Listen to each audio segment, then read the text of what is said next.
We found a ladder in the middle of the woods. I've gone hiking all my life. Grew up in the Pacific Northwest, so forests are kind of in my blood. I know how to pack, how to read a map, how to stay calm when things go sideways. But I've never gone back into the woods since this happened. Not deep woods, anyway. Not the kind where the trails thin out and the light starts to feel less comforting. This happened just outside of North Bend, Washington. Early spring, maybe late March. Still cold in the mornings. There were 4 of us. Me, my girlfriend Hannah, and our friends Mason and Tiff. We were all juniors in college at the time. The plan was a chill overnight hike. Nothing hardcore. We'd camp, make pasta, look at stars, just be off the grid for a while. And for most of the first day, that's exactly what it was. We took a trail that ran along a creek, climbed into the foothills, and cut off onto a side trail we'd seen on all trails but never tried. It wasn't sketchy or anything, just less popular, and that's how we like it. Quieter. But maybe that's part of the problem. When you're deep enough in the woods that nothing feels out of place anymore, you stop noticing when something is. We were maybe 2 hours into that off-trail path when Tiff spotted it. At first, we thought it was just a tree. Then we got closer and realized it wasn't. It was a ladder, a freestanding metal ladder, tall and narrow, just sitting upright in the middle of a flat clearing. No tree nearby, no foundation, nothing leaning on it or holding it up. Just there. It looked old, rusted in patches. 6 or 7 rungs, maybe 10 feet tall. And the weirdest part was how clean the space around it was. No overgrowth, no moss. Almost like the forest was avoiding it. Of course, we did what dumb 20-somethings do. We took pictures, we made jokes, we dared each other to climb it. Mason went first, got about halfway up, and stopped. "Dude, it feels weird up here," he said. We laughed. He went to the top, posed like he was doing that thing out of Titanic, and climbed back down. Hannah was next. She got to the top too. But when she stepped onto that second-to-last rung, she flinched and said it was hot, like really hot. That didn't make sense. It was 45 degrees outside and shaded. She came down quickly and said she felt off, lightheaded. And then I climbed it. I don't know how to explain this, but the second I got about 2/3 of the way up, I felt this pressure in my ears, like altitude change, like something heavy pressing in around me. It was dead silent. Even the birds stopped. And when I looked into the trees, not down at the ground or up at the sky, just straight ahead, I saw something move. It wasn't an animal or a person. It was something tall, thin, and watching. It was standing maybe 20 feet back behind the tree line. I couldn't see its face, just that it was too tall, shoulders wrong, like it had to hunch to stay under the branches. I blinked, and it was gone. I climbed down faster than I'd ever moved in my life. I didn't say anything right away. I didn't want to freak the others out. But as we were packing up to keep moving, Hannah said quietly, "Did anyone else feel like we were being watched?" Tiff nodded. Mason just kept walking. That night, we camped at a spot near the creek. I barely slept. I kept waking up thinking I'd heard footsteps outside the tent. Not close, just far enough that I couldn't be sure. At one point, I unzipped the flap and looked out. And in the shadows between two trees, I swear I saw a shape. The same tall, unmoving, watching shape. And when I looked again, it was gone. The next morning, we packed up fast and didn't talk much. Mason was quiet. Tiff looked like she hadn't slept either. Hannah kept glancing back into the trees. As we passed that clearing again, I noticed something. The ladder was gone. No footprints, no drag marks, no broken grass or dirt showing where it had stood. Just empty forest. We got back to the car, drove home, and barely spoke for the next week. Eventually we talked. Kind of. Hannah admitted she'd seen something tall in the trees too. Tiff never wanted to go hiking again. Mason deleted all the pictures from his phone, said they made him feel sick. I still have one saved. It's blurry. You can barely tell it's a ladder. Sometimes when I look at it, I feel like I can see something behind the trees. But it could just be shadows.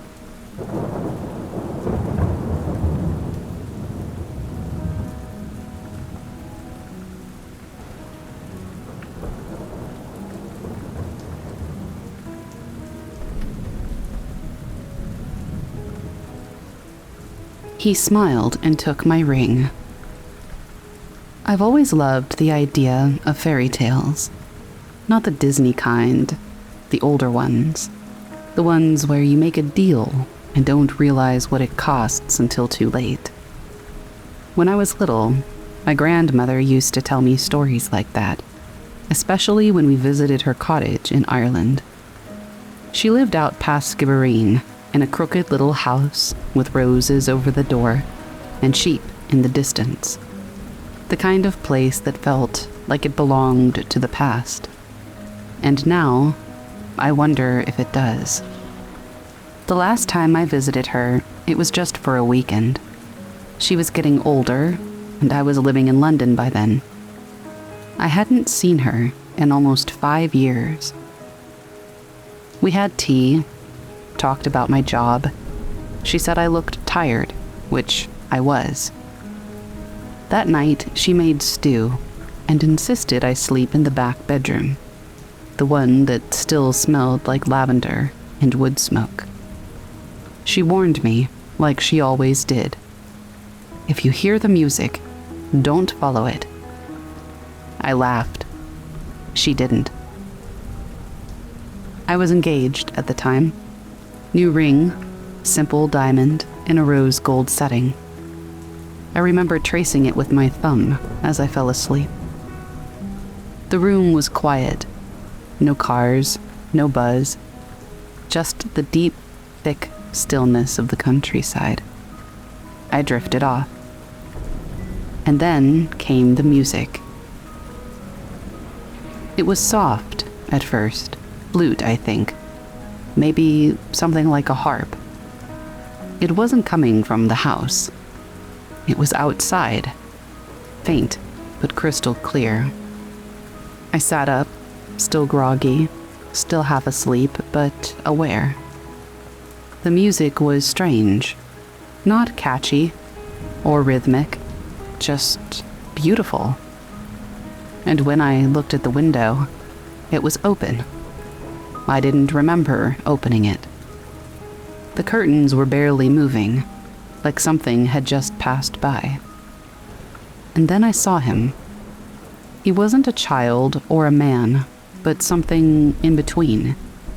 He was standing just beyond the rose bushes, small, maybe 3 feet tall, with long, thin fingers and eyes too large for his face. But his smile is what I remembered most. It wasn't necessarily friendly, but it wasn't scary or cruel either. It was pleased, like he'd been waiting. I didn't scream or move. I felt heavy, calm almost, like I was watching a dream through a pane of glass. He raised one hand, slowly, and then pointed at me, and then at his left hand. I looked down. My ring was gone. I hadn't heard it fall. I didn't feel it slip. It was just gone. And when I looked back up, he was holding it, held between two fingers, turning it slowly in the moonlight. He smiled again, tipped his head like a thank you, and walked into the hedgerow. I ran downstairs barefoot. My grandmother was in the kitchen, already making tea. She didn't look surprised. I told her everything. She just nodded, placed the teacup in front of me, and said, "It's his now." The next morning, I searched the whole garden. There were no footprints, no signs that anyone had ever been there. No dropped ring, not even a bent branch. When I got home to London, my fiancé tried to calm me down. He said that I must have dropped the ring in my sleep, that it probably fell through a crack in the floorboards. But I know that it didn't.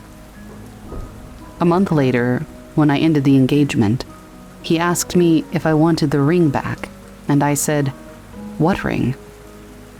He stared at me. "The one you gave back," he said, "the morning you left." I never gave it back.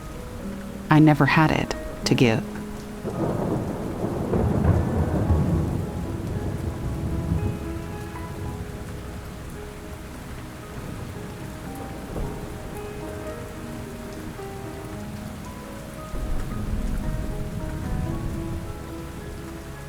The Haunted Lake House by K. Brooks 0926, posted to r/True Scary Stories.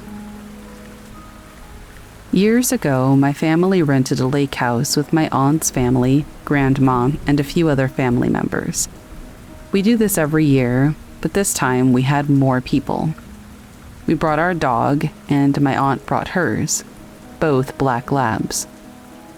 2 nights in a row at the exact same time, about 4 a.m., both dogs started barking. We all woke up, but didn't see anything. The kids were sleeping in the downstairs area alone, so it was pretty terrifying. On the 3rd day, we're all down at the water when my cousin Lauren goes back up to the house to get something from the downstairs bathroom. Next thing we know, she comes running down to the water, saying that the sink was running, and she asked if any of us had turned it on. None of us had. Later that night, we were all sitting in the living room watching TV, and one of my younger cousins had a balloon animal sitting on the table a couple of feet away from all of us. The balloon randomly pops and scares all of us.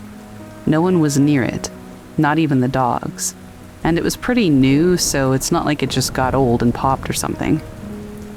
The last thing is when my mom was taking a shower in the bathroom upstairs. We were scared to be in the lower level for obvious reasons. She thinks she sees my sister come in because she sees a shadow in the shower curtain. She gets out and asks my sister why she had come into the bathroom. My sister had been in the kitchen the entire time. We start reading the guest book, and we find out that others have had similar experiences and have theorized that it's the ghost of the owner's mother who passed away. People reported asking yes or no questions and getting answers through ice cubes falling out of the fridge. One person says they saw a woman carrying a crock pot down to the hallway in the middle of the night. Things like that. We ended up agreeing that she was probably a nice ghost who just wanted to visit, but it was terrifying at first. I guess the owner's mom's name was Kathy, so we referred to it as the Kathy House, but we haven't been back since.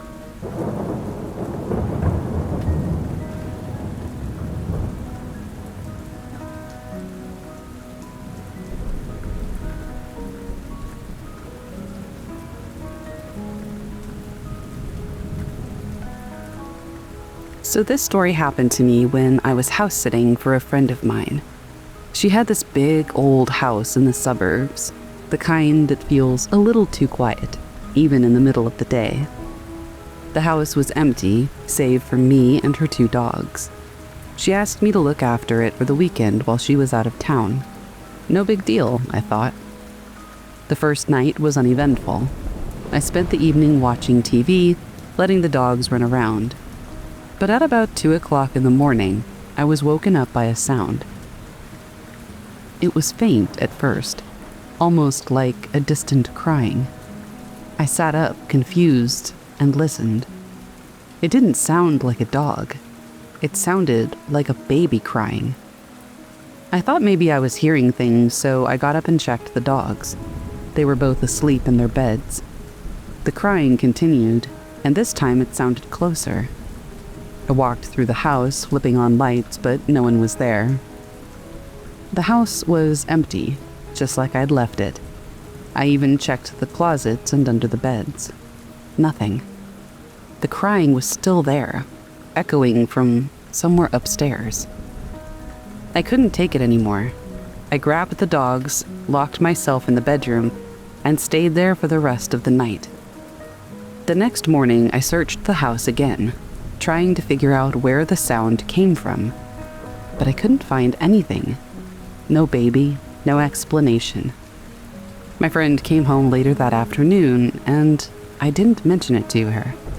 I didn't want to sound crazy, but to this day, I don't know what I heard, and I will never be able to shake the feeling that whatever it was not supposed to be in that house.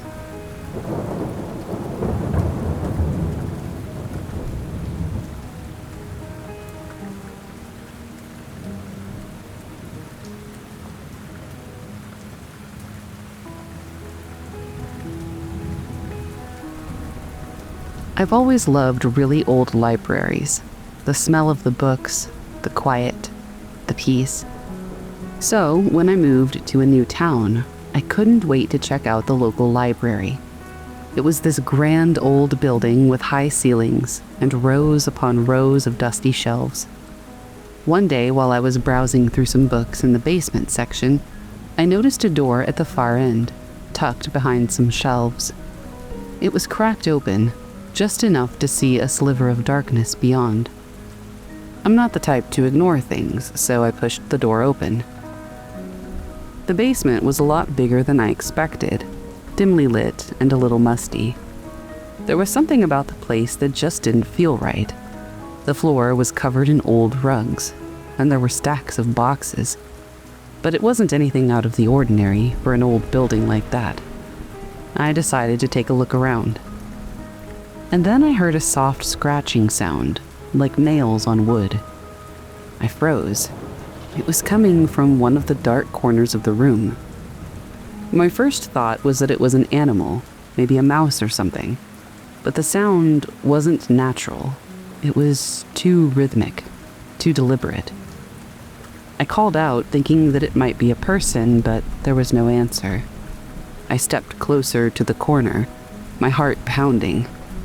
As I reached it, I shone my flashlight into the shadows. Nothing. Just some old crates and a chair tipped over. But then I heard it again. Scratching. Only this time, it was right behind me. I spun around, but there was no one. Just the empty basement, with the sound still echoing through the room. I bolted up the stairs, slamming the door behind me, and gasping for air. I didn't go back to that basement after that, and I haven't been in that part of the library since. I still can't shake the feeling that whatever was down there, it was waiting for someone to find it, and that somehow I narrowly escaped.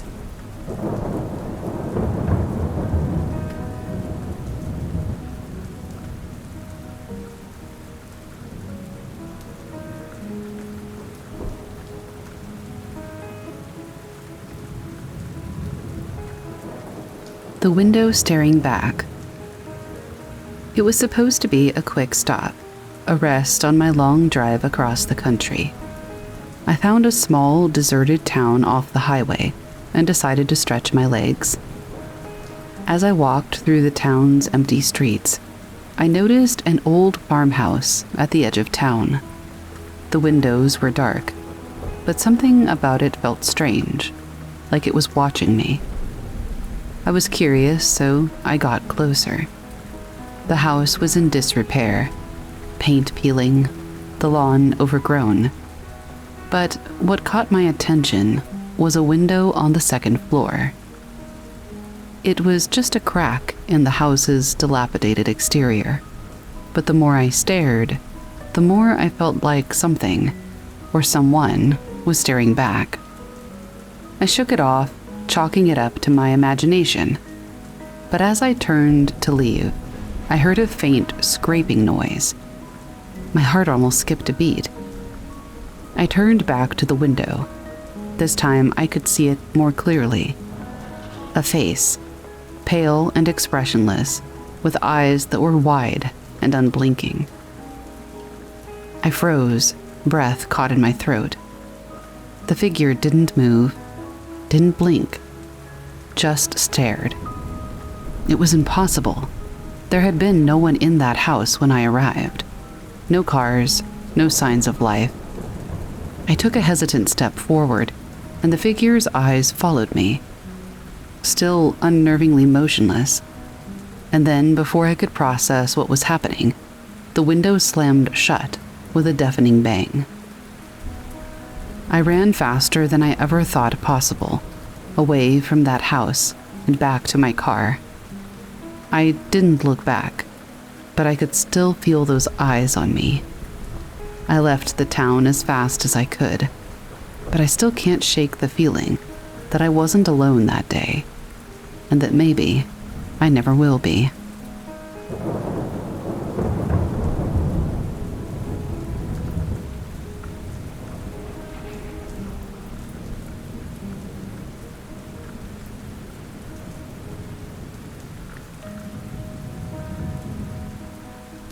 The ranger just stared at me.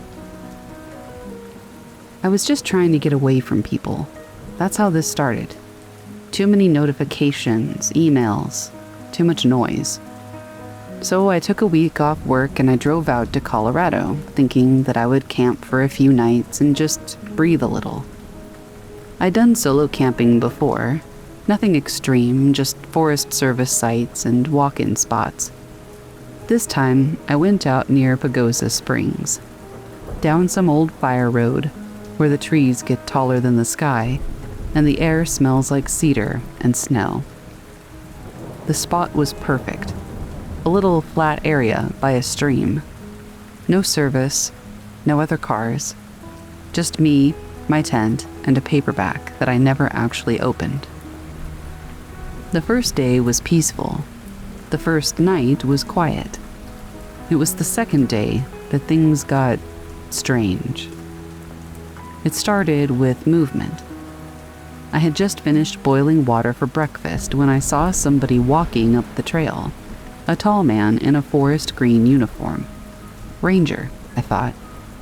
He was maybe 6'3", thin, pale, clean-shaven, wore the full outfit, hat, badge, boots, but something about him looked old. Not in a gray hair way, old like a photo that's been in a drawer for too long. He didn't wave, didn't say anything.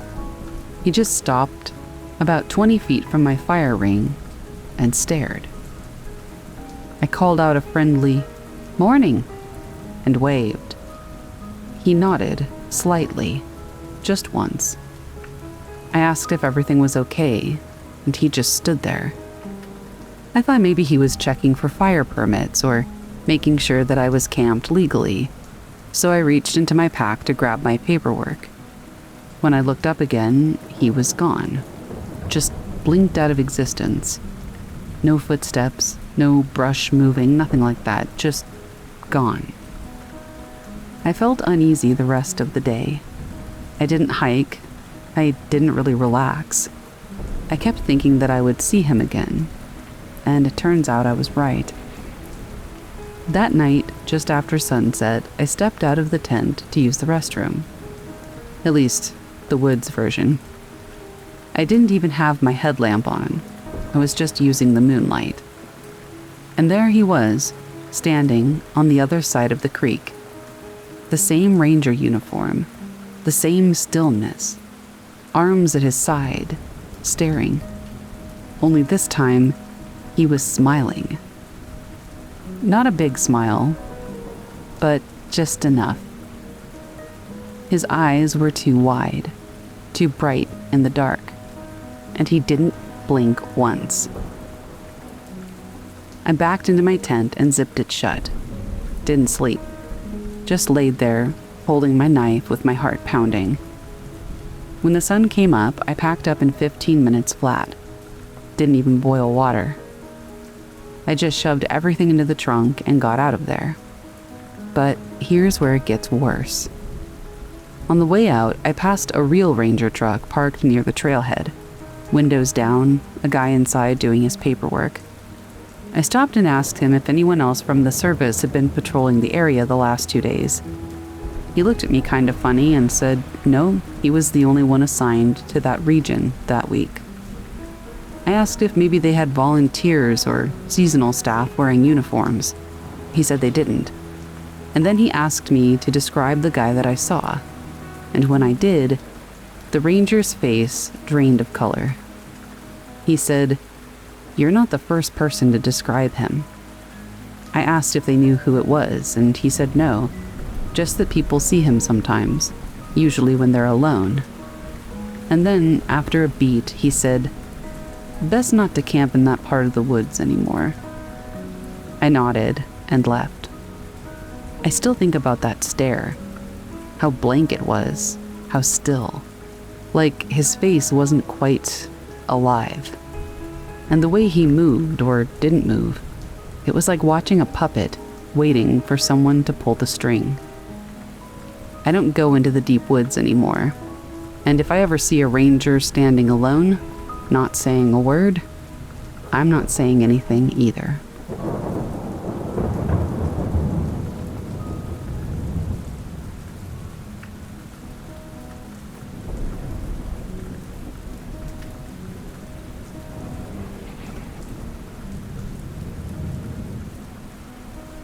It knocked, but not on the door. I've been camping solo since my 20s. Started doing it after my divorce. Something about the quiet helped me think. Still does. Over the years, I've gotten used to the usual weirdness. Coyotes howling at 3 a.m., raccoons trying to steal trail mix. Once even had a bear sniff around my tent near Yellowstone. But I've never been scared off. Except once. This was about 5 years ago in Arizona, high desert, out near Apache Sitgrace, not the Red Rock side of the state, but farther north, where it's colder and the trees get tall and strange. It was supposed to be a weekend of stargazing and quiet. I got both, just not in the way I expected. I set up camp near a clearing off an old forest road, a little too remote for most RVers, which is why I liked it. I had the place to myself. The first night was perfect. Cold but not freezing, clear skies, no wind. I made some soup, sat under the stars, and turned in around 10. Nothing unusual. Until about 2:45 in the morning. After the first sound, I sat up. Not an animal, not a branch falling, it was a knock. 3 slow, deliberate knocks, but not on the door. The camper I use is one of those little teardrop-style trailers, just enough room for a bed and a couple of shelves. The outside walls are metal, aluminum, I think, and sound travels through them easily. These knocks weren't at arm height. They came from near the top of the trailer, above the door, near the roofline. 3 knocks, space between them, almost like a rhythm. Then nothing. No footsteps, no voices, no animal noises. Just dead silence. At first, I stayed still. My first thought was a bear, but a bear doesn't knock. A bear scratches or bumps or huffs, but to my knowledge, definitely doesn't knock. The silence was worse than the noise. You know how you can feel when something is watching you? It was like that, only heavier. After about 10 minutes, I worked up the nerve to peek through the tiny window by the door. Nothing. Pitch black, except for the clearing, which was empty. I opened the window and listened, but couldn't hear anything. Even the bugs and the birds seemed quiet. Then came the second set of knocks, but this time from the other side of the camper. Still high up, still slow, almost curious. I whispered out loud, just a, "Hello?" and immediately regretted it. Because right after I said it, something tapped back. Not 3 knocks this time, just one, like acknowledgement. I sat up in bed and turned on my lantern, pulled on my boots and slid my hunting knife from under the mattress, just in case. I didn't want to open the door, but I couldn't just sit there. So I waited. I stayed awake until the sky started to turn pale, and the second the sun was up, I threw open the door and stepped outside. There was nothing there. No prints, no scratch marks, just that heavy quiet, starting to lift like fog. I walked the perimeter. Nothing there. For a moment, I thought maybe I had imagined it. And then I looked up, and my stomach dropped.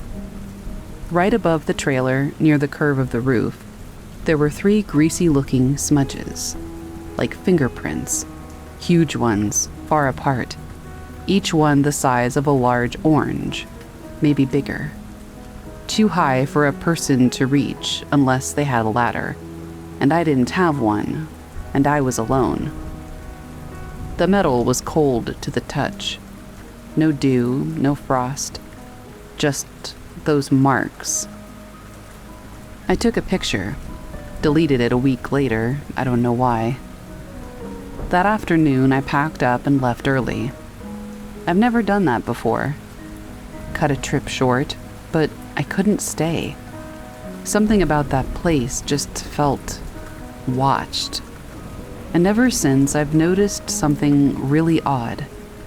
On very quiet nights, even back home in Flagstaff, I'll sometimes hear a single knock, high up, never on a door, always near the roof. Just once, just enough to remind me.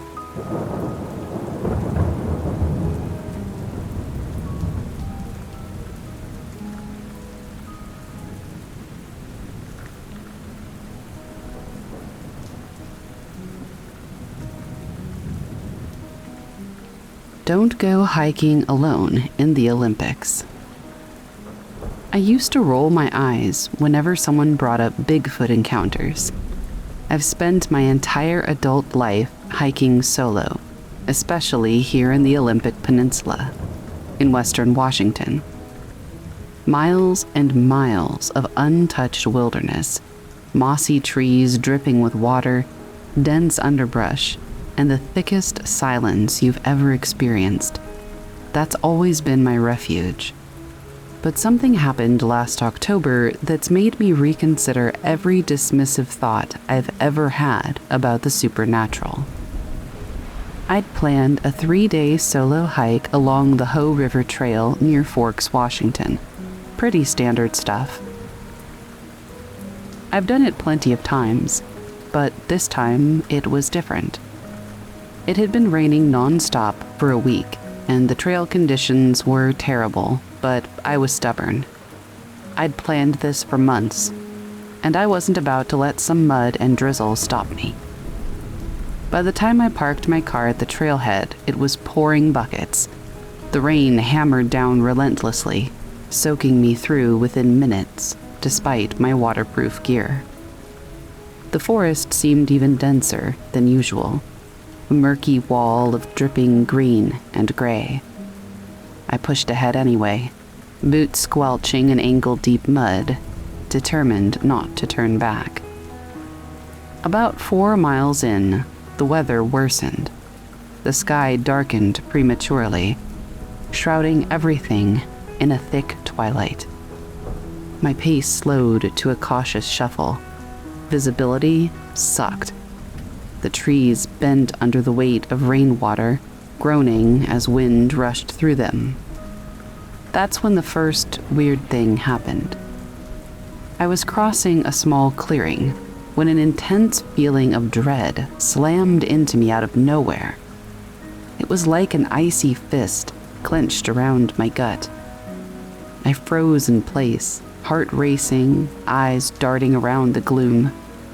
I saw nothing, just trees, mist, and the constant downpour. Yet I couldn't shake the feeling that something was watching me.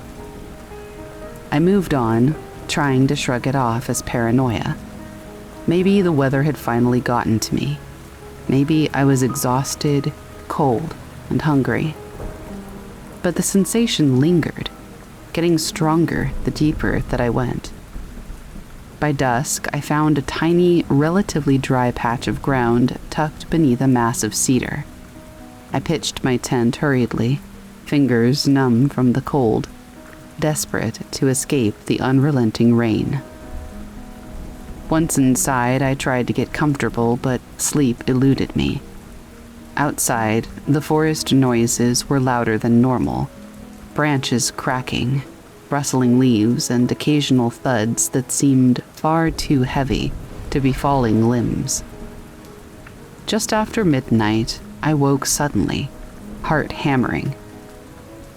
At first, I wasn't sure why, but soon I heard it. A heavy, rhythmic crunching, slow and deliberate.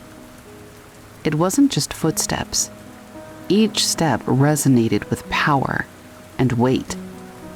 Whatever was out there was huge. My blood went cold. Every instinct told me not to move, not to breathe. The footsteps circled slowly around my tent, pausing every now and then, as if examining my presence. And then they stopped, right behind my head. That's when the second strange thing happened, the telepathy or whatever you want to call it. I've never experienced anything remotely similar, and I don't even fully understand it. But suddenly, clear as day, a thought pushed into my mind. You shouldn't be here. It wasn't my thought, and yet it resonated as if someone had whispered it right in my ear. It felt invasive, like a violation, yet oddly calm at the same time. And then, silence. I mean, complete silence. No footsteps, no rain, nothing. Just my breath, ragged and shallow. For minutes, I lay rigid in my sleeping bag, terrified to even blink. Eventually, exhaustion overtook fear, and I fell into a restless sleep filled with vague nightmares about being chased through the woods. When dawn finally broke, I emerged cautiously from my tent. The rain had let up somewhat, leaving behind a damp, oppressive fog that hugged the ground. I circled my campsite, looking for evidence, footprints, broken branches, anything. But the ground was too wet and muddy to show anything definitive. I almost convinced myself I'd imagined the entire thing, until I started breaking down my tent. And that's when I saw it, about 30 yards away between two massive trees, a figure standing motionless, watching me. At first, my brain couldn't comprehend what I was seeing. It was massive, easily 8 or 9 feet tall, covered head to toe in shaggy dark fur. The shoulders were impossibly broad, the limbs long and thick. But it was the face that really made my stomach drop. Human-like, but distorted. Deep-set eyes peering straight into mine. It didn't move. It didn't blink. And then, clearly and unmistakably, that same calm, invasive thought broke through my mind again. You shouldn't be here. I bolted, leaving half my gear scattered behind. My feet barely touched the ground as I sprinted down the trail, branches clawing at my face, roots snagging my boots. I didn't stop until I reached my car, panting, soaked in sweat and rain, heart nearly bursting from my chest. Driving home, I tried to rationalize it. Maybe a bear, maybe some kind of hallucination brought on by hypothermia or stress. But deep down, I knew better. Bears don't stand perfectly still, staring at you, with thoughtful, human-like expressions. Bears certainly don't communicate thoughts directly into your head. Since then, I have scoured forums and listened to podcasts, trying to find someone else who's had a similar encounter. And I have found them. Stories from other solo hikers who have felt the same strange, telepathic warning from creatures matching exactly what I saw. I haven't been back to the Olympics since. Honestly, I'm not sure I ever will. But one thing's for certain. I won't be mocking Bigfoot stories anymore. There's something out there, and it's intelligent, powerful, and incredibly real.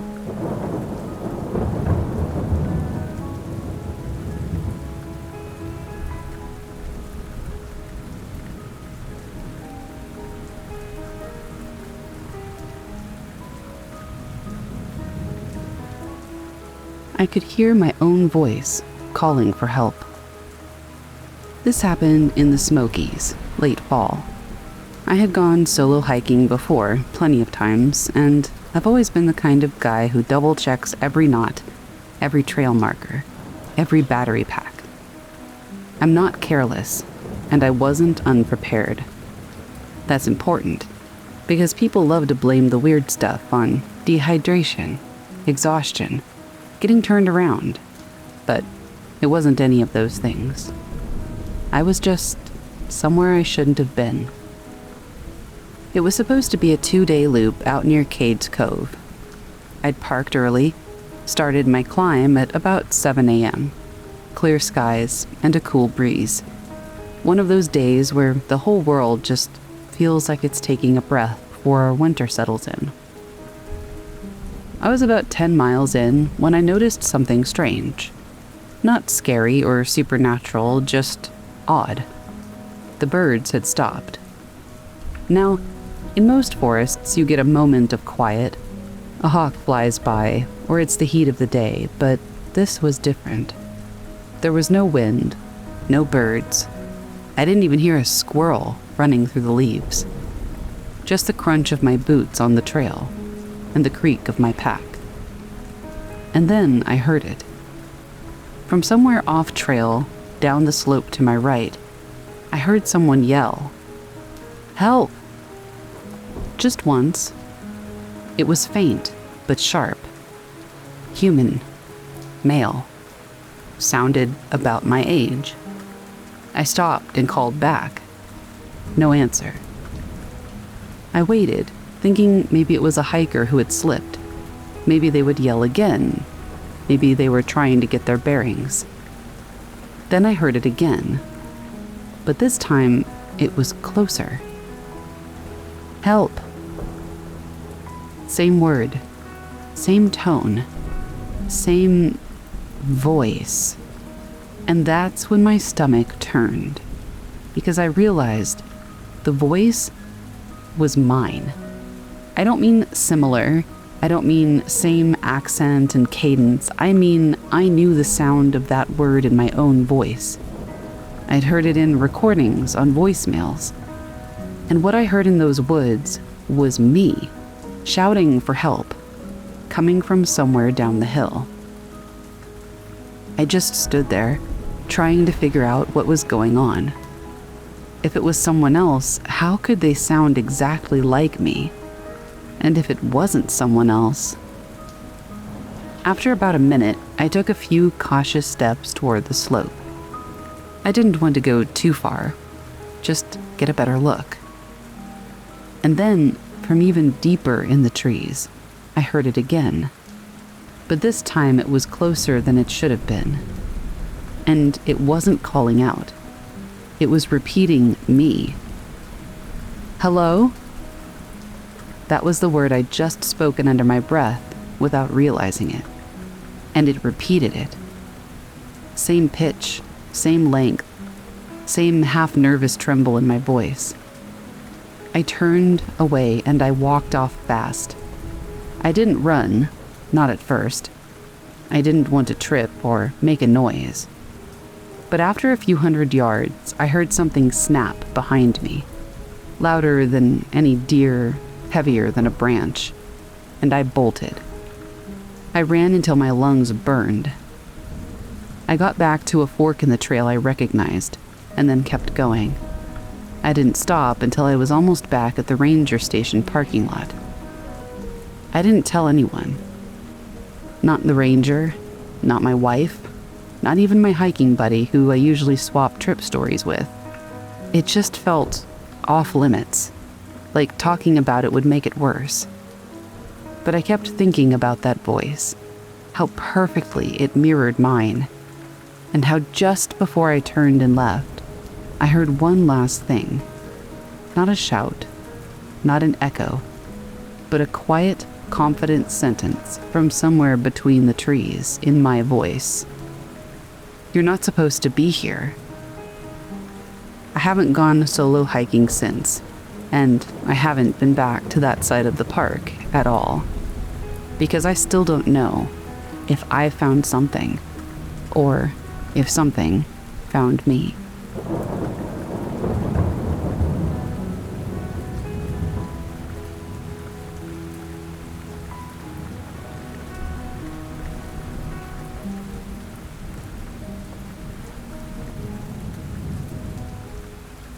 The graveyard at midnight. It was a dare. We were young and stupid, and when my friends suggested spending the night in the old graveyard, I couldn't back out. It wasn't that I didn't believe in ghosts, I did. But I thought the whole idea of a haunted cemetery was just for fun. I was wrong. We snuck through the rusted gate at midnight, the air thick with mist. The tombstones, some cracked and leaning, stood like silent sentinels, their inscriptions barely visible in the moonlight. We decided to camp out near the oldest grave, where the oldest stories were said to come from. At first, it was just wind rustling the leaves, and the occasional hoot of an owl. But then I heard it. A faint, rhythmic tapping. My heart skipped. At first I thought I was just imagining things, but the sound grew clearer. Tap, tap, tap. I turned to my friends, but they were all staring at something. I followed their gaze to a grave off to the side. I saw it. A shadow moving slowly across the graveyard, stopping at each tombstone, and then moving on. Is that someone else here? I whispered, but they shook their heads. There was no one else, not in this part of the cemetery at least. The tapping stopped, but the figure stayed. We all stood, frozen, too scared to speak. Suddenly, the shadow turned toward us, and with it came an overwhelming sense of dread. The air grew colder, and I could feel the weight of something watching us, judging us. Without a word, we ran. The gravel crunched beneath our feet as we bolted for the gate, but as we turned the corner of the cemetery, I looked back. The figure was standing in the exact spot where we had been sitting, just watching us, unmoving. We didn't speak a word to each other for the rest of the night, and when we left the next morning, the cemetery was just as silent as we'd found it. But we all knew. Whatever was in that graveyard wasn't just a story. It was real, and it was waiting.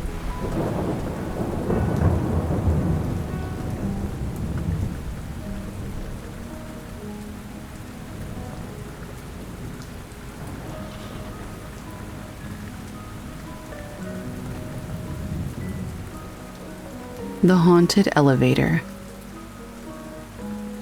It was a long day, and I just wanted to get back to my apartment.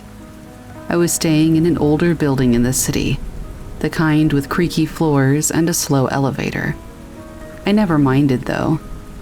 But on this particular evening, something felt very off. I entered the lobby, and the elevator was right there, waiting. No one was inside, so I pressed the button for my floor. The doors closed, and I felt a shiver run down my spine as I heard the faintest of whispers. I froze. The hairs on the back of my neck stood up. But when I turned to look, there was no one there. I shrugged it off as nerves from the long day. But then the elevator stopped. My floor was still a few stops away. The lights flickered, and I heard a faint click. Suddenly, the elevator descended instead of going up. It was slow at first, but the drop felt unnatural. I pressed the button to stop it, but it didn't respond. The elevator continued its downward descent, the floor number ticking off in reverse. My stomach sank. I tried to open the door, but nothing. The panic set in, and the lights flickered again. The whispering returned, this time louder, clearer. Let me out. I tried desperately to press every button, but nothing worked. The elevator kept descending, past the floors I knew.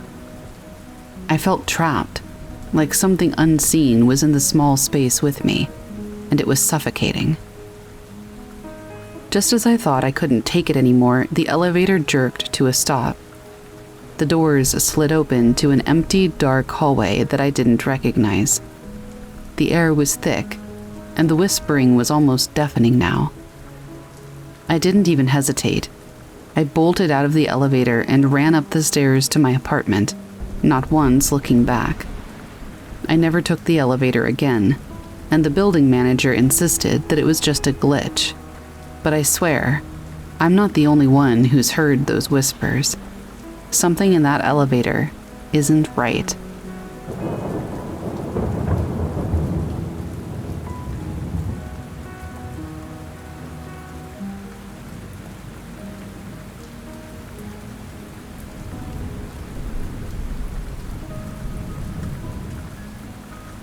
The ghostly hitchhiker. It was late, well past midnight, when I noticed her. She was standing by the side of the road, barely visible in the headlights, her thumb outstretched. I was on a remote stretch of highway, miles from the nearest town, but something about her seemed familiar. I slowed down, unsure if I should stop, but she looked so tired, so desperate. I rolled down my window, and she asked in a soft, almost apologetic voice, "Can you give me a ride?" Her eyes, though dark, had an unsettling calm to them. Something about the whole thing felt wrong, but I couldn't quite place it. After a quick hesitation, I unlocked the door, and she climbed in. I didn't say much, but she seemed content to sit silently beside me, her hands folded neatly in her lap. We drove in near silence, only the occasional rustling of the car's tires on the road breaking the stillness. After about 15 minutes, I glanced at her, thinking I should ask where she was headed. But the seat beside me was empty. No trace of her. My heart stopped for a moment. I slammed on the brakes and looked around. Nothing. Just the dark, endless highway. I pulled over and searched the car, convinced I had somehow missed her slipping out. Nothing. I looked at the spot where she'd been sitting, and it hit me. There were no footprints in the dust. No sign she'd ever been there at all. I was shaken, but I had to keep driving. The thing is, when I told people later about the hitchhiker, they all told me the same thing. There's an old story in that area. People had seen the same woman before, waiting on that very stretch of highway, always at the same hour, always asking for a ride. But no one ever saw her leave.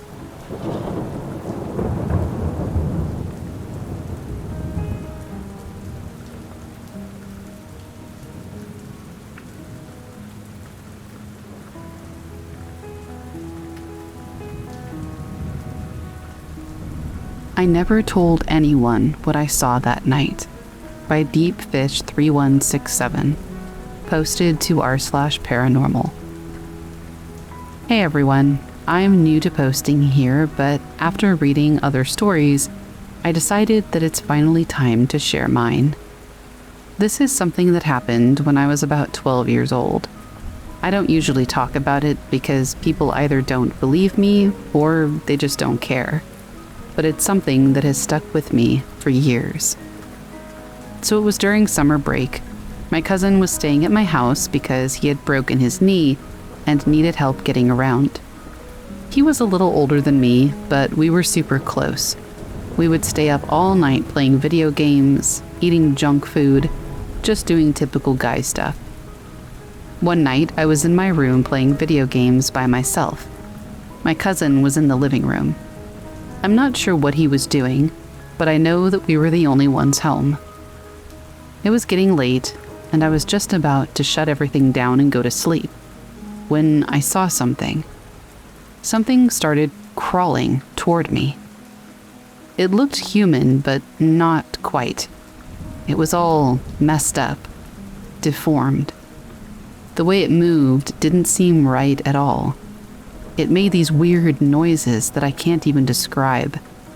At first I thought it was my cousin playing some kind of sick prank, until I remembered his leg was broken. He couldn't crawl like that even if he wanted to. And that's when I absolutely lost it. I ran out of that room so fast, I didn't even look back. I told my cousin what I saw, but he didn't really believe me, but he could tell that I was creeped out. After that, I refused to sleep in my room for like a week. I crashed on the couch in the living room, and I kept the lights on. I ended up living in that house for another 6 years. Nothing quite like that ever happened again, but that room never felt right. I always had this weird, heavy feeling when I was in there, like I was being watched. I don't know what I saw that night, and I honestly don't care if people believe me or not. I know what I experienced, and to this day I still get chills thinking about it. I've moved since then, but every now and then I get scared that something like that might happen again. Has anyone ever experienced something similar? Do you have any advice on how to deal with this kind of thing? I still get freaked out sometimes, and I don't really talk about it with anyone in real life.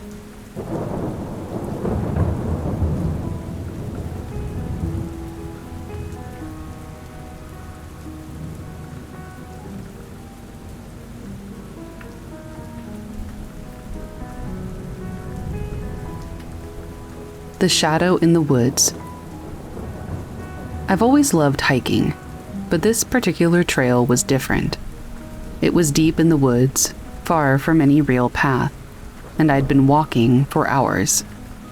The sun was starting to set, casting long shadows across the forest floor. I should have turned back then, but something kept pulling me forward. That's when I saw it.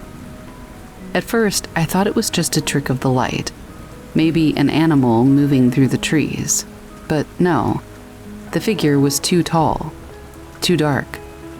It was standing perfectly still, partially hidden behind a thick oak tree. Its shape was like a person, but its outline was wrong. The silhouette was too sharp, too solid against the fading light. I stopped, my heart pounding in my chest. I tried to call out, but my voice felt trapped in my throat. The figure didn't move. It didn't even blink. It just stood there, watching me. My feet refused to move, my body frozen in place as I watched it. Then, the figure stepped out from behind the tree. The movement was slow, deliberate. It was like it was testing me, seeing how long I'd stay before I ran. And I wanted to run, desperately, but I couldn't. I was rooted to the spot, paralyzed by the eyes that never left mine, black as the night itself. I don't know how long I stood there. A few minutes, an hour, before something inside me snapped. My legs moved before I even had time to think, and I ran, pushing through the underbrush, the sound of my feet crashing against the leaves in a chaotic rhythm. I didn't look back. I didn't dare. When I finally reached the trailhead, I collapsed, gasping for air. I didn't tell anyone about what I saw. Who would believe me? But I still wonder sometimes, what was that thing in the woods? And why was it watching me?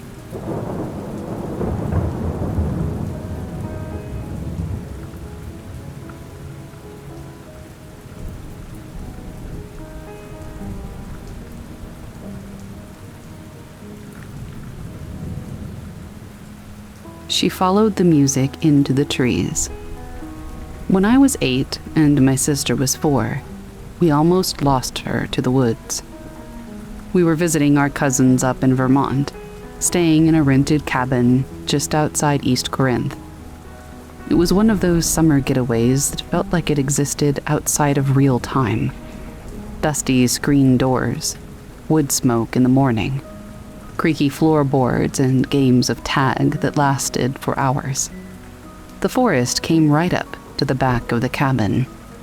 Tall trees, thin light, mushrooms the size of teacups. The kind of place that looks magical if you're little, and like a hazard if you're an adult. My sister Lily loved it. The day it happened, we had just finished lunch, and were all getting ready to go into town. My mom was brushing Lily's hair, and I was playing with a slingshot by the porch. We turned our backs for maybe 2 minutes, and she was gone. At first, we thought she'd gone to the bathroom or wandered into one of the bedrooms. Then we checked the yard, and then the woods. By the 10-minute mark, everyone was shouting, calling her name, running through the trees in every direction. It was panic, pure and simple. I still remember my mom's voice breaking, my dad stumbling through the underbrush in flip-flops, my cousin crying. We searched for over an hour, and then we heard laughing. It was faint, like wind chimes, but definitely Lily. We all turned toward the sound, and there she was, walking out from behind a tree like nothing had ever happened. Her feet were muddy. She had pine needles stuck in her hair, and she looked calm, peaceful almost. My mom ran to her, scooped her up, asked her where she'd been. Lily just said, "I was dancing." When we asked who she was dancing with, she shrugged, and then said, as casually as anything, "The moss people." We didn't know what to say to that. She said it like it was the most obvious thing in the world, like the moss people were just a thing, like trees or squirrels. I asked her if they were kids or grown-ups. She said, "They're just moss." She didn't talk about it after that, acted like the whole thing hadn't happened. But that night, I noticed her shoes were still missing. She'd been barefoot the whole time. And on the windowsill beside her bed, there was a tiny ring of white mushrooms laid out in a perfect circle. The next morning, I told her I liked the mushrooms. She looked confused and said, "They gave those to you, not me." When I asked who they were, she said, "The ones in the roots. They don't like to talk, but they like you." I still don't know what that means. She doesn't remember any of this now. At least, that's what she says. But sometimes when we're together in a garden, or a park, or anywhere green, I'll catch her humming.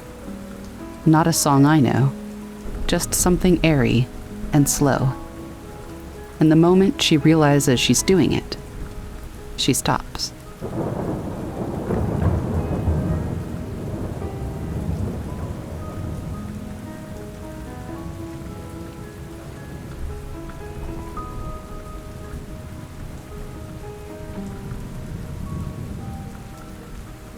The Other Babysitter by Jennifer K. So this happened like, I don't know, 10 years ago or something like that. But I'm pretty sure I'll remember this on my deathbed because it freaked me out like nothing else. So I used to babysit for this girl who lived on my street when I was still living at home with my folks. She lived like 2 or 3 houses down from me, so it was perfect. I just walked down before the shift started and then walked back when it was over. No big deal. For the most part, it was a decent gig. The parents were really wealthy and acted it, if you know what I mean. Always talking about what celebrities and bigwigs they ran into at these stupid parties. I didn't really care. It was Southern California, and at least where I lived, people like that were a dime a dozen. Everyone trying to outdo everyone else. Eventually, she figured out I wasn't that impressed by it, so she stopped trying, which was good for both of us. But I bring it up because the girl that I babysat for did have some mild behavioral problems that I kind of always chalked up to her just being tired of constantly being left with me or her other babysitter. She would sometimes lock herself in the walk-in pantry and eat snacks, or cry incessantly for her parents when they would be out all night after promising to be home earlier, which happened all the time. They would always say they'd be home by 8 or 9, and then come home at like 2 in the morning. Usually, the mom was sloshed. Just stuff like that. Honestly, I have a background working in special education and with kiddos who had far more severe behavioral struggles, and I always just saw it as her having a hard time, you know? It was kind of a chaotic household, and I didn't really think more of it than that. Anyway, she was having one of those days this one night that I was over there. Parents were supposed to be home hours earlier. They said they'd be home at 8, so she was going to stay awake. 10 rolled around, and they still weren't home. She was upset. I was upset, to be fair. She was like 6 or 7 at the time, and it wasn't a school night, so I figured 8 o'clock would be fine, but by the time 10 o'clock rolled around, I said, "You really do have to go to bed." Anyway, at some point while I was babysitting her, she figured out that I was a singer, and when she had nights where she struggled, she would ask me to sing to her. Sometimes it was in a silly way, like sing the ABCs in opera, but sometimes it was just a lullaby. She asked that night if I would come in and sing her to sleep, and of course I said I would. Now, this girl had 2 babysitters, me and this other girl who I never met. We'll call the other babysitter Emily. I go in and I sing to her and she's drifting off. I stand up to leave and I'm trying to be quiet. And then she says something that absolutely makes me freeze. "You sing better than the other babysitter." I kind of frowned because I was confused and said, "Who, Emily?" She shook her head and said, "No, the one who comes after you leave." I said, "Baby, nobody comes after I leave. If your mom has me babysit, then it's just me that night, yeah?" She frowned and shook her head more adamantly and said, "No, the one that comes into the room after you leave. She's all dark and sits in the corner and hums, but you sing better." I genuinely had no idea what to say. And then, as casually as if she had just told me that her favorite color was purple, she said, "Anyway, you sing good. Night." The weirdest part of the whole thing, and the part that makes it hard for me to just brush off as attention-seeking behavior or something, is that several nights previous, when I had babysat, I would leave her room, sit down to read until her parents got home, and I would hear humming. But I always assumed that it was her. After that, though, I don't know. Creepy as hell.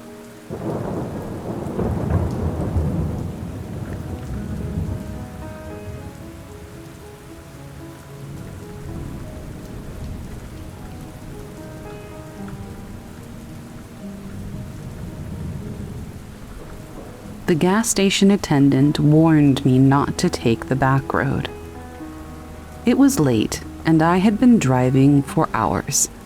Nevada isn't known for being the most populated state, and the farther I got from the city, the more desolate it became. My phone had already lost signal, and the only light for miles came from my headlights, cutting through the darkness. I'd been told about this back road by some locals back in Reno. It was quicker, they said. A shortcut to get me back to my hotel in Ely. They warned me that the road could be a bit isolated, but I was tired and the thought of cutting down the driving time seemed like a godsend. So I pulled into a small gas station to top off the tank. It was quiet, just a single old station lit by buzzing fluorescent lights with a few rusted pumps outside. The attendant, a guy named Ron, looked like he hadn't had a customer in hours, and he eyed me as I walked in. I bought a bottle of water and a snack, and then went to pay. Ron, who looked maybe a decade older than me, leaned over the counter and glanced at the map I was holding. "You headed out the back road?" he asked, his voice casual, but his eyes scanning me like he was trying to figure me out. I nodded. "Yeah, I hear it's a shortcut to Ely. Saves me like an hour." Ron didn't seem to like that. He shifted uncomfortably, looking out the window as if checking something I couldn't see. "You sure about that? A lot of folks don't take that road at night. Not after dark. You'll be fine during the day, but not at night. Trust me.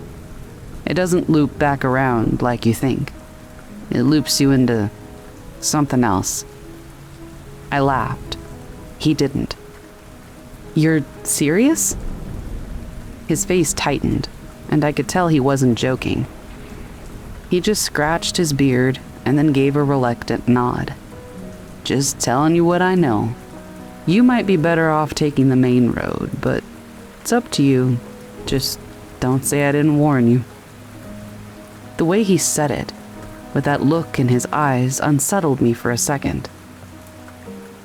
But I was tired, and I didn't think much of it. I waved him off and made my way back to the car, mentally shrugging off the conversation. The road was just as Ron had described. Desolate, winding, and isolated. It wasn't even paved for the most part, just a rough stretch of gravel with barely enough room for my car. I kept my eyes on the road, doing my best to avoid the growing sense of unease creeping up my spine. The further I went, the darker it got. No other cars, no signs of life. Just the occasional flicker of a shadow passing across the road in my headlights. It was starting to feel like I was driving through some forgotten corner of the world. I started to regret not listening to Ron. Then, as I turned a bend, I saw it, up ahead in the distance. a figure. At first, I thought it was a tree or a rock, but as I got closer, I realized it was too tall, too human-shaped. I slowed the car, instinct telling me that something was off. The figure was standing still on the side of the road, just watching me. I couldn't make out any details except that it was tall, way taller than anyone had the right to be. I hit the brakes and stopped a few feet away. I stared at the figure, unsure of what to do. Was it a hitchhiker? A prank? Maybe someone in need of help? I wasn't sure. But then it moved. It didn't walk. It didn't even shuffle. It glided. Its movement was unnaturally smooth, like it was sliding across the ground. And before I could react, it was right in front of my car. It had no face. There was just a void where its face should have been, an inky blackness that sucked in the light, making it impossible to look away. I slammed the car into reverse, heart racing, and sped back down the road. I looked in the rearview mirror, expecting to see it chasing me, but there was nothing, just empty road. I turned the wheel sharply and took the next left, praying that I could find my way back to a more populated area. The road didn't loop back, not in the way I thought it would. It wasn't just winding. I was driving in circles, every turn leading to the same stretch of gravel, the same stretch of emptiness. It was like I was trapped in a maze that didn't make sense. My headlights barely cut through the blackness, and I was starting to feel dizzy, like the road itself was pulling me into something that didn't want me to leave.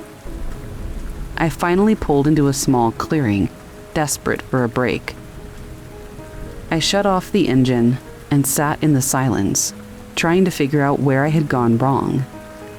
My heart was still racing, and I was sweating, my fingers shaking as I fumbled for my phone. No signal, not even the faintest bar of service. That's when I heard it again, the sound of footsteps, but not footsteps, shuffling, like something dragging itself across the ground, slowly getting closer. I looked out the window, but the darkness outside was so thick I couldn't see anything. My breath caught in my throat as I realized the footsteps weren't outside the car. They were coming from inside the vehicle. I spun around, my heart in my throat, but the back seat was empty. I glanced at the rearview mirror. Nothing. Then I saw it again. The shadow. The same tall, faceless figure was standing just beyond my car. It was waiting. The engine sputtered to life on its own, and before I could stop it, the car lurched forward. I didn't steer it. I didn't have control anymore. The car was moving, and I had no choice but to go with it. Eventually, I ended up back at the gas station. But everything was wrong. Ron wasn't there. The station was empty. The lights flickered above me, and the door didn't open when I tried to push it. I knocked on the windows, but no one answered. I don't know how I got back to Eli. All I remember is that feeling. The feeling that something was still following me. It hasn't stopped either. Every now and then, I'll catch something in my peripheral vision. A shadow. Something too tall. Too wrong. And I know that it's still there.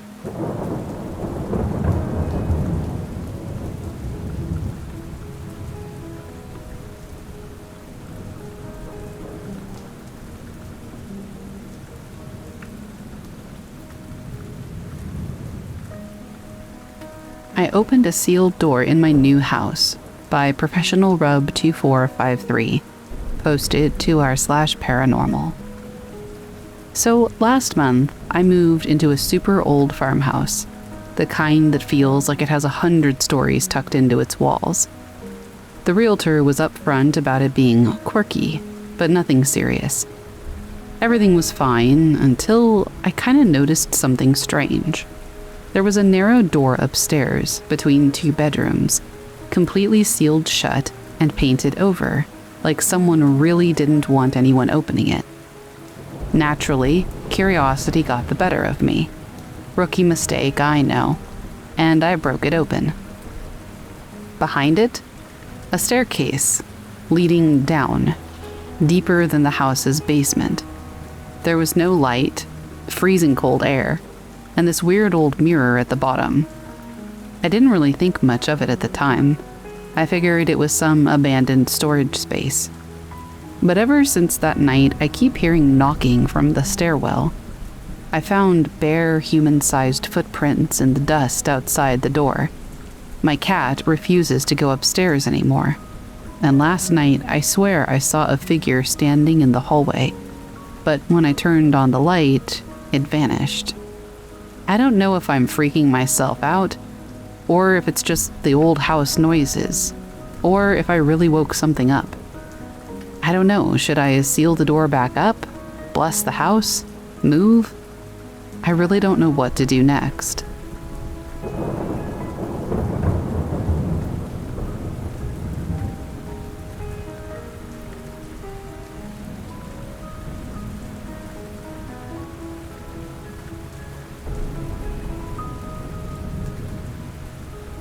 It took me 5 years to talk about it, by Gingernut Ranger. Posted to r/paranormal. This experience happened when I was 21, 5 years ago. It's something that has played on my mind since, but I've never talked about it.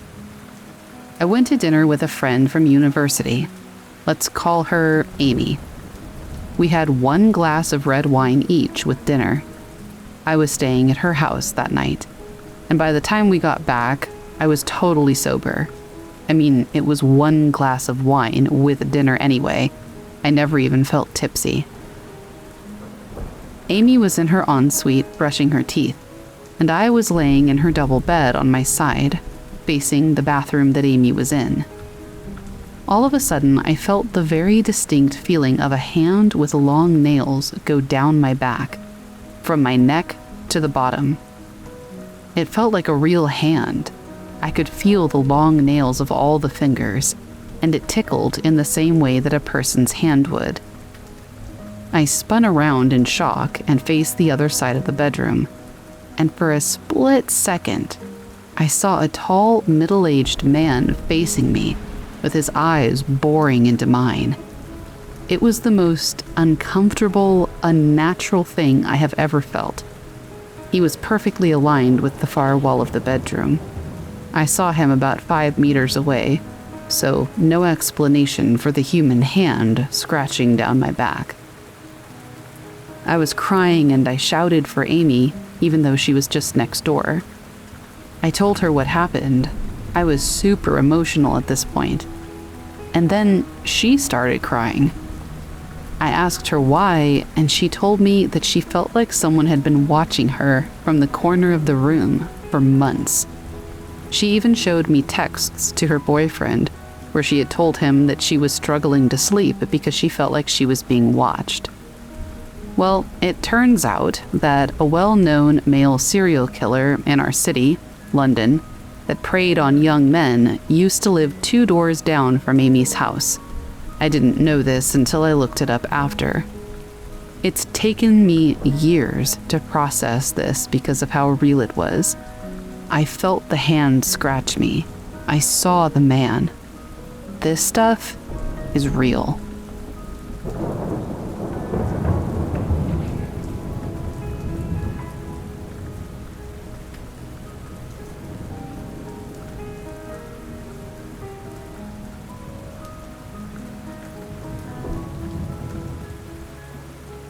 The thing that walked like a man. This happened in the Oconee National Forest, Georgia, back in the fall of 2019. I was out there with my buddy Ray for a weekend hunt. White-tailed deer mostly, maybe a hog if we got lucky. We'd camped a few miles off one of the old logging roads, real deep, way past where cell service cuts out. The spot was perfect. It was quiet, remote, plenty of signs of wildlife. We'd been coming to that area for years, and nothing weird had ever happened. Never even thought about something weird happening. Not until that trip. The first day went smooth. Got there early, set up camp near a creek, scouted the ridgeline. That night, we cooked over the fire and turned in early, since we planned to hike out to our blinds at about 4:30 the next morning. Sometime in the middle of the night, I woke up to something moving around the tent. Not walking, exactly. More like dragging. Like a deer that had been gut shot and was crawling through the leaves. I figured maybe a raccoon or something nosing around the fire pit. So I just stayed quiet and listened. But then it stood up. I didn't see it, but I heard it. Real, slow, deliberate rising. You know the sound when someone stands in the woods? That shift of weight? The way the leaves crunch underfoot? That. It stood there for a good while. Didn't move. Didn't breathe as far as I could tell. Just stood behind our tent, like 6 feet away. Then it walked off. But not like a deer, or a bear, or even a person. It had a weird cadence, too long between steps, and the crunch of each step sounded wrong, like it was too heavy, but not quite solid at the same time. Ray didn't wake up. I didn't sleep the rest of the night. The next morning, I didn't say anything, just told him I didn't sleep well and left it at that. We hiked out to our blinds, maybe a quarter-mile apart, and planned to meet back at camp around 10. That morning, everything was quiet. No birds, no rustling, no shots fired. I saw one squirrel and that was it, and even he seemed nervous. Around 9:30, I started heading back. About halfway to camp, I saw something down the slope, off to the left, maybe 100 yards out. At first, I thought it was a black bear standing upright.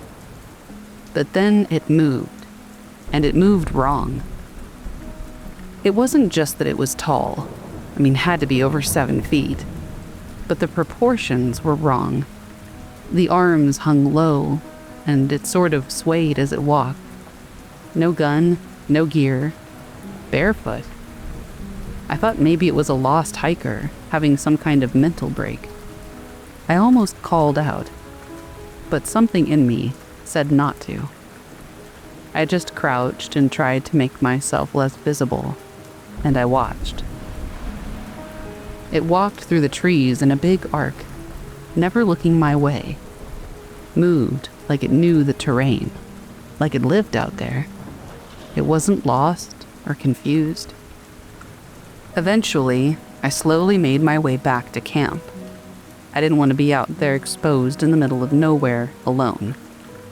On the way back, I was deciding whether or not to say anything to Ray, but he made that decision for me.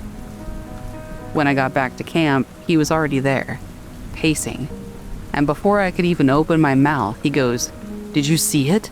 Did you see it?" I just nodded. He said something had come near his blind. He didn't see it first, but he heard it. Breathing, but not quite human. It circled him 3 times before vanishing. I guess later, he saw it, making his way back, kind of the same as me. We stayed one more night because we were too far out to hike back before dark. We built up the fire real big and stayed awake with our rifles on our laps. No talking, no laughing, just listening. Around midnight, we heard it again. This time, it howled. Now listen, I've heard coyotes, wolves, dogs, foxes. This wasn't any of those. It started like a low moan, then pitched up into a screech that went on way too long. It echoed through the trees like the whole forest was holding its breath, like it didn't want to be noticed. And then came the footsteps from all directions. It was like there were 3 or 4 of them, moving around the woods fast, just outside the ring of firelight. We never saw anything, but we stayed awake until dawn. We fed that fire all night long. When the sun came up, we packed up our gear in record time and hiked out, barely speaking. We didn't even eat breakfast, and we've never been back there since. Ray did some digging and found some old story about some creature they call the forest mimic. Supposedly it takes on a human shape, but it can never quite get it right. Moves like a man, looks almost like one, but not really. Some say it used to be human. Others think it's older than the trees, lives deep in the woods and watches, follows, mimics. I don't know what we saw or what we heard, but I know it wasn't a bear, and it sure as hell wasn't a person. Next time we hunt, we're going west, and we're not sleeping on the ground.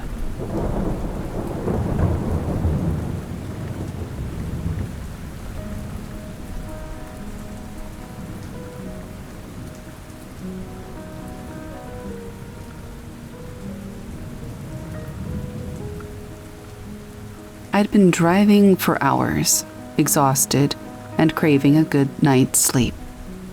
I found a little motel off the highway, the kind with the neon lights buzzing overhead and an old vacancy sign flickering. I figured it would do for the night. The owner, an old woman with gray hair and tired eyes, checked me in without saying much.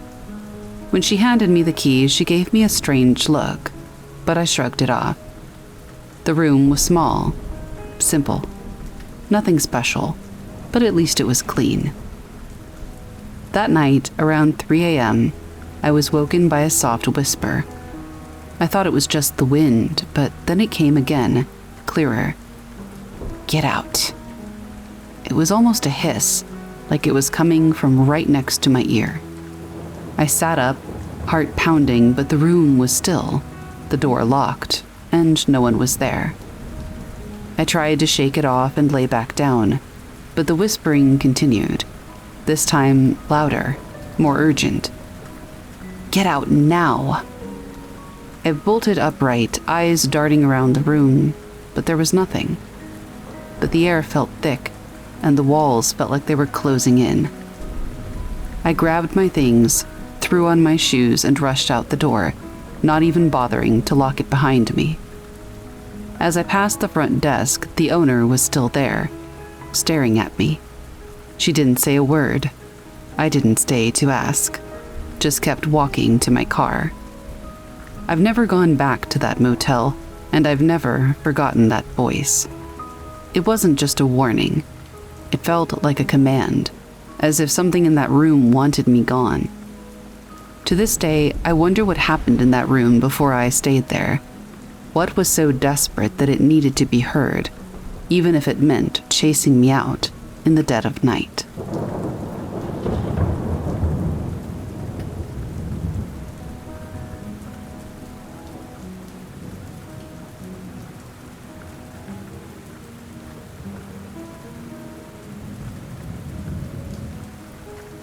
From the Other Side of the Lake, by Tommy But Not Really Tom, posted to r/True Scary Stories.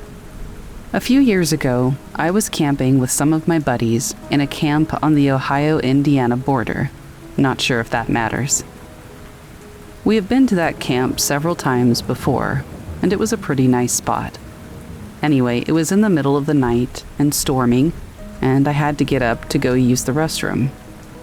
Our campsite was situated near a lake, and there was a clearing in the trees so you could look out onto the lake. So anyway, on my way back from the latrine, I noticed something from the other side of the lake. Something that I hadn't seen before. It was a light, or eyes is the only word I could really use to describe it, I guess. 2 of them. Now, this lake is probably 150 feet, maybe 200 feet long, or wide, or whatever, and the eyes were in the tree line, but they were small, like how a star looks at night in the sky. Anyway, I stood there looking at them for about 10 minutes, before I decided that maybe I was just seeing things, and I should get back to sleep.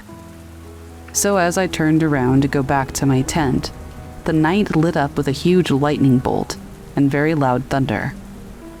I turned back toward where the eyes were, and they were gone.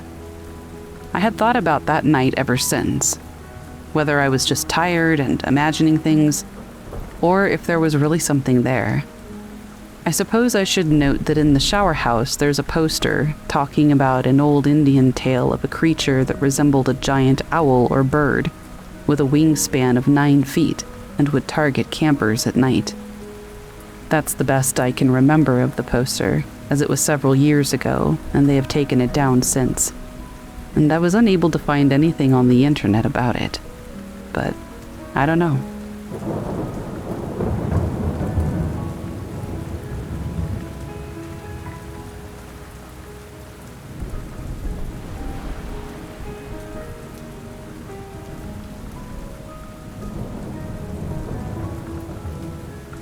My Wife Stepped on Something in the Lake by Peter Puck, posted to r/True Scary Stories. A few years ago, when my daughter was a toddler, my wife and I used to take her to a nearby lake to picnic, swim, and just unwind. It was a peaceful spot, quiet, not too crowded, the kind of place where you could just forget about the world for a while. One afternoon, after we'd finished eating, my wife decided to go for a quick swim while I stayed on the beach with our daughter. I watched her wade out into the water, the sun sparkling off the surface. It was just nice. A minute later, she suddenly stopped and turned to me, shouting something. At first, I couldn't make out what she said, but her expression was really off. And then I heard her clearly. I think I just stepped on someone's face. I froze for a second, thinking maybe she was joking, but the look on her face was not playful. It was pale, almost terrified. She very quickly started making her way back to the shore. It was like she couldn't get out of the water fast enough. When she did get back to me, she was visibly shaken. She said that while she was swimming, her foot brushed against something soft, and that at first she thought it was a rock or a weird patch of seaweed. But when she pressed her foot down, she felt the unmistakable shape of a face beneath the water, a nose and an eye socket. She swore she felt the hollow of the eye. I considered going in to check it out, but something stopped me. The unease in my gut, maybe. I kind of thought maybe it was just her imagination, but we decided to pack up and leave right after that anyway. Well, the next day, the local news reported that a young boy who had been missing for a few days was found drowned in that same lake. He'd been there the whole time, just beneath the surface. To this day, my wife is convinced she stepped on his face.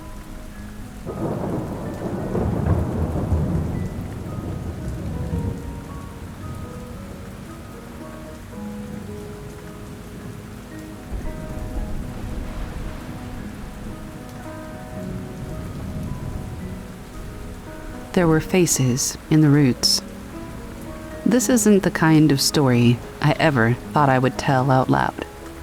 I'm not a fantasy guy. I don't read Tolkien. I don't believe in ghosts. I've worked in landscaping and maintenance my whole life. I know what tree roots look like, what erosion does, how things rot and settle and grow. But I also know what I saw. And whatever it was it saw me, too. I was working a job in northern Michigan, clearing an old property out of Charlevoix, where a cabin had been built decades ago and had been slowly swallowed by the woods. The owners were trying to sell, so they had hired me to clear the deadfall, pull out invasive plants, and take down a few trees that had grown too close to the house. It was peaceful work, cold, quiet mornings, lots of moss, birds everywhere. I was on day 3 when I uncovered the roots. It was a huge oak, old, gnarled, half dead, growing at the edge of what used to be a garden wall. They wanted it gone before it toppled. I cut it low and started on the roots, digging, chopping, shaking loose big loops of underground wood that looked like ropes or bones. That's when I noticed the first face. At first, I thought it was a knot in the root, the kind that sort of looks like a face if you squint. But it wasn't a knot. It had lips. I don't mean they were carved or drawn or it just looked that way. It was organic, as crazy as that sounds.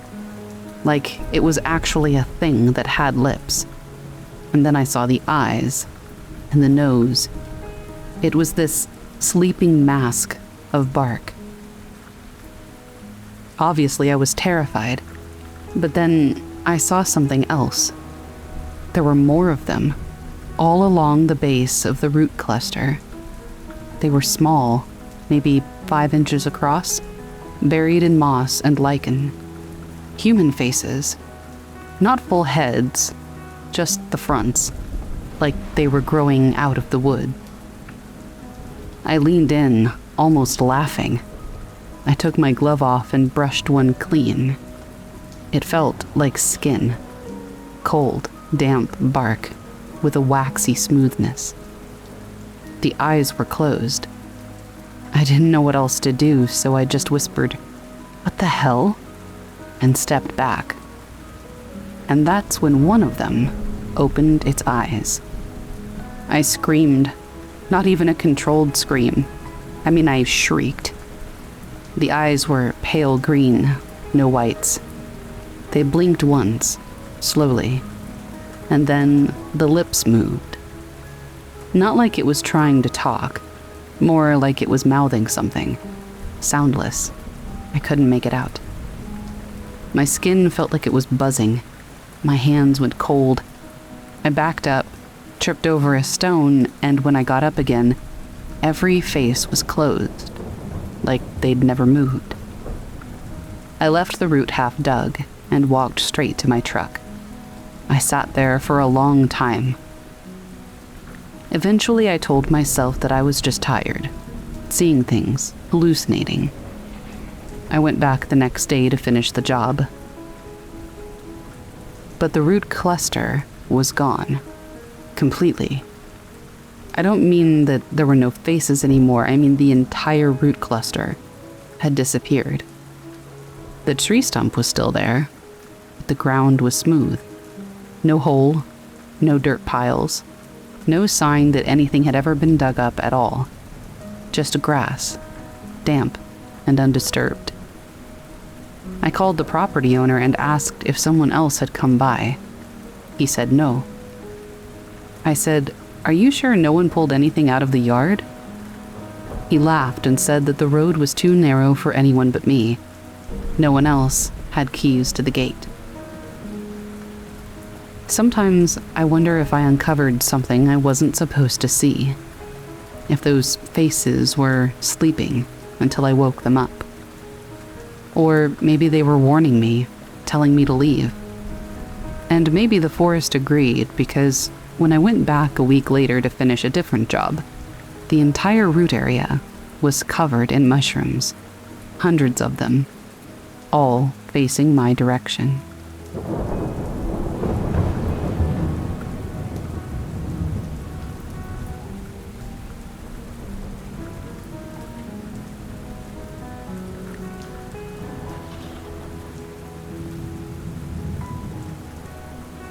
the abandoned school.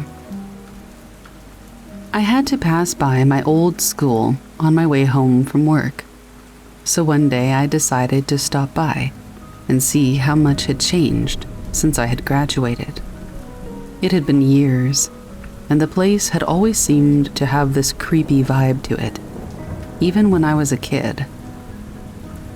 The windows were boarded up now, and the once pristine white walls were covered in graffiti.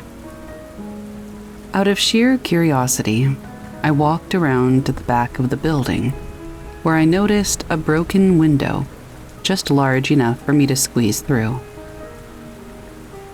I don't know why I did it, but I crawled inside. The smell hit me first.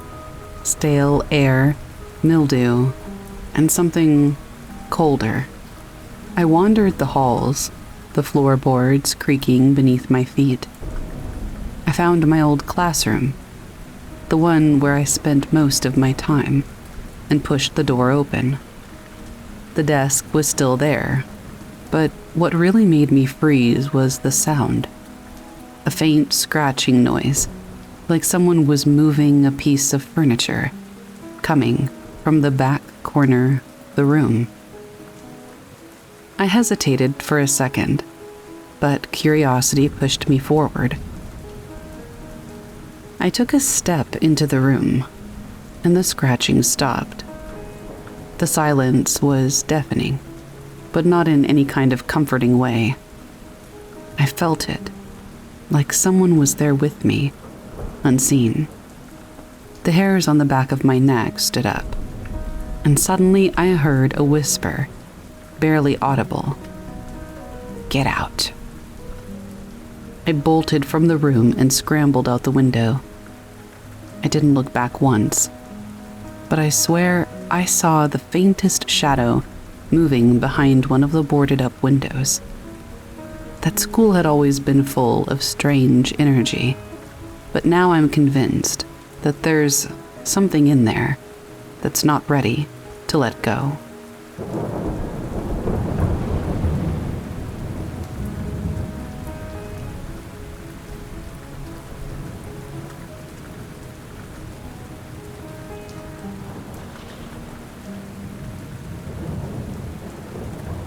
The Siberian fog. I've heard about the strange stories that come out of Siberia, about the endless snow, the isolation, and the bizarre things that happen in the fog. But you never really believe it until it happens to you. It was the winter of 2014 when I first went there.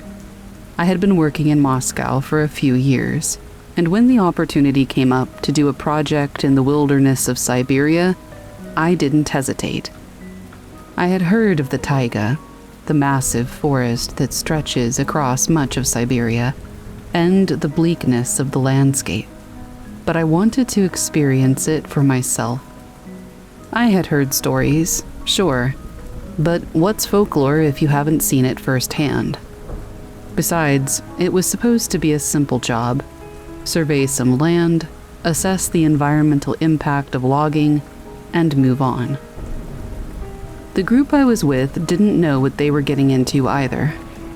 Our small team consisted of 4 people: myself, a guide named Sergey, and 2 other environmental engineers. We were sent out into the wild, a place so remote that cell service barely existed. The nearest town was hundreds of kilometers away, and we'd be staying in a small wooden cabin built for workers deep in the taiga. It wasn't exactly luxury, but it was a place to sleep and get some food while we worked. It wasn't supposed to be a dangerous trip. The weather wasn't great, sure. It was Siberia, after all, but we were prepared for the cold, the snow, and the isolation. What we weren't prepared for was the fog. I'll be honest, I didn't think much of it at first. I was more focused on the task at hand, measuring, calculating, and taking notes. But by the second night, things began to feel off. We had all settled into the cabin after a long day of work, Sergei, the guide, had gone off to check the traps he had set earlier in the day, while the rest of us huddled around the small stove, drinking tea and chatting. Around midnight, Sergei came back, visibly shaken. He muttered something under his breath in Russian, too quick for us to understand.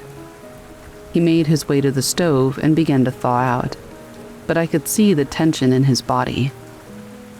We didn't press him for details. He was a quiet man, and we assumed it was just the cold that had gotten to him. The fog came in that night, creeping in like a slow-moving blanket over the land. It wasn't unusual to have fog in the area. It was a common weather pattern, especially during the cold months. But what happened next was far from normal. Sergei had barely gotten into bed when we heard a noise outside. It wasn't a loud noise, more of a subtle rustling, like the sound of something brushing against the snow. But it didn't sound like an animal. Animals, we had learned, didn't move like that. There was something deliberate, purposeful about it. At first, we tried to ignore it, but then came the knocking. At first, it was faint, but it grew louder and more insistent. It wasn't a knock on the door, though. It came from the fog, from the direction of the trees. It was as though something was trying to get our attention, something out there in the mist. "Do you hear that?" I asked, breaking the silence. Sergei didn't say anything at first, just stared into the fog through the cabin's small window. He was the first to move, grabbing his jacket and slipping out of the cabin. The rest of us followed reluctantly, but we trusted him. Sergei knew the land, knew the woods, but the minute we stepped outside, the air felt different. The fog pressed in, thick and suffocating. I couldn't see more than a few feet ahead of me. The trees loomed like dark silhouettes in the mist, and the shadows moved in a way that felt wrong. "Sergei, what's going on?" I asked, my voice barely audible over the howling wind. He didn't respond, but I saw his eyes scan the mist. His expression was grim. Finally, he just muttered, "Stay close." And then we heard it. The whispering. It was faint at first, like a murmur carried on the wind.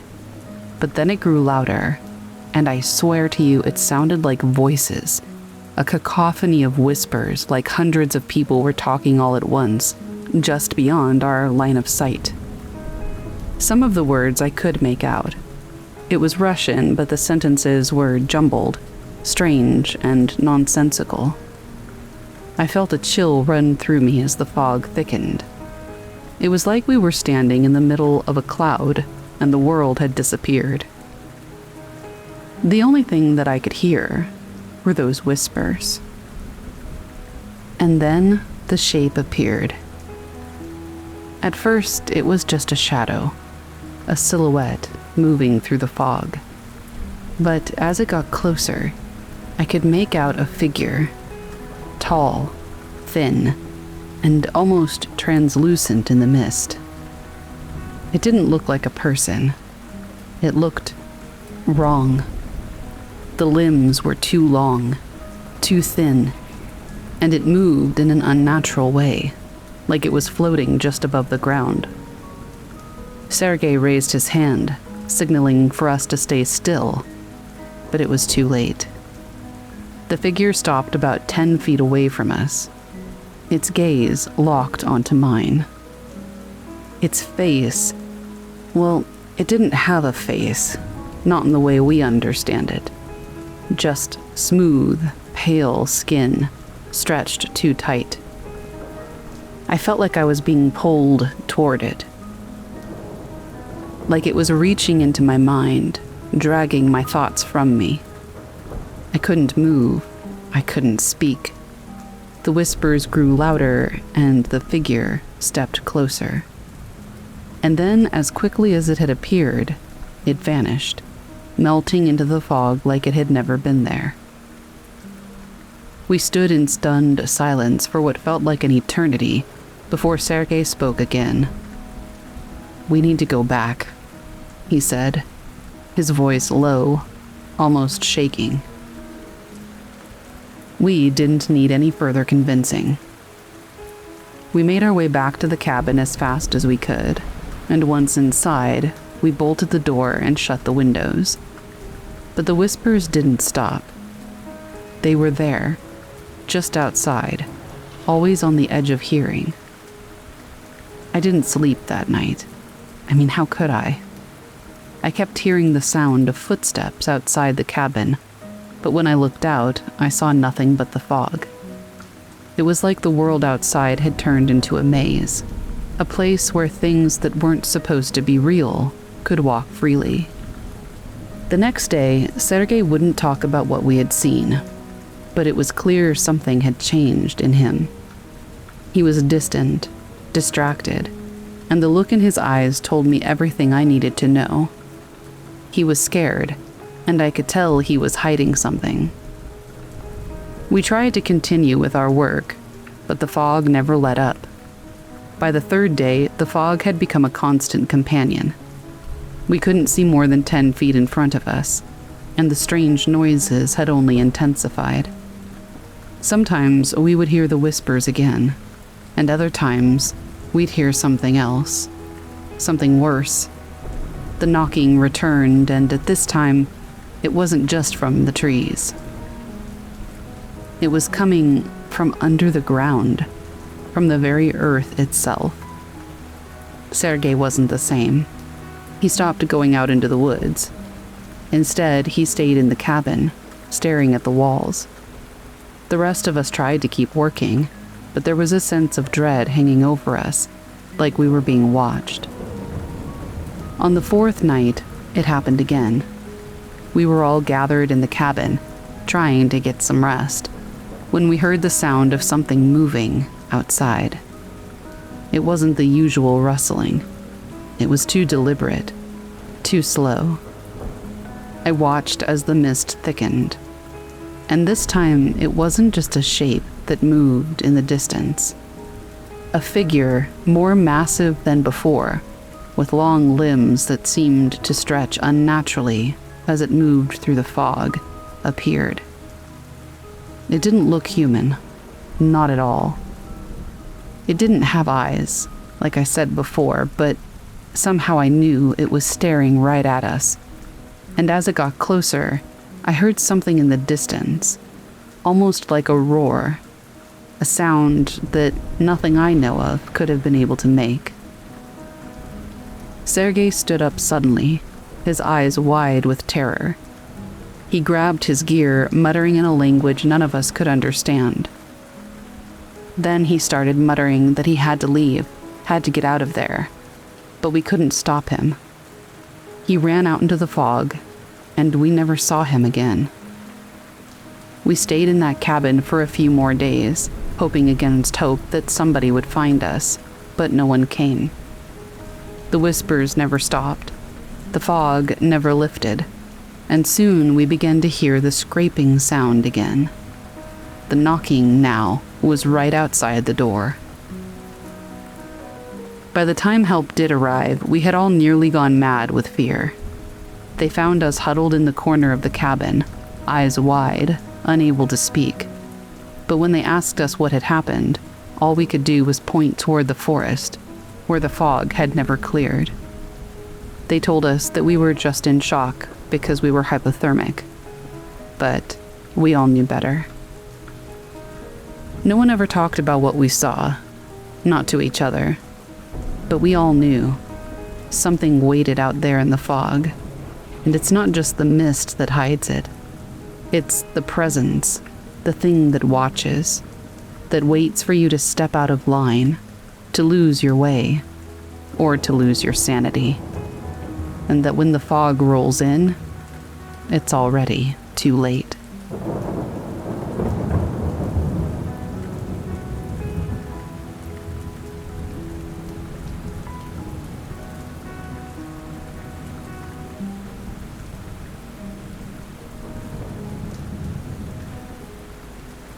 "Help me, I'm lost," by a now deleted user, posted to r/True Scary Stories.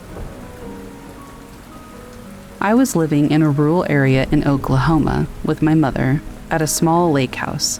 I'm probably 10 or 11 at the time. One night, I'm sleeping in my room when I randomly and abruptly wake up for no reason. This was not normal for me, and I felt very uneasy. The only sound I could hear was my mother snoring in the next room on the couch. I rolled over and I tried to go back to sleep, but I really had to use the bathroom, and I couldn't ignore it, so I grudgingly forced myself to head that way. The bathroom is on the other side of the house, around a corner and past the kitchen, and finally down a long hallway on the right. So after I made the trip and finished my business, I flipped off the light switch and started heading back to bed. That's when I heard the distinct click of the light switch, and I saw the glow of the bathroom light in the hallway. Terrified, I slowly turned around, just to witness the light in the bathroom start clicking on and off. Just click, click, click, click, click. Finally, it shut off completely. In the darkness of the hallway, my eyes began to make out a white shape near the end of the hall. It was around my size, and it was crouched on the floor. At this point, I am frozen to the spot as my mind begins realizing that no one else is home except for my mom and me. Then the white shape begins whispering in a quiet man's voice, "Help me, I'm lost." I remember wanting to scream for my mom, but I couldn't. And instead, I barely said, "No," before this thing starts running at me on what sounds like all fours. I quickly ran through the kitchen and around the corner before running to my sleeping mother, shaking her awake. I remember just saying, it's coming," and my mother's eyes going from dazed to alert in an instant. She asked me what was going on, and I saw her eyes look over my shoulder, and then she screamed. Remembering her scream still makes my blood run cold. Never had I heard pure terror like that in my life, and I still haven't. She grabbed me by the arms and pulled me into the room and slammed the door shut. She held me in her arms with her back pressed against the door as we listened. It sounded like this thing was running around in circles in the kitchen. We could hear the hands and feet slapping against the tile. The kitchen had a sliding glass door to the outside, which sounded like it was thrown open and then slammed. We sat there absolutely horrified until daybreak. I was sent to my grandmother's in the next town for a while after that, and I never set foot in that house again. Years later, my mother said that she went walking around the property after the incident, and she came across a small burial site with 3 headstones that each belonged to children from the early 1900s. But it freaks me out though, because what I heard that night was a man's voice, but it was so unnatural. I don't think it was a kid. My mom still will not tell me what she saw behind me. She tells me she's afraid that it will know that we're talking about it, and it will come back.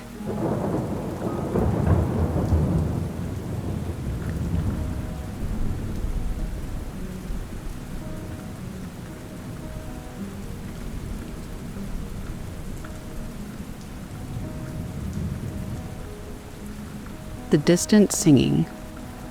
I'm not sure why I'm even writing this down. It's been almost 6 weeks since it happened, and I still can't decide if I actually experienced what I think I did, or if my brain just decided to mess with me after too many days alone in the woods. But I keep coming back to it, so maybe telling the story will help. I was doing a week-long solo backpacking trip through the High Peaks Wilderness in the Adirondacks back in late October. It was nothing too ambitious. I'd planned a route that would take me through some of the less traveled areas between Lake Placid and Newcomb. The kind of deep woods hiking where you might not see another person for days. This was day 4 of the trip, and I'd been making good time. I was somewhere between Santanoni Peak and the Cold River, following an old hunting trail that barely showed up on my maps. The weather had been perfect. Crisp fall days, cold nights. The kind of October weather that makes you understand why people move to the mountains. I'd stopped for lunch around noon at what looked like it might have been an old logging camp. Just some stone foundations and a rusted piece of machinery that was probably left behind decades ago. It was a nice spot to rest, open enough to get some sun, but sheltered by big maples and birch trees that were just starting to turn. I was sitting on my pack, eating a sandwich when I first heard it. I heard singing, coming from somewhere deeper in the forest. It was pretty faint, but it was definitely human. A woman's voice, carrying a melody that I didn't recognize. At first, I figured it was just another hiker, maybe someone camping nearby. But as I listened, I realized how strange that would be.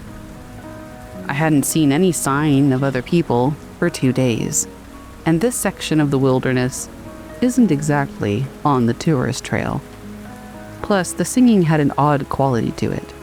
It was like it was coming from much farther away than it should have been for me to hear it so clearly. The melody was haunting, but not in a beautiful way, like deeply unsettling. It was almost like a lullaby that had been twisted into something else. The tune would rise and fall in ways that seemed almost familiar, but that you could never quite place. There were no words that I could make out, just that eerie, wordless singing echoing through the trees. I finished my lunch and packed up. I figured I'd probably run into whoever was singing as I continued down the trail. But after an hour of hiking, the voice was still there. Still distant. Still coming from somewhere off to my right through the forest. I stopped and tried to get a better sense of where it was coming from. The singing seemed to be maybe a quarter mile away, somewhere up the slope from where I was walking. Clear enough that I could follow the melody, but far enough that I couldn't make out any details about the singer. Here's where I probably made a mistake. Instead of continuing on my planned route, I decided to investigate. I mean, what if someone was lost out there? What if they were singing to try to attract help? I mean, I couldn't just ignore it. I guess I could have, but I didn't. I left the trail and I started bushwhacking uphill toward where the singing seemed to be coming from. The forest was thick with undergrowth and fallen trees, typical Adirondack backcountry. It was pretty slow going, but the singing continued steadily, so I had something to navigate toward. After about 20 minutes of hiking uphill, I stopped to listen again. The singing was still there, still at roughly the same volume and distance. It was like I hadn't gotten any closer at all. I kept pushing through the woods, following the sound. Another 20 minutes, another stop to listen. The voice was still exactly the same distance away, still coming from up the slope, just as clear and just as far. And that's when I started to get that creepy feeling on the back of my neck. I'd been hiking toward the singing for almost an hour. I covered maybe 1.5 miles of rough terrain, and I'd gotten no closer. That's just not how sound works in the forest. I tried changing direction, angling more to the left, where the singing seemed strongest. Same result. I hiked for another half hour, and the voice stayed exactly the same distance ahead of me. It was always just out of reach, and increasingly I started to notice it was always leading me deeper into the woods. By this point, I was genuinely lost. I'd been following this singing instead of paying attention to landmarks, and the forest canopy was too thick, to get a good GPS signal. I pulled out my compass and I tried to figure out which direction would take me back to the trail. But I had made so many turns following the voice that I wasn't even sure which way I'd come from. Now, I know, the smart thing to do would have been to stop chasing the singing and focus on getting back to my planned route. But as we've established, I was not smart this day. And there was something about that melody that made it so hard to ignore. It was compelling in a way that I can't really explain. Not beautiful like a siren call, but just like it was specifically designed to make you want to follow it. Which I guess is similar to a siren call, but it wasn't beautiful like that. Anyway, I spent another hour bushwhacking through increasingly dense forest, always following that voice. But the singing never stopped. It never got louder or softer. It was the same, always just far enough away that I couldn't get to it. Finally, as the sun was starting to get low, I forced myself to stop. Better late than never, I guess. I was completely exhausted and turned around. I was no closer to finding the source of that stupid singing than when I'd started. And worse, I'd burned through most of the afternoon, chasing something that might not even be real. Or worse, could be real but very dangerous. I found a relatively clear spot and got my bearings with the compass. It took me almost 2 full hours of careful navigation to find my way back to anything that looked like a trail. By then, it was getting dark, and the singing had finally stopped. I ended up having to make an unplanned camp that night in a less than ideal spot, since I'd lost so much time following the voice through the woods. As I was setting up my tent by headlamp, I kept expecting to hear that singing start up again. But the forest was quiet, except for normal night sounds. Owls, branches creaking, the occasional rustle of small animals in the underbrush. Still, I didn't sleep well. Every time I started to drift off, I'd think that I could hear that melody starting up again, somewhere in the distance. But then I would sit up and listen carefully, and there was never anything there. The next morning, I got back on my planned route and finished the last few days of the trip without any other incidents. But I just couldn't stop thinking about that singing. The way it had stayed exactly the same distance away, no matter how far I hiked. The way it seemed to pull me deeper into the woods, but without ever letting me get close to it. I've done some research since then, looking into local legends and folklore about the Adirondacks. There are stories about voices in the woods that lead people astray, usually connected to indigenous beliefs about forest spirits. Most of them end badly for people who follow the voices too far. I keep wondering what would have happened if I had kept following that singing until after dark. If I'd let it lead me even deeper into the wilderness, away from any marked trails or known landmarks.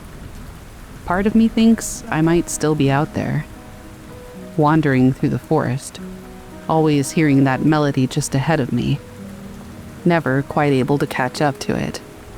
And I guess by this time, I probably wouldn't be around anymore. The rational part of my brain says it was probably just an acoustics trick.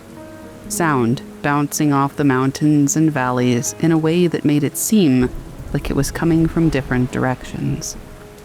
But acoustic tricks don't usually last for 3 hours straight, and they don't usually sound like deliberate melodies. I'm planning another trip to the Adirondacks next spring, but I'm sticking to the marked trails this time.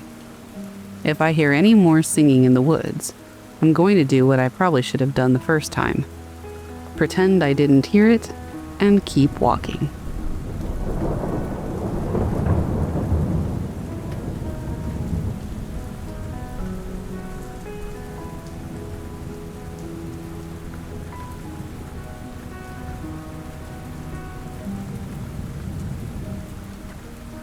This happened a few months ago, and I still get chills thinking about it. I had just gotten out of the shower.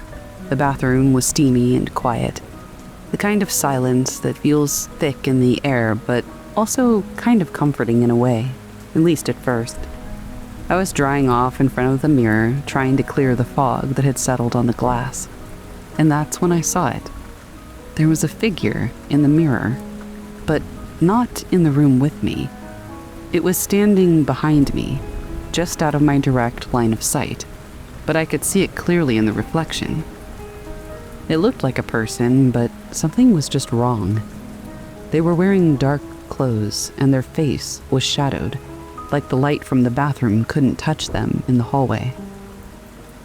I turned around, my heart racing, but the room was empty. So was the hallway. I looked back at the mirror and the figure was gone. But I still felt like someone was standing there, just outside of my sight. I chalked it up to my mind playing tricks on me. Maybe I was tired or imagining things. But then the next night, I saw it again. Same figure, same spot.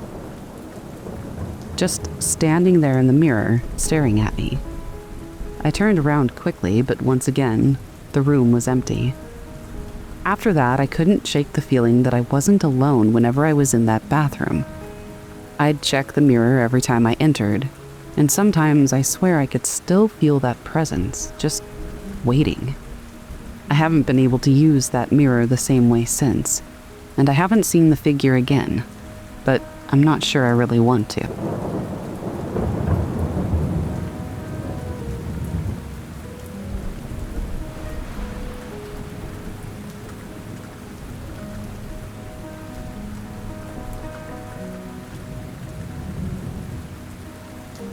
The thing that watches from the back window.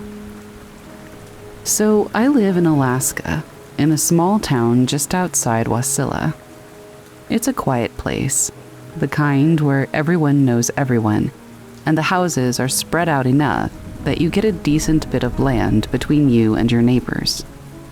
My neighbor, though, she's a character. Mrs. Harper, late 60s, lives alone in the house next to mine. She's sweet, but she's always had these weird stories about her house being off.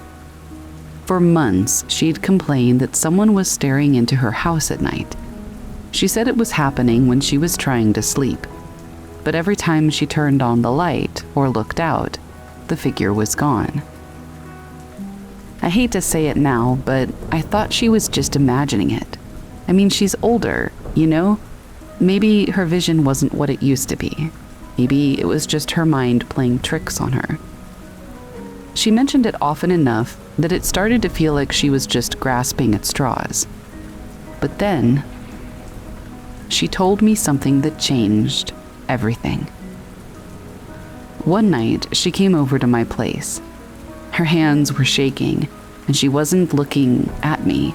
She was looking over her shoulder, like someone was right behind her. I figured that she was just scared of the dark or whatever, but then she said it again. "Someone's watching me. Someone's at the window." And she wasn't talking about the usual sense of feeling watched. She was talking about an actual presence, a thing.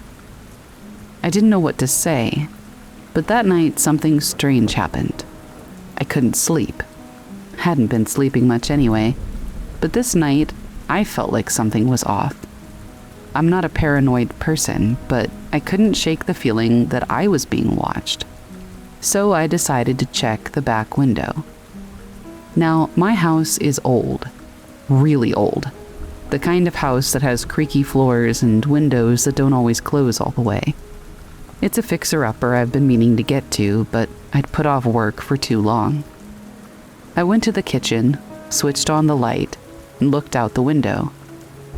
I'll admit I was expecting some kind of animal or a reflection to freak me out. The wind had been gusting pretty hard, and there were shadows dancing all around. But then, I saw it.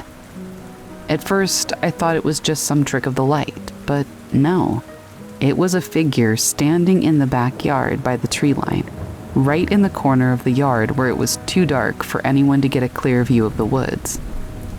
The thing was tall, like unnaturally tall, and the more I stared, the more I realized something was horribly wrong. It wasn't a person. It didn't have a face. It was like the outline of a person, but the space where its face should be was just empty, like it was covered by a deep blackness that didn't match the night around it. I froze. My first instinct was to turn the lights off and back away from the window, but I couldn't move. Something about it felt wrong, like my body just wasn't able to react properly. And then, like it knew I was watching, it started moving, slowly but steadily, toward the house. I'm not sure how long I stood there, paralyzed. It didn't make a sound. It didn't even rustle the grass, but it was coming closer. I felt like time had slowed, like the air was heavier, pressing down on me.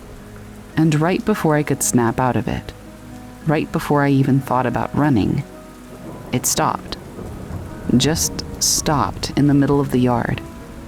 I couldn't see its eyes, but I swear it was looking at me. That's when I snapped back into my senses, and I bolted to the back door. I didn't go outside. I didn't want to. I locked every window, every door, and stayed up all night. I didn't hear anything more from it, but I wasn't going to take any chances. Not after that. The next morning, I called Mrs. Harper, but she was already outside. Her eyes were wild and frantic. "Did you see it too?" she asked. I don't even know why I asked, but I did. "What did you see?" And she told me exactly what I had seen. No face, just darkness.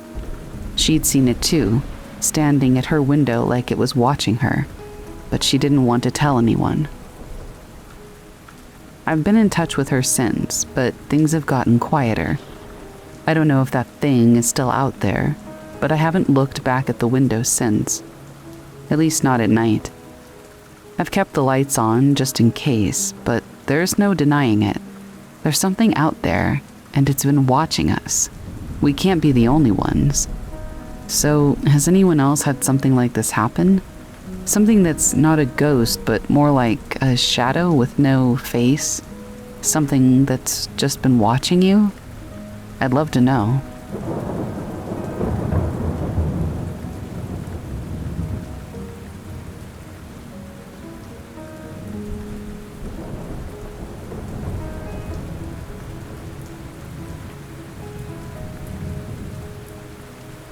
She walked into the water. I'm not really the type to believe in ghosts. Not properly. I used to say that a place feels haunted because your mind wants it to be, like it's looking for echoes. But something happened about 5 years ago that's never sat right with me, and the more time passes, the harder it is to explain it away. I was 28 when it happened, living in Manchester, working a dead-end job that made me feel like my soul was peeling off in layers. That summer, I took a week off and drove up to the Lake District, just to get away from it all. I needed to be somewhere that didn't buzz with fluorescent lights and pretend conversation. I ended up renting this tiny stone cottage near Buttermere. Not one of the tourist trap cottages. This place was more isolated. No telly, no Wi-Fi, barely any signal. It had a stove that ran on bottled gas and a clawfoot tub that looked like it hadn't seen a proper scrub since the 80s. But it was real quiet. You could hear the wind roll down the hills. That's what I wanted. The lake itself was maybe a 10-minute walk from the cottage. The path ran behind a sheep field, through a patch of woods, and then opened onto the water. Buttermere is long and narrow, with hills rising steeply around it, more like a glacial bowl than a regular lake. The whole place has this heaviness to it, like it's holding something under. The first 2 days were just long walks, hot tea, and reading paperbacks with damp corners. By the 3rd day, I'd gotten into this rhythm of going out at dusk and walking the edge of the lake just as the sun dipped behind the fells. I'd usually make it about halfway around before heading back, and I never saw anyone else out there. It was early September, so the tourist rush had calmed, and the evenings were already starting to bite. Anyway, it was the 4th night when things shifted. I'd made my way out just before 7, light fading fast behind the crags. I took the same path I'd taken the night before. The sky was clear but moonless, and that made the lake look like a black sheet. Still, no ripples. There was this odd hush in the air, like the birds had buggered off early for the night. I was standing at the stone wall that runs along the northern edge, just watching the light vanish, when I noticed her. She was standing in the water, about 20 feet out, ankle deep. I hadn't seen her walk in, and I hadn't heard a splash. She was just there, facing out toward the center of the lake. Pale dress, long sleeves, hair down her back, not moving. I remember thinking, that water is cold as hell. What is she doing? It wasn't the kind of thing you expect to see on a quiet evening. I called out just a sort of awkward, "Hello, you all right?" But she didn't react. Didn't turn or flinch. She just stood there. I took a few steps closer and stopped at the edge. And that's when I noticed something that made the hair on the back of my neck lift. Her dress wasn't wet. She was standing in the water up to her calves, and the fabric just hung, dry. There was no cling, no change in color. It was like the water wasn't touching her, and that, more than anything, is what made me stop cold. I looked down at the water and then back up. She was gone. She didn't walk out. She didn't run off. She just disappeared. I stood there for a few minutes. My heart was pounding like I'd run a mile, trying to convince myself that I'd... What? Zoned out? Blinked too long? Maybe she ducked or slipped away in the dark. I told myself whatever I needed to, just to get moving again, but I didn't buy any of it. I didn't sleep much that night. Every creak of the cottage made me jolt. I kept seeing that dry fabric in my head, the way she didn't move or shiver. The next morning, I asked the old man who ran the village shop if anyone had drowned in the lake recently. He gave me a funny look and said, "Not lately, but folks always say Buttermere's got its stories." Then he mentioned something about a water wraith, one of those old tales that gets folded into the hills like moss. Woman in white walks into the lake and never comes out, that sort of thing. I brushed it off, but something in the way he said it stuck. That evening, I didn't go for my walk. I sat on the cottage step with a mug of whiskey-laced tea and stared down toward the woods. I half expected to hear footsteps, but I didn't. Not then. It was the last night, my 6th, that things went properly sideways. I'd packed most of my things, had one final dinner of beans and toast, and figured I'd do one last loop of the lake, sort of a goodbye to the place. It had started to feel personal somehow. I got down to the water just before full dark. The lake was mirror flat again, and the air was weirdly warm for the season. I walked slower than usual, and when I got to that same spot on the northern edge, I stopped. I looked out. Nothing. But then I heard a sound that sent chills down my spine. A drip. One single drip, like water falling off of a hand. then another, closer. I turned, and there she was. Not in the water this time. She was standing on the path maybe 10 feet behind me. Same pale dress, same long hair, still facing away, looking toward the water. I didn't move. She lifted one arm, slowly, like she was reaching toward something, in the dark. I couldn't breathe. I couldn't make my feet work. And then she took a step, into the air. It was like she stepped downward, but there was no hill, no dip, just flat ground. She kept walking, each step lower than the last, as if the earth was sinking beneath her. Within a few strides, her shoulders had dipped below the grass line, then her head, and then nothing. Just the sound of that one last drip. I ran. I don't care how ridiculous that sounds. I dropped my torch, nearly twisted my ankle, and ran all the way back to the cottage. I locked the door and shut the curtains, and I sat on the floor with a blanket wrapped around me and the lights on till dawn. I didn't sleep. I couldn't. I left the next morning without even tidying up, tossed my keys through the letterbox and drove straight home. I didn't stop till I was back in Manchester. I didn't tell anyone for a long time. What would I even say? I saw a ghost in the Lake District and she didn't follow the laws of physics. Sounds ridiculous. Even now, I'm not sure what I believe. But here's what I keep coming back to. The way she didn't move like a person. The way the water didn't touch her. The fact that I never heard her come or go. She just appeared and disappeared, like she was slipping between layers. Sometimes I think maybe she's not a ghost in the usual sense. Maybe she's stuck, caught in some fold between places. Or maybe the lake wants something. Maybe it keeps things, takes them and makes them into stories that only show themselves when no one's really watching. I haven't been back, and sadly, I don't think I will go back. But one thing's for sure. Whether I do or not, I will never, ever forget her.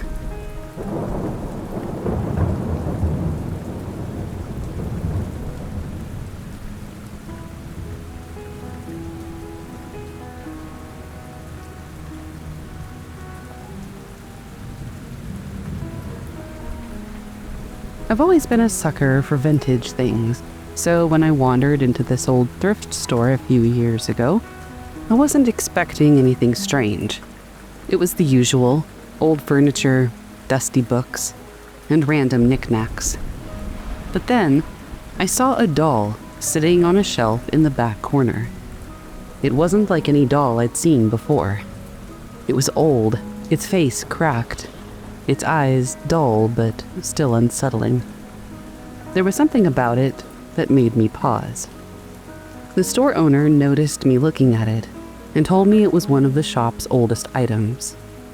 "You'd be surprised how many people are drawn to it," she said with a strange smile. "But it's not for sale." That made me curious. It did have a price tag after all, so I had to ask why. She just shrugged and said, "It's not for everyone. Trust me, you don't want it." Naturally, I ignored her and convinced her to sell me the doll. It was cheap, and I couldn't resist. I brought it home and placed it on a shelf in my living room, but from the moment it entered the house, things started to feel off. The temperature dropped in the room, and every time I passed by, I felt like the doll was staring at me. That night, I woke up to a sound. Soft, almost like the clinking of glass or porcelain. I turned on my light, but everything looked normal, except for the doll. It had moved, just a few inches, but enough to make me feel like I really wasn't alone in the room. The next morning, the doll was gone. I checked the entire house, and there was no sign of it anywhere. I was really freaked out, so I went back to the thrift store, and when I walked in, that stupid doll was on the shelf. I looked at the owner and she just shook her head. "I told you it wasn't for you," she said. I never saw that doll again. I don't know what it was or why it disappeared from my house or how it magically appeared back in the shop, but I've never gone back to that store, and I'm pretty sure I never will.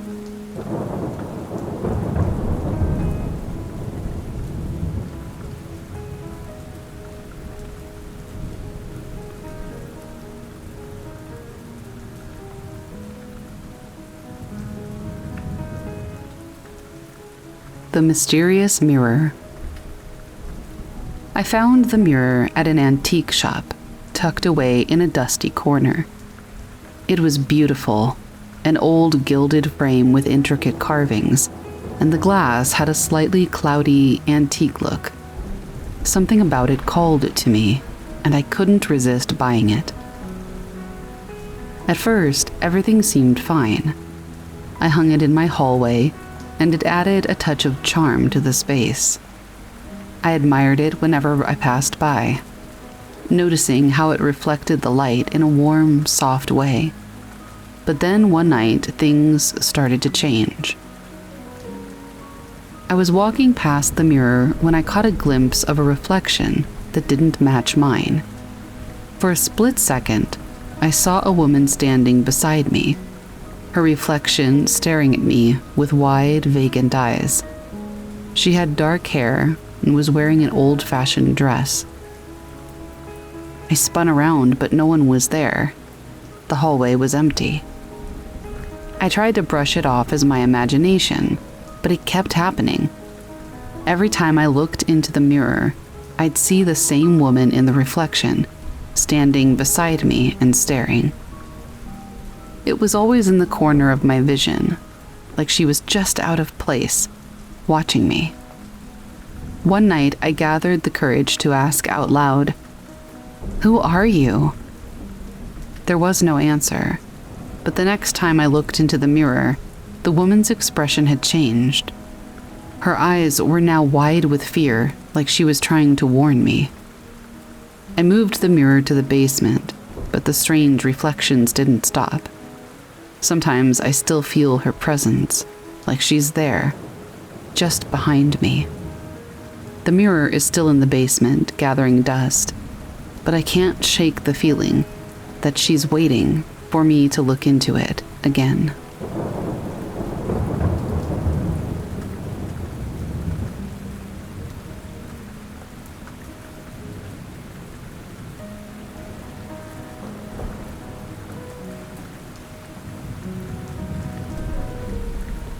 The Night Whistles by No Step on Sneck 117, posted to r/True Scary Stories. First off, some background about myself. I am an avid catfisher, like actual fishing, not like tricking people. I love to fish at night when it's peaceful and quiet, and I tend to stay out extremely late on non-work nights. So that leads me to why I was here at this lake, experiencing what I did. I forgot what day it was, but I was alone. My girlfriend at the time didn't want to come with me, and I couldn't convince anyone else to come either. So screw it, I'll go by myself. I grabbed my gear and my gun, fished for a few hours, caught a few. While I was fishing, I kept hearing talking, but I couldn't see anyone. I figured maybe they were just walking down the road, and I pay it no mind. This is a city lake, by the way, so it is decently lit up in most areas. Fast forward a few hours. I hear a whistle. I look around, I don't see or hear anything further, so I resume fishing. Another whistle, this time to my right. I'm thinking to myself that it's probably just some kids, but this is like an attention-seeking whistle. You know, like someone would do if they really needed your attention. Again, I see and hear nothing. I turn around, I see a cat. I think nothing of it. I go back to fishing. I hear another whistle, this time behind me.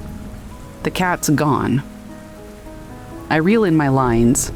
Catfish are pretty strong, and I don't want to lose a $200 pole.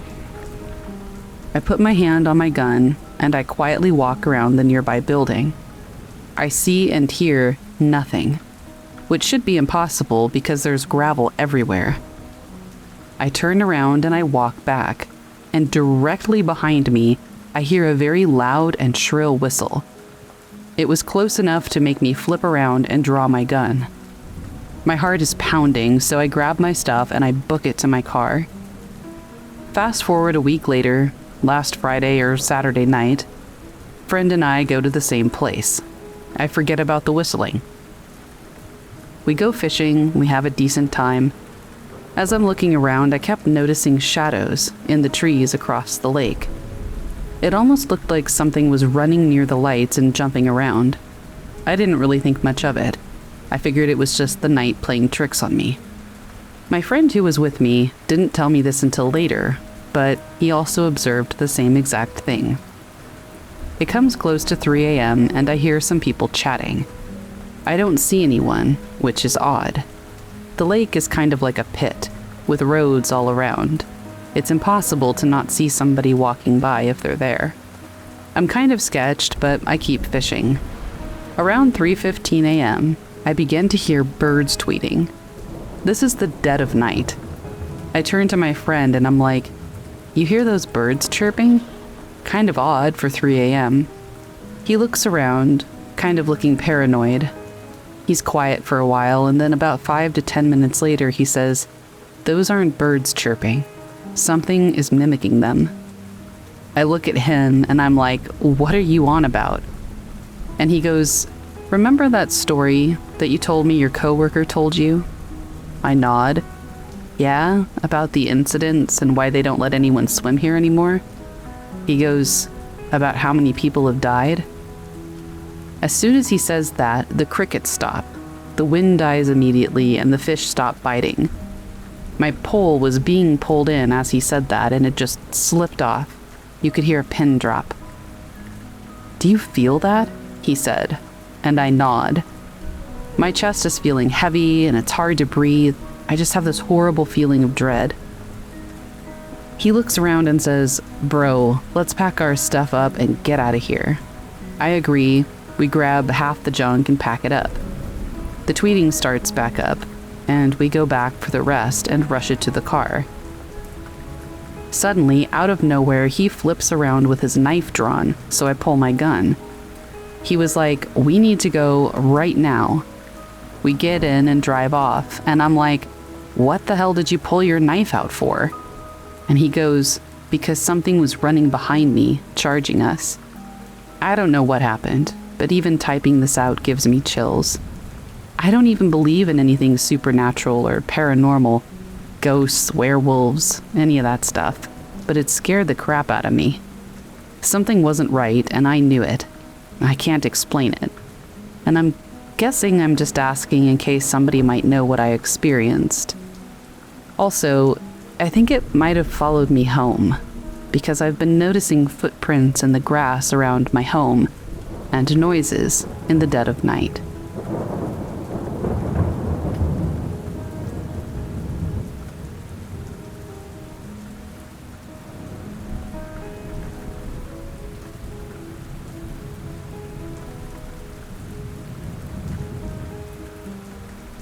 The Endless Path. This happened 2 years ago, and none of us who were there have ever been able to explain it. There were 4 of us. Me, my friend James, his girlfriend Carly, and my cousin Owen. We're all in our late 20s, and we used to backpack and camp together a few times a year. James had picked a loop trail in the Great Smoky Mountains, one that wasn't too crowded, but had really good reviews. Supposedly, it was about 9 miles total, with elevation changes and a nice overlook. We packed for a 2-day trip. Figured we would hike in, camp overnight, and then hike out the next morning. The trailhead was near Cades Cove, if you're familiar. We started at about 10 a.m. The weather was absolutely perfect. Overcast and cool, but not raining. The first few miles were pretty unremarkable. Trees, streams, the usual fallen logs. We took a few photos, stopped for snacks, but we were making good time. Around mile 4, we started noticing something weird. It wasn't dramatic at first, just little stuff, like a bend in the trail that looked exactly like the one we had already passed, a downed tree with a notch that James swore he'd seen an hour ago. I brushed it off as déjà vu. Forests repeat themselves. That's just how the woods work. But the weirdness escalated. We hit a fork, not a marked one, just a natural split where the path curved around a boulder. Owen wanted to go left. James said right looked familiar, and Carly said it didn't matter because both would reconnect. We went right. 10 minutes later, we came out at the same fork. Exact same boulder. Same fallen tree next to it, and it was broken in half, like it had been split by lightning. We thought maybe we had doubled back by accident. It's easy enough to do in a dense forest. So we marked the rock with a Sharpie dot and tried again. Left this time. Same thing. 15 minutes later, we were back at the same fork, and there was our dot on the rock. Now we were properly freaked out. We checked GPS. No signal. The map didn't help, because we weren't really sure where exactly on it we were. There were no trail blazes, no signage, just trees. And the weird thing was that everything between the forks was identical, like the path curvature and the tree shape, even the forest litter on the ground.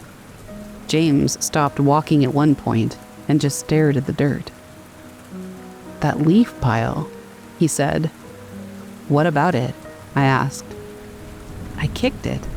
I remember kicking it." He pulled out his phone.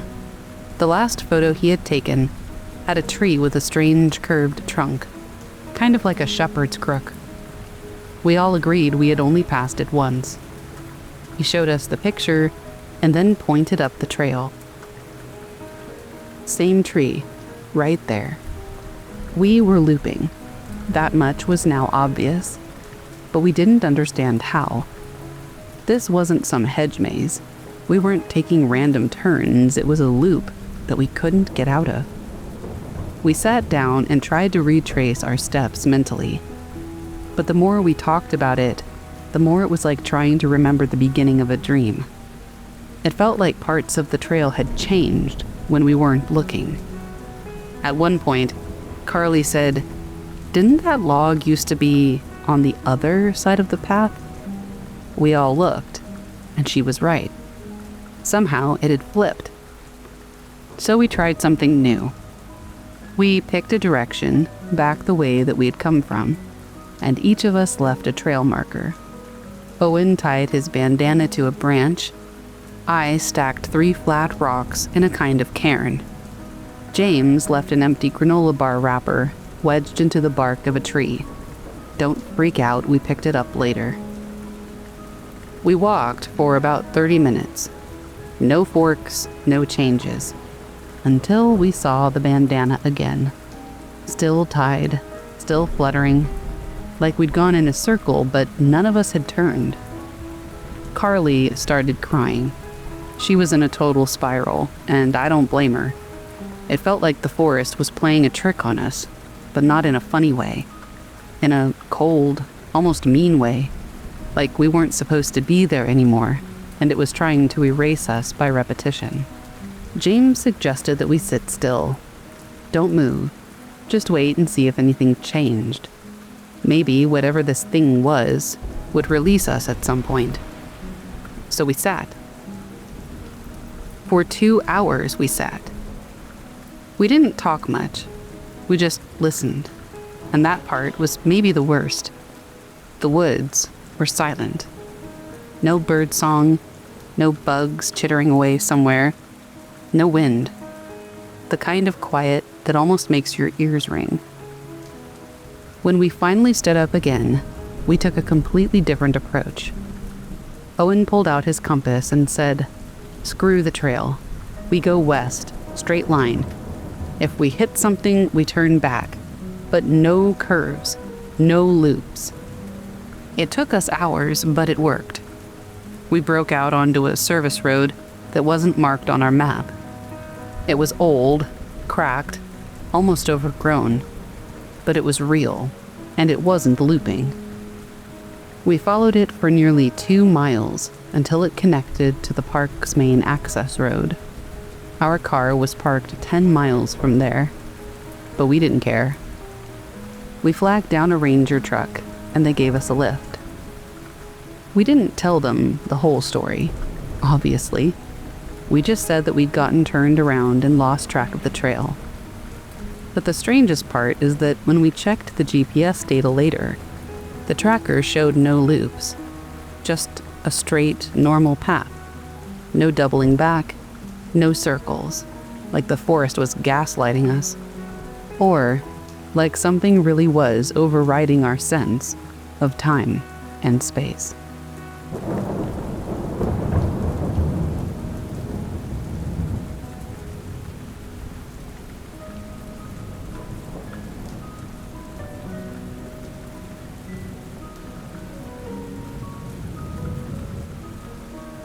This happened last spring, and I still can't explain it. It was late in the evening, and I was outside in my backyard, just relaxing with a book. The weather was nice, and the evening was calm, but there was kind of a strange feeling in the air, like something was just a little off from what it normally would be. The dogs were inside, and it was just too quiet. Suddenly, I heard a rustling from the bushes near the fence. I figured it was just an animal. Maybe it was a raccoon or a squirrel, so I didn't really think much of it at first. But then, the rustling grew louder. It was like something was doing it on purpose. Almost like if a friend was sitting in the bushes shaking them to try to get your attention or something. I got up to check it out. I thought it might be a neighbor's dog or just an actual prank, but as I stepped closer to the bushes, I froze. There was something standing in the shadows, just beyond the edge of the light from the porch. It was way too tall for a person, and it was covered in what looked like matted fur.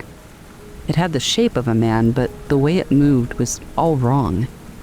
It didn't walk, it just shifted, like it was gliding across the ground. Its eyes were kind of glowing, this faint, eerie yellow. It stared at me for a moment, and I felt like time literally slowed down. I didn't know what to do, I just stood there.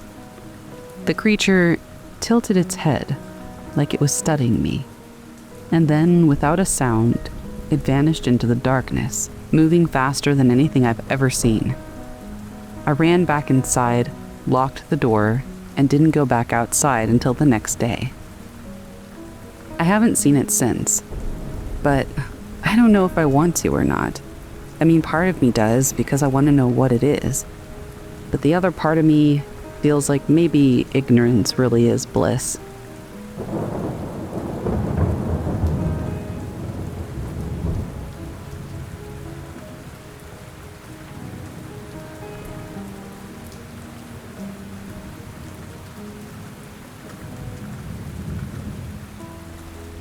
The Whistler in the Fog.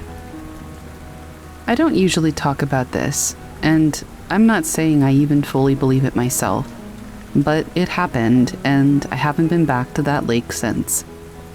This was last fall, October maybe. The leaves were already that crispy kind of gold and red, and the nights were starting to get sharp. I'd gone out to my uncle's old place near Summers County in southern West Virginia. It's right up on the edge of Bluestone Lake. If you know the area, it's not real built up, just old fishing cabins and woods. My uncle passed in 2021, and I'd been going up a few weekends a year to clear out brush and keep the place from falling apart. That night, I stayed later than usual. I'd been cutting down deadfall and sort of lost track of time. The air got weird around sunset. still, like everything had just gone quiet at once. I've been in the woods all my life, and I've felt the normal kind of still before. But this was different. It was like even the trees were holding their breath. No bugs or wind or birds or anything. It was just this really heavy silence. Around 7, the fog started rolling in off the lake. It happens sometimes, but this came too fast. It was like a wall, real thick, and suddenly I couldn't see more than a few feet. So I packed up, locked the shed, and started heading back to the truck. And then came the whistling. It was just a few drawn-out notes, kind of tuneless, like someone testing their lips out more than making a melody. At first I thought it might have been a loon or something echoing weird off the water. But it wasn't a bird. The pitch was off, and it was very deliberate and very close. It was maybe 50 feet to the tree line. My truck was on the other side, up a little gravel path. The whistling came again. Same notes, but a little louder. But it wasn't coming from the same spot. It sounded like it was moving around every time I heard it, like someone pacing just inside the fog. I should have been able to hear someone moving around, but I couldn't. And I still couldn't see anything. Now, I grew up hearing stories. My grandma was full-blooded Cherokee, and my granddad on the other side was Scotch-Irish. So I got double doses of mountain folklore. She used to say, if you hear whistling and you don't see no person, no you didn't. You don't answer it. Don't whistle back, don't run, and don't look too long. Just get out of there. I didn't do any of those things, except I was trying to get out of there. But for a second I just stood still. The fog started to thin just a hair, and I swear to all things holy, I saw something across the path. It was tall and lanky and limbed, like the arms were long enough to hang past the knees. It was standing dead still, angled a little toward the trees, but I could make out the silhouette. There were no clothes, no clear face, just dark. It was the kind of shape that your mind makes when it knows it's seeing something that it shouldn't. It whistled again, that same 3-note breath.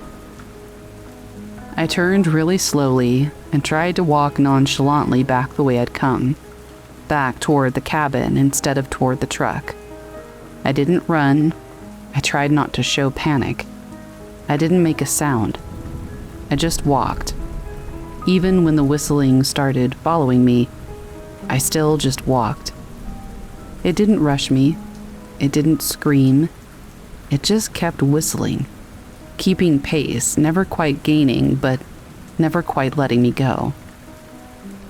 Only when I got near the door did I bolt inside, lock the door, and wait. About an hour later, the fog lifted. The whistling stopped maybe 15 minutes before that. I didn't see anything else, and I didn't sleep that night. I just sat there with my granddad's old rifle across my knees, listening. I went out the next morning and checked around. I didn't see any footprints or signs of anyone. My truck was fine, nothing was messed with. But I found this spot near the trees, where the grass had been pressed flat in a perfect circle, like someone had been standing there, watching for quite a while. I haven't been back since. Anyway, that's the story. I don't know what it was. I know it wasn't a bear, and it wasn't a person. It was something old, I think. Something that knows the shape of a man but not the movement, and something that whistles to see if he'll answer back. I didn't, and I won't.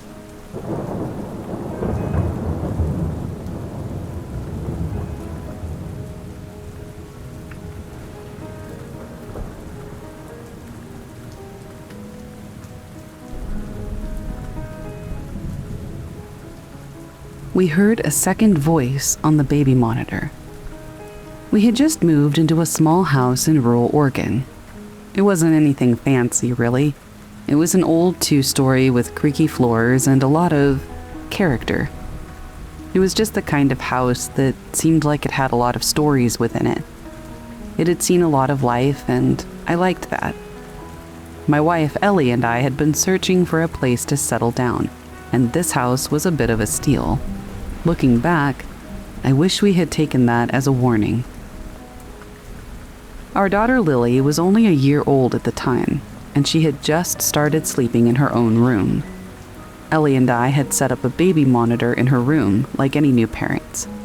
It was a simple one, no frills. It did the job, and we were happy with it. At first, everything was normal. We'd hear the occasional rustling of Lily moving around, or her soft babbling when she woke up in the middle of the night. Nothing out of the ordinary. And then, one night, it happened.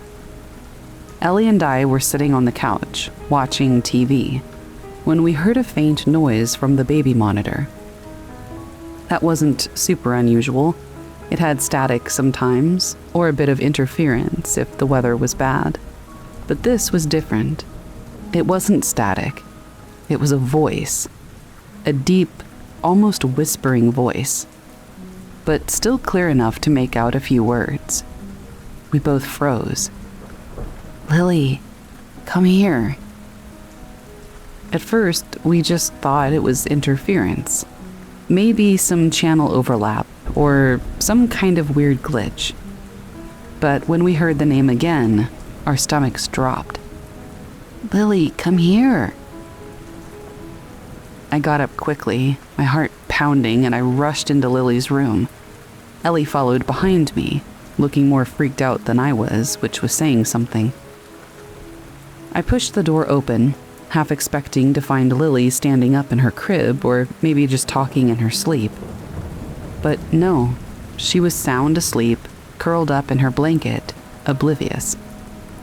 We both stared at her for another moment before I glanced over at the baby monitor. The voice had stopped.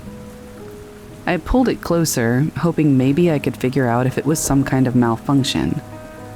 But then the voice came again. "Lily, wake up, come here." This time it wasn't coming from the monitor. It was coming from the room, from behind me. I spun around, but there was nothing there. Just the hallway, dark and empty. Ellie's face was pale, her eyes wide, but we turned to the monitor at the same time. The voice was now coming from both in the room and through the monitor, even though that wasn't the receiving end of the monitor. It sounded more insistent now. "Lily, come here." I grabbed the monitor and yanked the plug out of the wall and immediately turned on every light in the house. My heart was pounding out of my chest, but I was trying to stay calm. There had to be an explanation. I checked the monitor again. It was dead silent now. No voices or static or anything. Ellie looked at me with her eyes full of questions, and all I could say was, "We're leaving." I don't know why, but I thought that would solve it. We stayed at my parents' for a few nights while we tried to figure out what was going on. I called the company that made the baby monitor, thinking maybe it had been some rare interference from a neighbor's device. They said it was unlikely, but they didn't really have a clear explanation. I chalked it up to faulty equipment, and I felt stupid for jumping to conclusions. But the night we came back to the house was when it got even worse. We had just put Lily to bed, and I was going through some unpacked boxes in the living room when I heard it again. The same deep, whispering voice from the monitor. This time, I wasn't going to make the same mistake. I grabbed the baby monitor and plugged it back in. It crackled for a moment, and then the voice came through again. "Lily, come here." This time, I didn't hesitate. I ran upstairs to her room with Ellie right behind me. We opened the door, and Lily was awake, sitting up in her crib, staring intently at the corner of the room. Her eyes were wide, her little hands gripping the bars, and she was completely silent. She wasn't crying or calling for us or anything like that. She was just really focused on something in the corner of the room. And then she said, "Mommy," but she wasn't looking at Ellie. We both rushed to her side, but she just kept staring at the corner of the room. Ellie picked her up and held her close, and I turned to look at the corner, but there was nothing there. Nothing that could explain why Lily was still so focused. It had stopped again, but now I knew something that I didn't before. Whatever this thing was, it was taking the form of my wife, and that, at least in my mind, made it extremely dangerous. We moved out the very next week.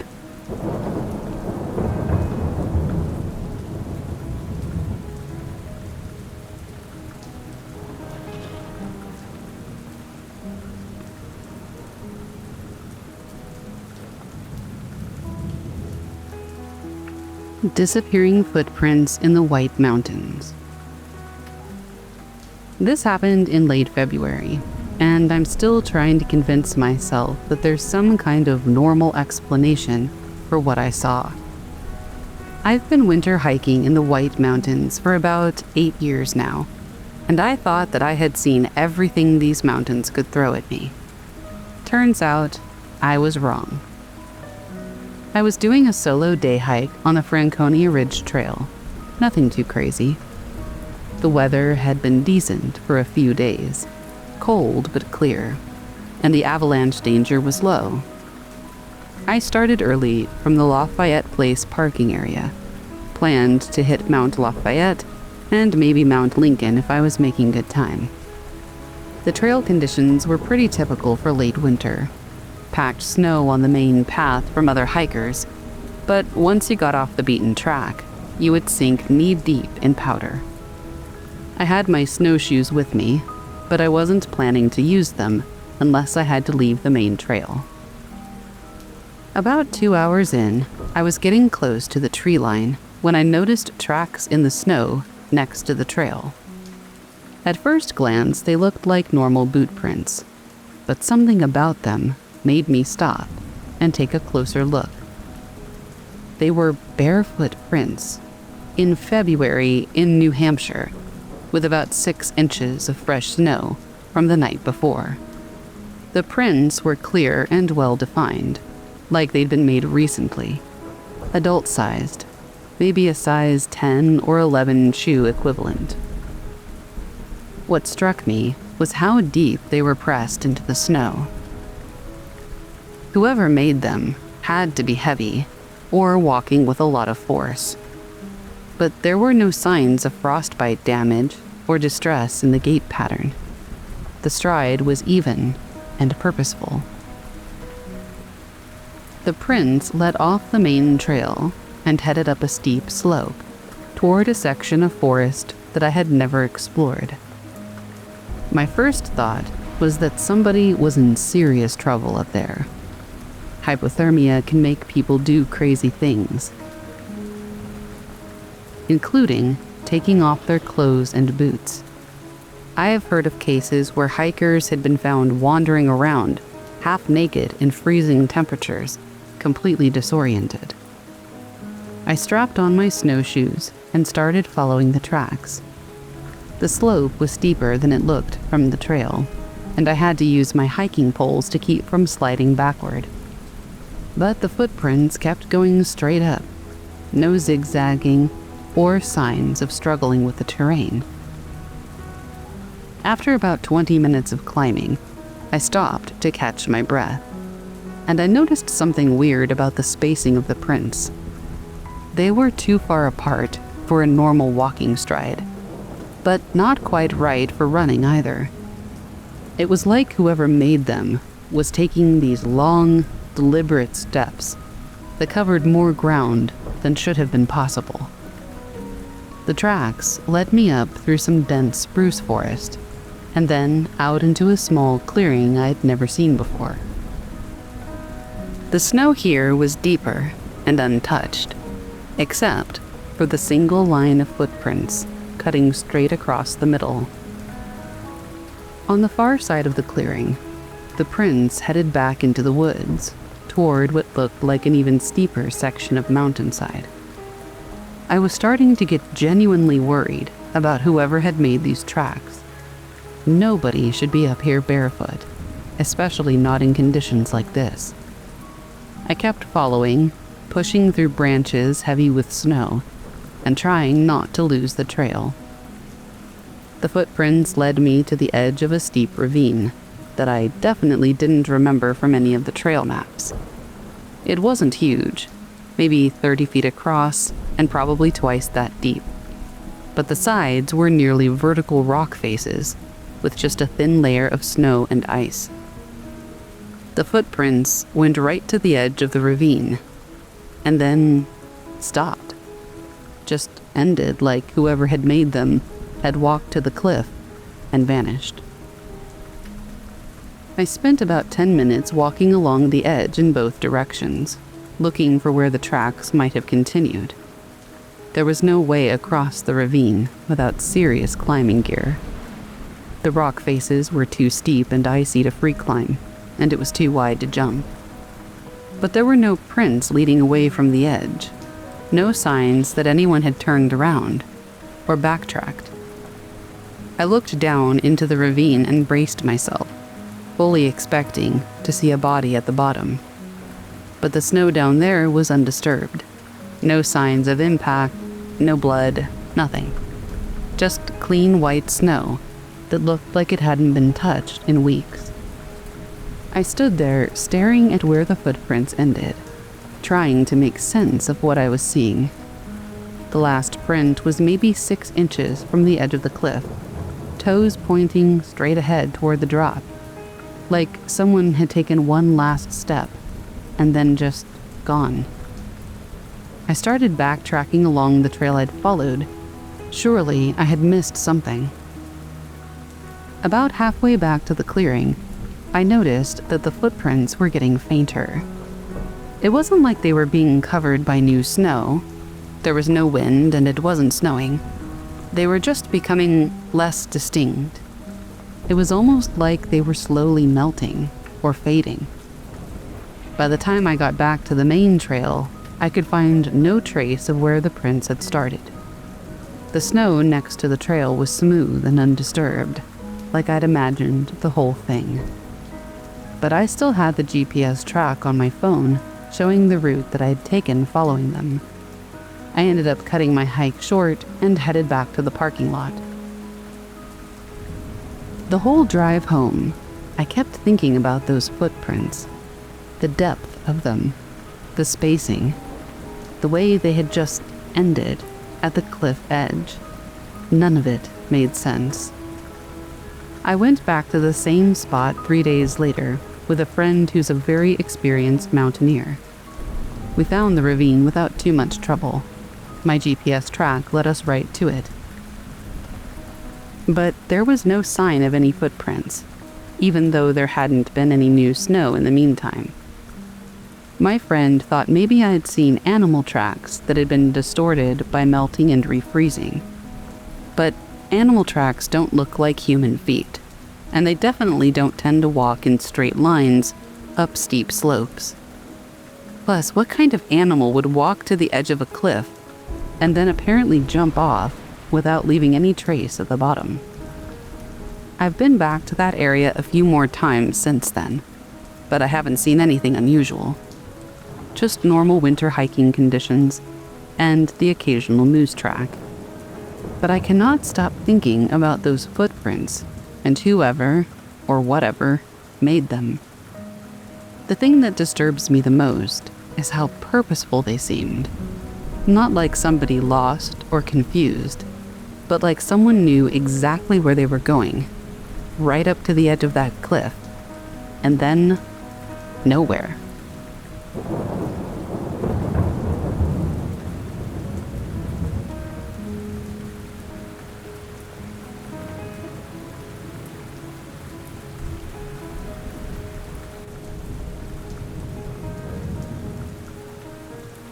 This one is hard to forget. It was at an estate sale. I was just browsing through old furniture and trinkets when I came across this old mirror. It was beautiful, intricately framed with gold leaf, but there was something off about it. I couldn't put my finger on it, but it felt wrong. Still, I bought it, figuring that I could hang it in the hallway and restore it. That night, I hung it up, and everything seemed fine. I didn't think much of it until a few days later, when I was passing by the mirror and caught a glimpse of something in the reflection. Someone standing behind me. But when I turned around, the hallway was empty. The hair on the back of my neck stood up. I told myself that it was just my imagination, that I was tired. But it happened again and again. Each time, the figure in the reflection was different, but they were always watching me. The face would blur in the reflection, but the eyes were always there, following my every movement. I started avoiding the mirror, but even when I wasn't looking directly at it, I could feel it, like it was waiting for me to look. One night, I had to face it. I stood in front of the mirror, staring at my own reflection, trying to prove to myself that it was all in my head. But then the figure appeared again, only this time, it was closer. It reached out, its hand moving toward me, as if it was trying to grab me. I bolted out of the room and I didn't go back for hours. The next morning, I took the mirror down and set it outside. I didn't care if it was worth anything. I just wanted it gone. I haven't seen the figure since, but every now and then, when I walk past that spot in the hallway, I swear I can still feel its eyes on me.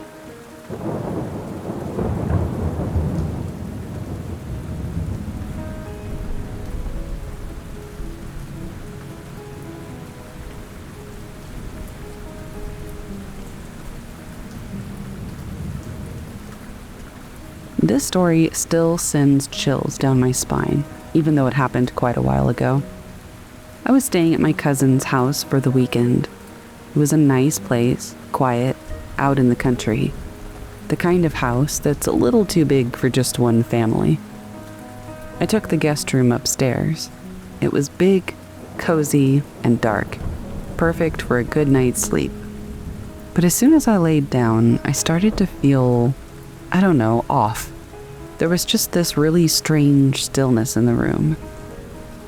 I tried to brush it off as just a new location or something and closed my eyes. But then I heard it. Breathing. It was soft and steady, but loud enough for me to hear it over the usual night sounds. I figured it was just my imagination at first. Maybe the house settling, right? The wind outside. But it wasn't any of that. I sat up and I tried to listen really closely. It wasn't coming from the window or the walls. It was within the room. I looked around, but the room was still dark, and I couldn't see anything. My heart was racing now. I turned on the lamp beside the bed, expecting to find, something. But the room was empty, and the breathing had stopped. I turned off the light and I laid back down. I was still shaky. I tried to convince myself it was nothing. But then, as I was laying there in the dark, I just could not shake this feeling that someone or something was in that room. I didn't sleep much that night, and the next morning I left as soon as I could. I never stayed in that room again. To this day, I can still hear that breathing whenever I think about it, and it's a sound I never want to hear again.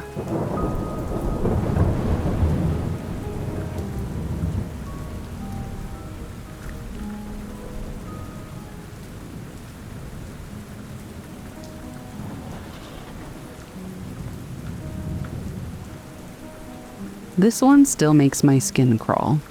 It started a few months ago when I met this guy at a party. He was charming, easy to talk to. We hit it off immediately.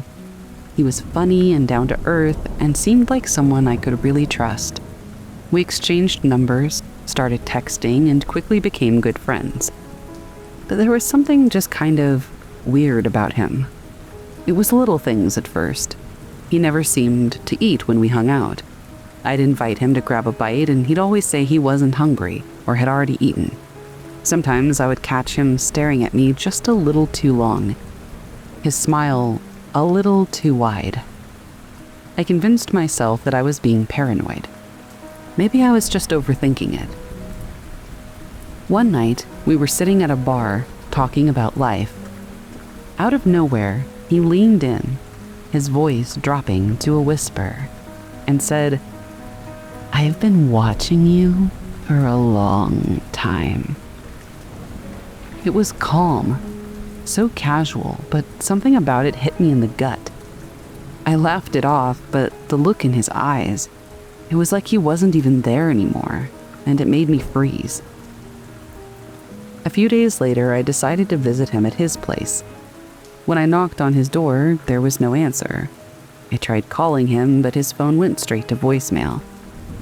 Curious, I peeked through the window. And there he was, standing perfectly still in the corner of the living room, staring at the wall. No movement. I knocked again, but still, he didn't move. I felt a chill run through me, and I rushed out of there. I haven't spoken to him since, and honestly, I don't think I ever will. Every time I close my eyes, I remember the way he was just staring at his wall. Every time I walk by his apartment, I feel like he still is, just in there, staring at a wall, like he's not even human.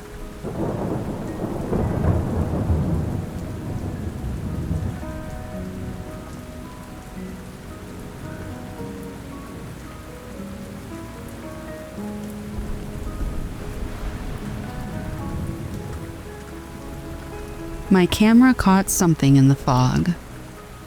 I didn't believe in ghosts. At least, I didn't until I moved into this house.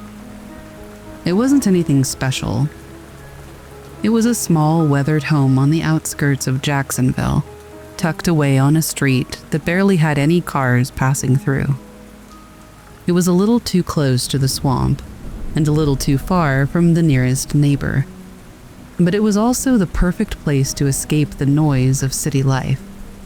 At least that's what I thought. A place where I could work from home, enjoy the quiet, and maybe even spend a little time on the porch, reading or enjoying the occasional cool breeze. I moved in during the summer, and it was everything I wanted. Peaceful, isolated, and calm. But the moment that first fall fog rolled in, things started to get weird. The first time I saw it, I figured it was just a typical Florida morning. The humidity had built up overnight, and the swamp air had settled in. It wasn't unusual. What was unusual, though, was the way that it lingered. It didn't burn off by noon like I was used to seeing. Instead, it stayed there, thick and dense, creeping across the yard and curling into the trees. I could barely see past the porch, and the street beyond was nothing more than an outline in the mist. It was beautiful, in a way. Eerie, though. But that's when I noticed something strange. It wasn't really the fog that bothered me, though it did have an oppressive quality. It was the sense that I wasn't alone in it. At first, I brushed it off as paranoia. I mean, who wouldn't feel a little creeped out their first few weeks in an isolated area out near a swamp?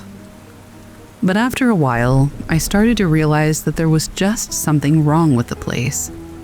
The land seemed like it was alive, sentient even. I know how it sounds, but there's no other way I know to explain it. If it had just been a weird feeling, I might have gotten used to it. But then, weird things started to happen. It started with small things.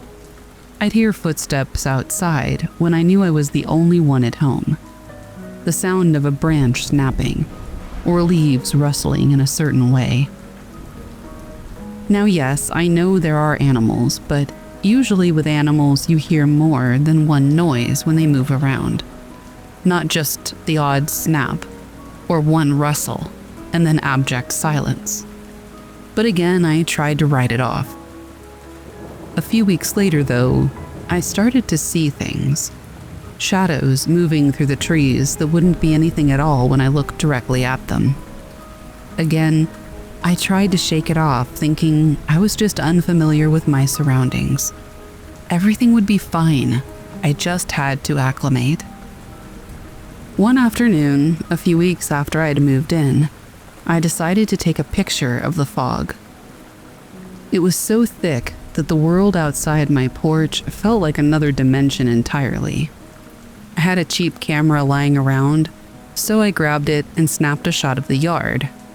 I guess I was just trying to capture the feeling of isolation.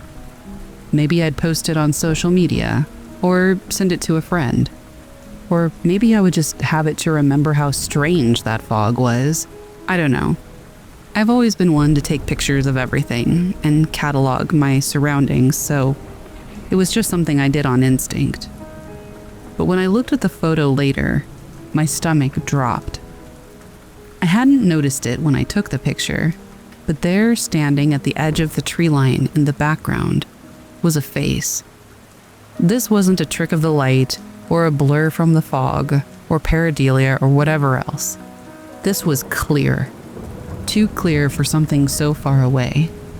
A pale face, half hidden behind the trees, staring directly at me. And it was smiling. I don't know how I could have missed it when I took the picture, but there it was, this twisted, wide smile stretched across a face that was almost too perfect, like a mask. It stuck out, the only thing I could really see at all through that mist. It wasn't the face of someone I knew. I mean, it barely looked human. I thought I was imagining things, so I zoomed in, and that's when I saw it even more clearly. The eyes, dark and hollow, and the mouth, which didn't seem to belong to any normal person. It was that smile that bothered me the most. It was too wide, too happy. It felt like it was mocking me. I could feel the hairs on the back of my neck stand up as I stared at the photo. I didn't want to believe it, but I couldn't deny what I was seeing. I wasn't being paranoid. Something had been there. Something had been watching me. And if I was right, it had been there for a while. The logical part of my brain tried to rationalize it. Maybe it was a trick of the fog. Maybe it was a shadow of a tree, or a weird angle. But deep down, I knew what I saw. And the feeling that had been growing inside of me ever since I'd moved in, it was there for a reason. I decided to do what any sane person would. I tried to forget about it. I told myself that I had made it up. I was just imagining things. The fog had messed with my perception. That was all.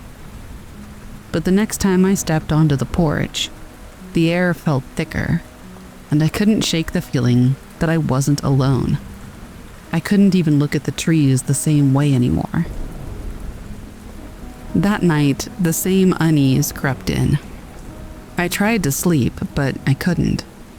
I kept thinking about the face in the trees, the smile that seemed to mock me. At around 2 a.m, I heard it again, the sound of something moving just beyond the porch. I grabbed the camera and went outside. This time, the fog had rolled back in. The moon was barely visible through the mist, and the yard felt like it was swallowed up by shadows. I turned on the camera's flashlight, sweeping it over the yard. I didn't see anything. Just the empty trees, still and silent, and the mist that was low to the ground and clung to everything. But then, just as I was about to head back inside, I heard a faint whisper. I froze. My heart was pounding and my breath quickened. I turned around, scanning the porch and the yard, but there was nothing. I was about to walk inside In fact, I had just turned to do so when I heard it again. But this time, I could make it out. "Why did you leave?" I whipped around, the camera still in my hands. The voice was faint, like it was coming from somewhere deep in the fog, but I knew what I had heard. I took one step back toward the door, and that's when I saw it. Out of the corner of my eye, in the trees just beyond the yard, I caught a glimpse of something tall, thin and unnatural, moving. It wasn't a person, at least not in the way I understood people. It was more like a shadow that was an extension of the fog itself, creeping along the tree line.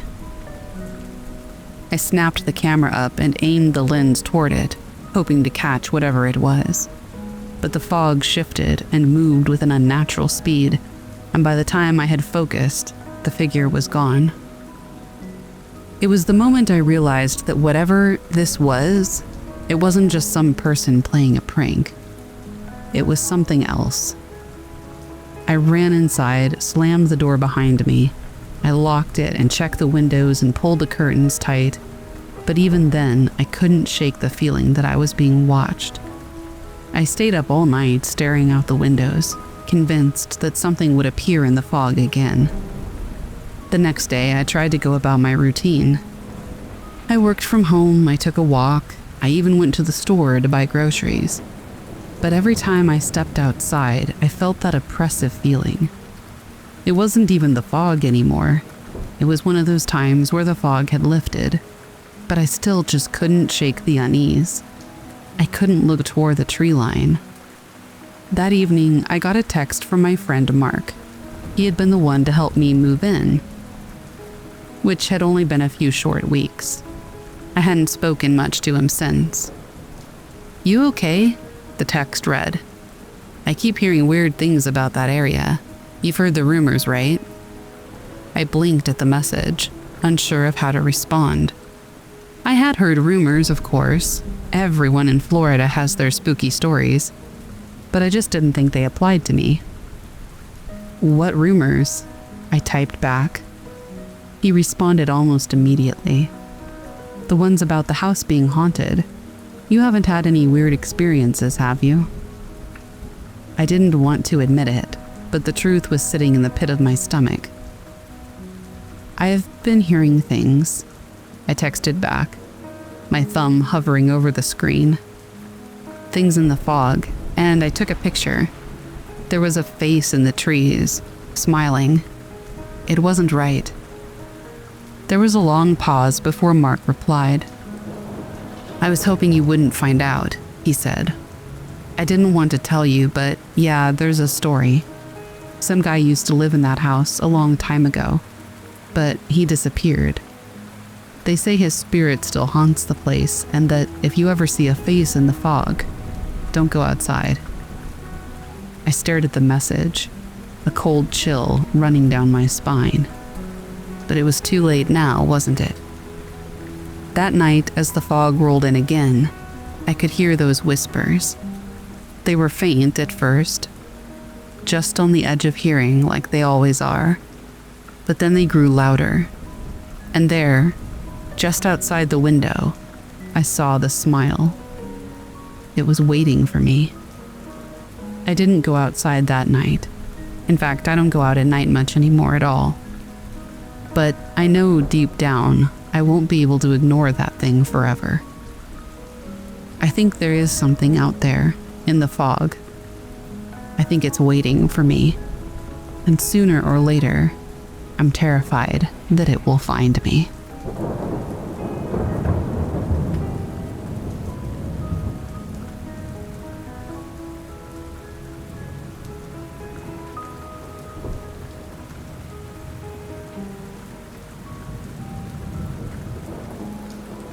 The Mist in the Smokies. I'm probably going to sound completely insane posting this, but I just need to get it out there. It's been eating at me for like 3 months now. This happened in February on the Cataract Falls Trail, near Elkmont in the Smokies. I know. Who the hell goes night hiking in February in Tennessee? But I work third shift, and my sleep schedule is completely backwards anyway. Plus, the trail is only about 2.5 miles round trip, and I'd already done it maybe a dozen times during the daylight. I figured it would be a nice way to clear my head after a rough week. I started the hike at about 11 p.m. on a Tuesday. No moon, but I had a decent headlamp, and the trail is pretty well marked. The temperature was maybe 35 degrees Fahrenheit. Not terrible for winter hiking. The plan was simple. Get to the waterfall, take a break, and hike back to my car. Everything was normal for the first hour or so. I saw a few deer, heard some owls, typical mountain night sounds. I made it to the falls right on schedule, sat on the usual rock outcropping, and ate a granola bar. That's when I noticed the fog starting to roll in. At first, it looked normal. Just low clouds moving through the valleys, like you see all the time in the Smokies. But as I watched it, something started to feel really off about the way it was moving. It was too fast. And also, it just seemed like it had, intention. Like it was flowing uphill in places where it should have been settling into the low spots. I figured I should probably head back before visibility got too bad. I started down the return trail with my headlamp cutting through patches of mist that were getting thicker by the minute. About 10 minutes into the hike back, the fog got seriously dense. I'm talking can't see your hand in front of your face thick. My headlamp beam was basically useless, just a lit up wall of white about 3 feet ahead of me. But here's the weird part. I wasn't really worried about getting lost. I could still feel the trail under my feet. Solid packed dirt, occasional roots and rocks in all the familiar places. I knew this path well enough to navigate it mostly by feel, if I had to. The fog felt strange, though. Not cold and damp like normal mountain mist. It was almost warm, and it had this weird electrical feeling to it. You know when you rub a balloon on your hair and you feel that static charge? The hair on my arms was standing up inside my jacket, just like that. I kept walking, following what I was sure was the trail. I lost track of time completely.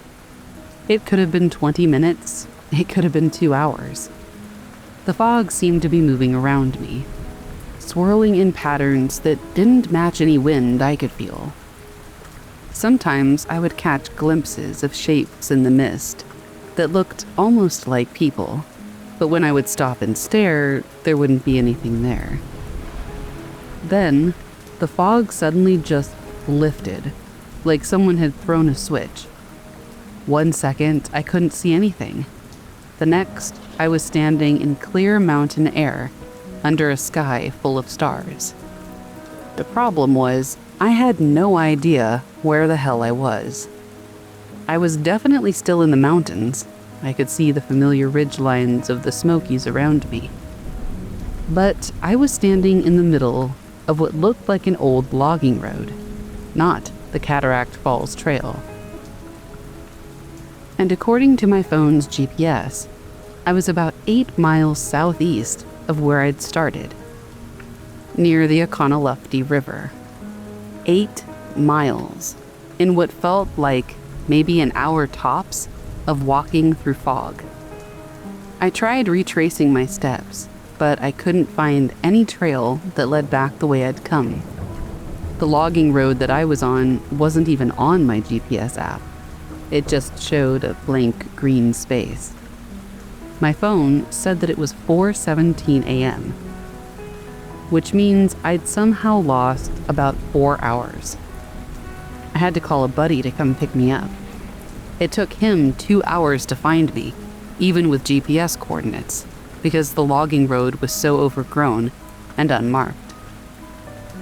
When he finally did show up, the first thing he said was that I looked like I'd been sleepwalking. Apparently, I was just standing there staring off into space when his headlights hit me. We drove back to get my car from the Cataract Falls trailhead. It was exactly where I'd left it, completely normal, no signs that anything weird had happened there. My friend kept telling me I had some kind of episode, hypothermia or dehydration causing confusion and memory loss. But I felt physically fine. I had no headache, no dizziness, no signs of exposure. Plus, I'd only been out there for like 5 total hours, hardly enough time for serious hypothermia in 35-degree weather when I was well dressed. The park rangers I talked to the next day were polite, but clearly thought I'd just gotten turned around in a normal fog and wandered off trail.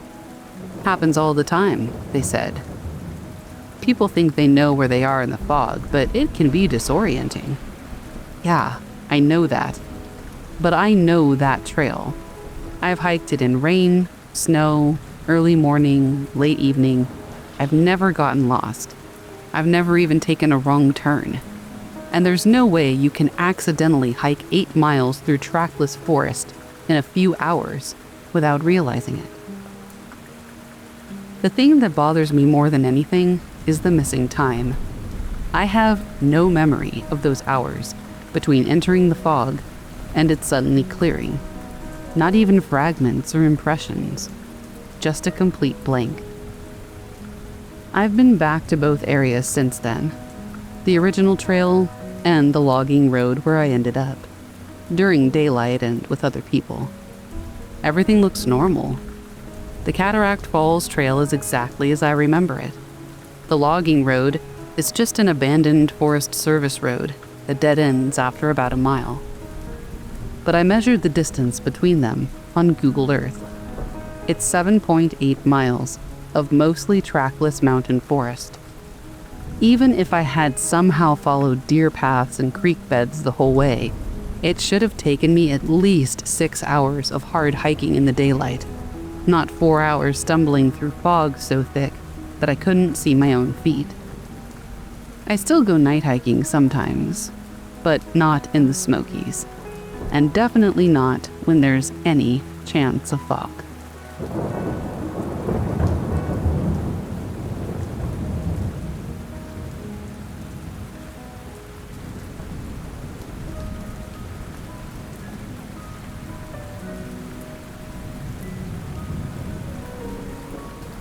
A few months ago, some friends and I decided to go explore this old asylum on the outskirts of town. The place had been closed for years, so naturally, rumors about hauntings and strange occurrences surrounded it. We were looking for an adventure, and we thought it would just be a fun night out. I honestly don't think we were really expecting much. When we arrived, this building just loomed in the distance. It was like a horror movie. The windows were broken out, the walls were crumbling. The entire place had an unsettling feel to it. We snuck inside through a back door, and as soon as we stepped into the hallway, we felt like the air was just stale. We joked around nervously, but I think we were starting to get a little bit nervous. Still, we just kind of figured, it's just the environment, you know? So we went deeper into the asylum. We found all this weird old medical equipment. We found these files and even some old, x-ray type things. I don't really know what they were. It was really quiet in there, though, which it's abandoned, so I guess that makes sense. We were halfway through the building when we started hearing footsteps. At first, we just figured it was one of us, or our footsteps echoing off of a wall or something. But when we stopped, the footsteps didn't. They were coming from this hallway up ahead. We all froze, but we couldn't see anybody. We were all there, so we knew it wasn't one of us playing prank. The hallway was empty, but still we heard these footsteps like someone was walking toward us. We didn't stick around to figure out what it was. We got out of there so fast, I don't think any of us stopped until we were back at our cars. We've never gone back, and honestly, I don't think we ever will. Something about that place felt alive in a way that really made my skin crawl, and I'm convinced whatever it was, it didn't want us there.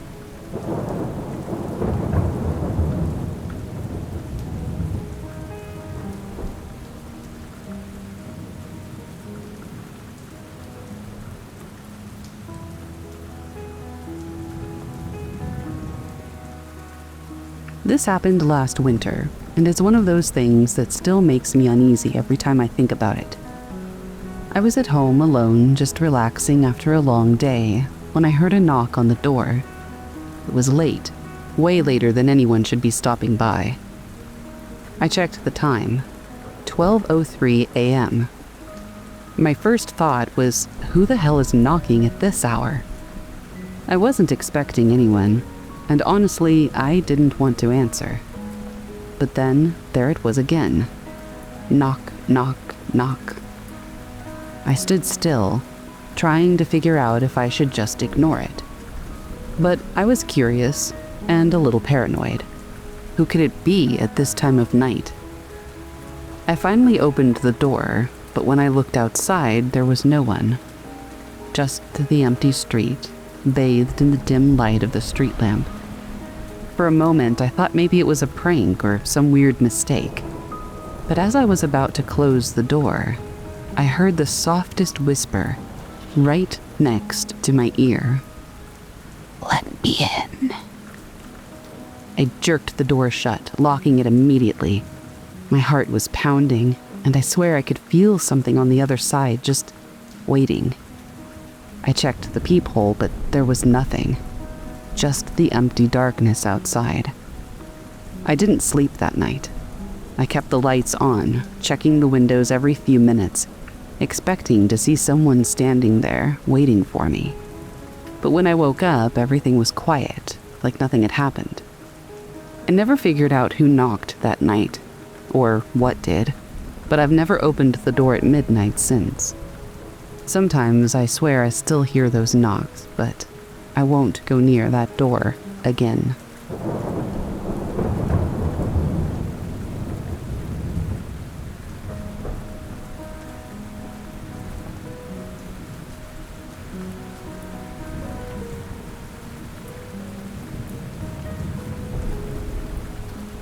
This happened last fall, and I still don't really know what to make of it. I was walking home late from work one night around 11 p.m. The streets were empty, and all I could hear was my own footsteps. I noticed somebody walking right behind me. I mean, not right behind me, but just a little too close, you know? I figured it was nothing. Maybe they were in a rush to get somewhere. I picked up the pace, but so did they. I glanced over my shoulder, but I couldn't see anyone. It was just an empty street. Weird, right? So I slowed down and kind of tried to shake off the feeling. But then the footsteps came back. This time, they were even closer than before. I turned around again, expecting to see somebody almost right behind me, but there was still no one there. At this point, I was really getting freaked out. I started to walk faster, and that's when I felt someone's breath on the back of my neck. I spun around. I even had my fists up because I was honestly ready to fight someone, but there was nothing there. It was just an empty street. I broke into a run, and I didn't even look back. I didn't stop until I got home, and I slammed the door behind me. I didn't see anyone that night, but I don't know. I just feel like someone was following me. Every time I walk down that street now, I swear I hear footsteps behind me. But when I look, there's never anyone there.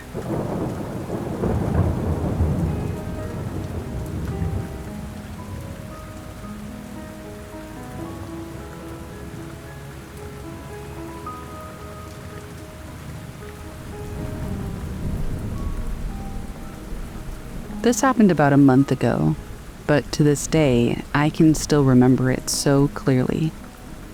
I live alone in a small apartment, and generally I love the peace and quiet. I'm used to being on my own with the occasional noise from the neighbors, but nothing that ever really made me feel unsafe. That night, though, something was different. I was getting ready to head to bed, the usual routine: brush my teeth, get comfortable, pull the covers up. I turned off the lights and sank into my pillow. The room was dark, but I was tired. And then I felt it. There was this chill in the air that I just couldn't shake. It was like the room had suddenly dropped 10 degrees or something. I pulled the blanket tighter around me, but the unease didn't go away. And that's when I noticed something. At first, I thought it was just my eyes playing tricks on me. But as my vision adjusted to the darkness, I saw it. There was a shadow in the corner of my room, near the window. It wasn't the shape of any object in the room, and it was moving, very subtly, but definitely moving. It seemed to shift, like it was stretching, bending in ways that didn't make sense. I stared at it, my heart pounding. I thought maybe it was the shadows from the streetlight outside or the way the curtains were moving. But no. The shape didn't line up with the light coming through the window. It didn't match the room at all. I tried to brush it off. I even told myself it's just a trick of the light. You're being paranoid. But then I saw it move again. This time it crept out of the corner and toward the bed. Just a few inches at a time, very slowly, almost like it was testing the air, making sure that I wasn't looking directly at it. My mind was racing, my heart was pounding. I knew there was no logical explanation. It was too dark for a person to be standing there. I was completely alone, my door was locked, but there it was, creeping closer, still shifting in a way that wasn't natural. I tried to call out, but my voice wouldn't come. I couldn't move, I couldn't scream. I just laid there, paralyzed, watching this shadow thing as it inched closer. And then it stopped, which honestly was almost worse. For what felt like an eternity, it was just still. I could feel its presence, like it was right there with me, breathing the same air. Finally, I snapped. I scrambled out of bed and turned on the lights and dashed for the door. I left the room and I didn't look back, and I didn't sleep the rest of the night. The next morning, I went back to my room, trying to convince myself it was just a dream. But nothing had changed. The bed was exactly how I left it, and the corner, it was just a corner. But I could feel it, that same heaviness in the air. I don't know what it was. I haven't been able to sleep in that room since. But whatever it is, I don't think it's gone. I don't know if I'll ever feel truly alone in that room again.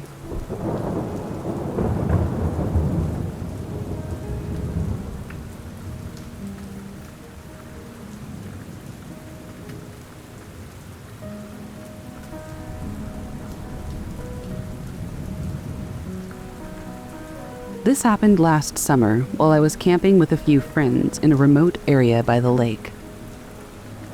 The site was pretty isolated, but we were excited for a weekend of hiking and fishing. We set up our tents, built a fire, and settled in for the night.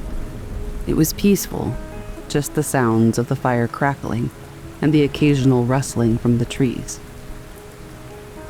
But as the night wore on, something felt off.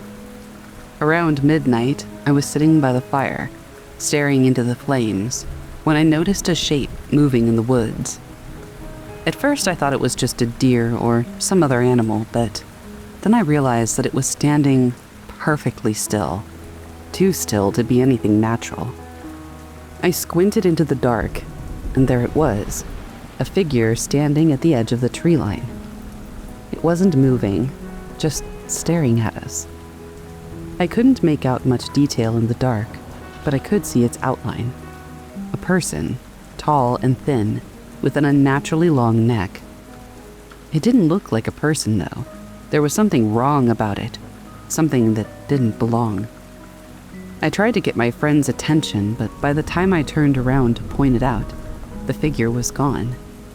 I thought maybe I'd imagined it, but then I heard it. A low, unsettling sound, almost like a growl, coming from the woods. I don't know why, but I felt this overwhelming urge to leave. So we packed up our things and left that night. To this day, I have no idea what I saw. All I know is that whatever it wasn't normal, and I haven't gone camping in that area since. Every time I pass those woods now, I can't shake the feeling that something is still watching me from the trees.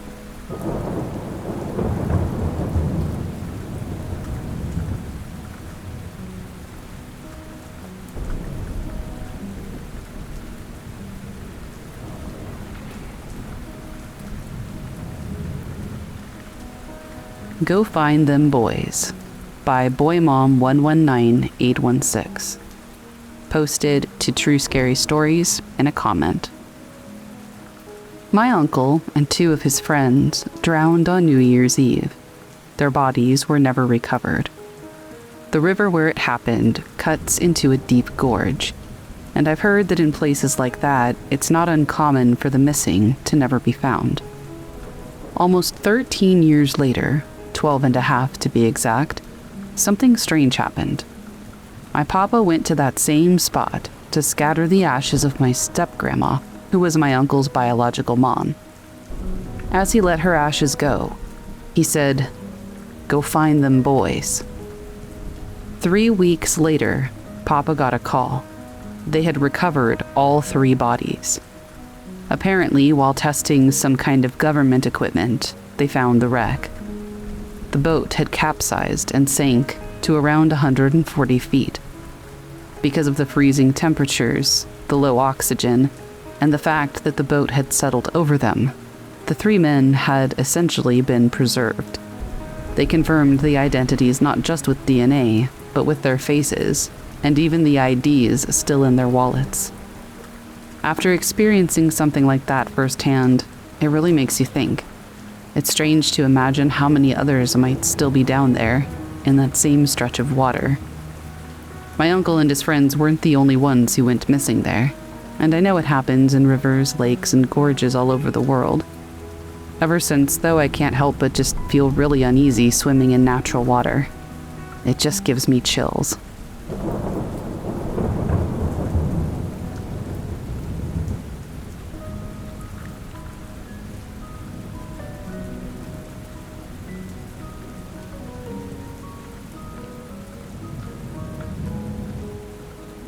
So here's the thing.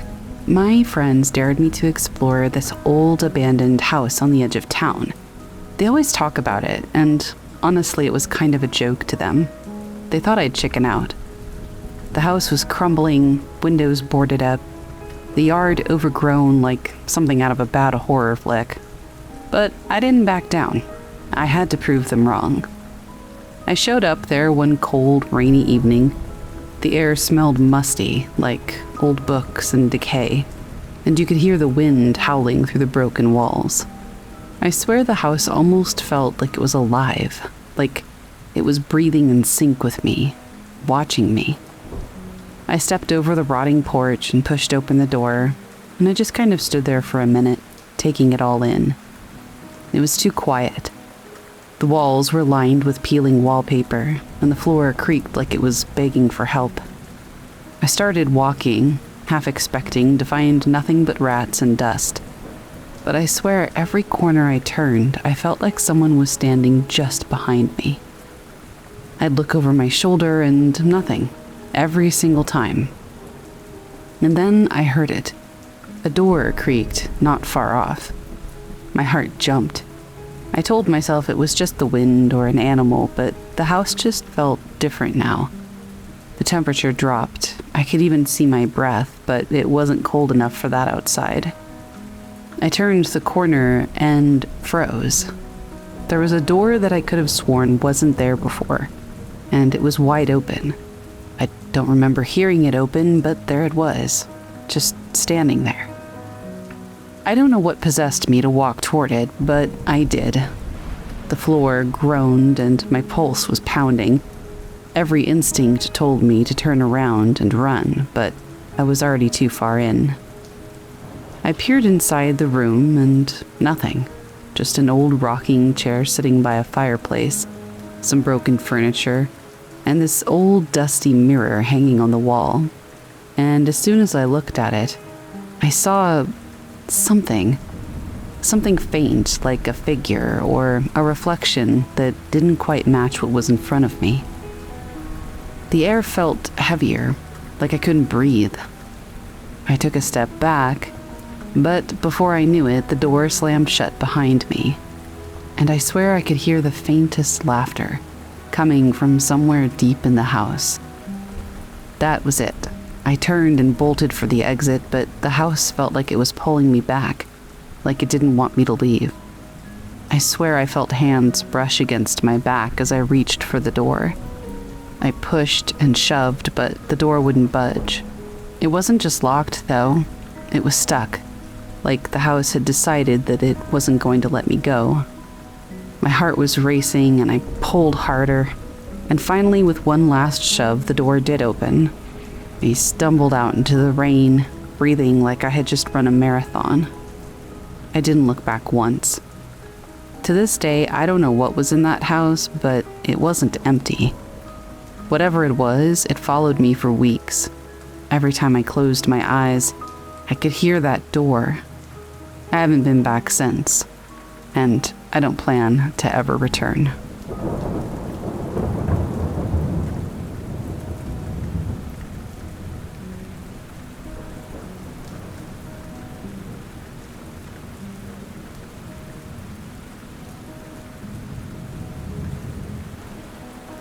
This happened one rainy evening. I was at home alone watching TV and curled up on the couch when I heard the distinct sound of a knock. Not on the door, though.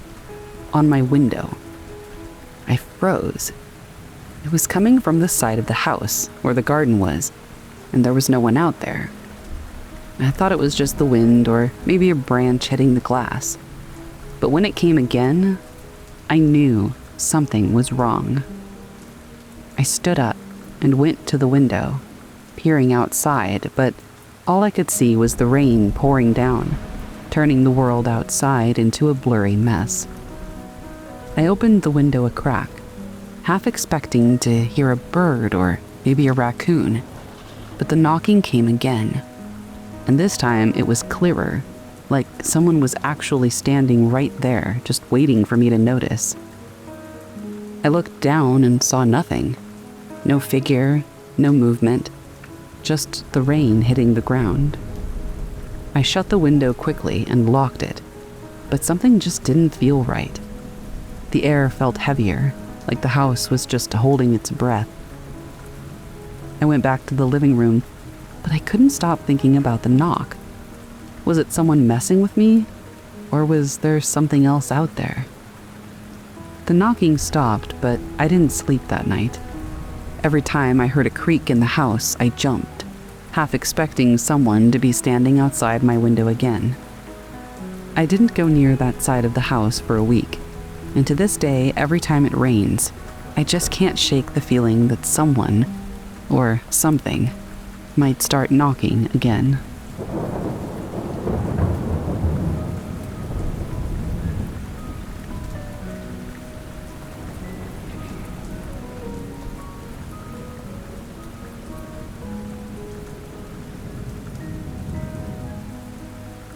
This happened to me 2 summers ago when I was visiting my sister up in Hayward.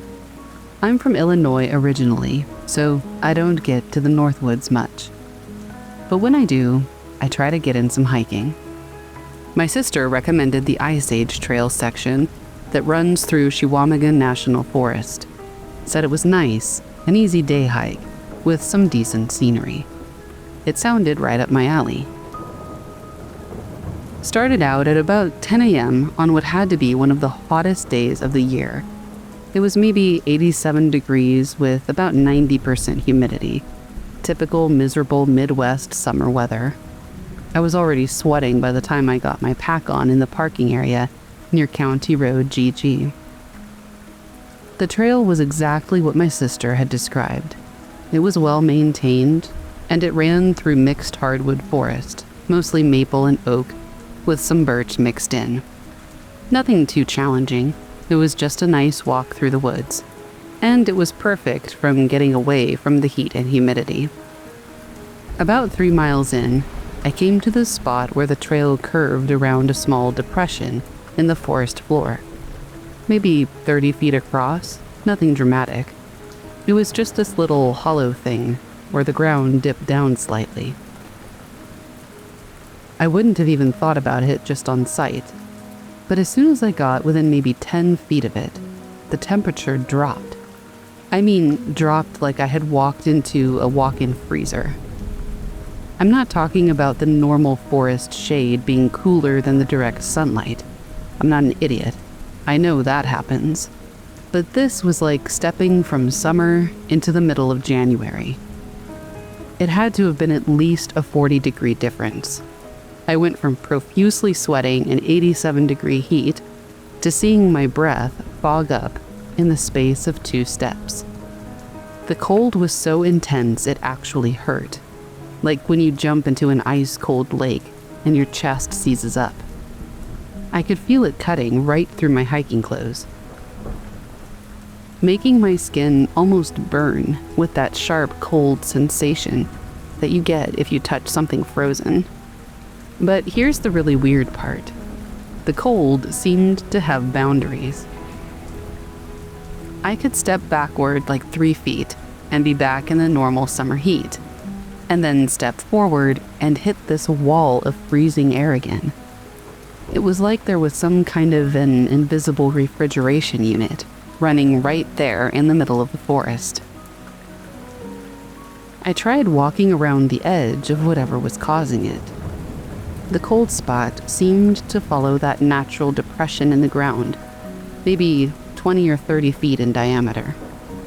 Everywhere else felt normal, but that one area was like stepping into a freaking meat locker. There just wasn't an explanation for it. There was no stream or pond that might create a cooler microclimate. There was no cave opening or underground spring, just a normal Wisconsin forest floor, covered in dead leaves and fallen branches. But the air in that depression was cold enough to make me shiver uncontrollably after about 30 seconds of exposure. I've heard about cold spots in supposedly haunted places, but in the middle of a national forest, on a hiking trail? It's not exactly your typical ghost story setting. But whatever was causing it just felt wrong. Not like just the cold part, but it was, I don't know, actively hostile. Like something was trying to drive me away from that spot. After about 5 minutes of trying to figure out what in the world could cause something like that, I figured it was best to just keep hiking. There's plenty of weird natural phenomena in the world, right? No point in getting obsessed over it. But when I tried to continue on the trail, which ran right through the edge of the cold area, I couldn't do it. The cold was too intense. Every time that I tried to push through, it was like my body was refusing to cooperate. Every survival instinct I had was just screaming at me to get away from that place. I ended up having to bushwhack around it, fighting through thick underbrush for maybe 50 yards to get back to the trail on the other side. But that's actually when things got really unsettling. As soon as I got past the cold spot and back onto the main trail, I started getting this really weird, like, crawling sensation between my shoulder blades. It's that feeling you get when someone's staring at you. I kept turning around to look back, but I couldn't see anything unusual through the trees.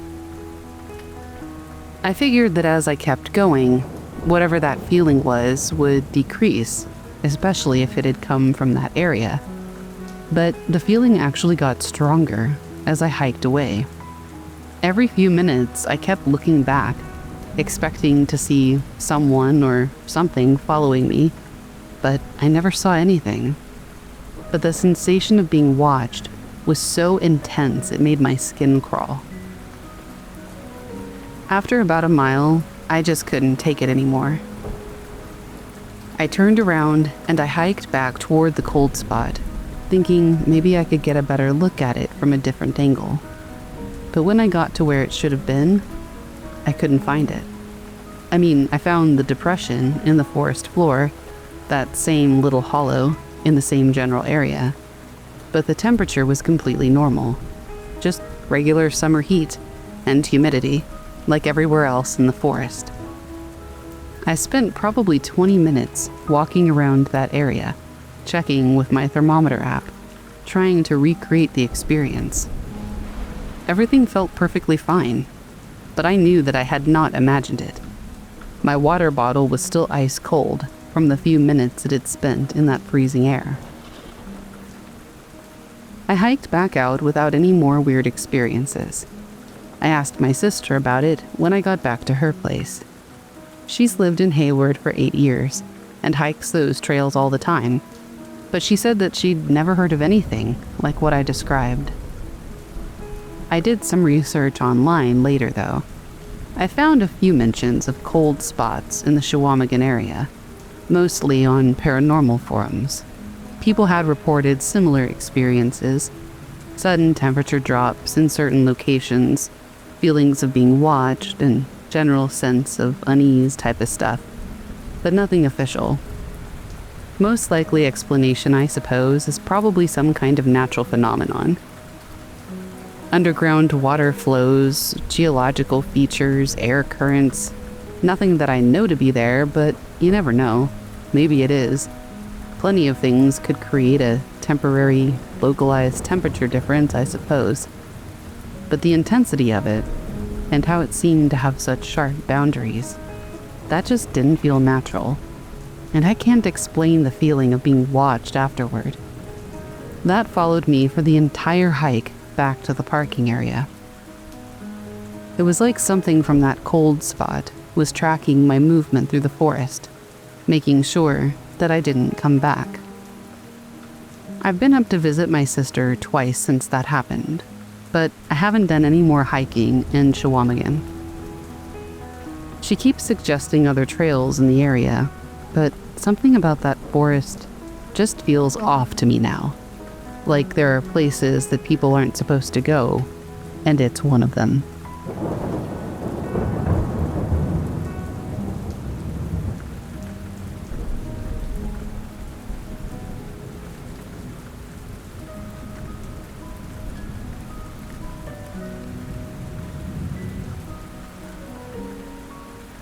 We followed the lights in the fog.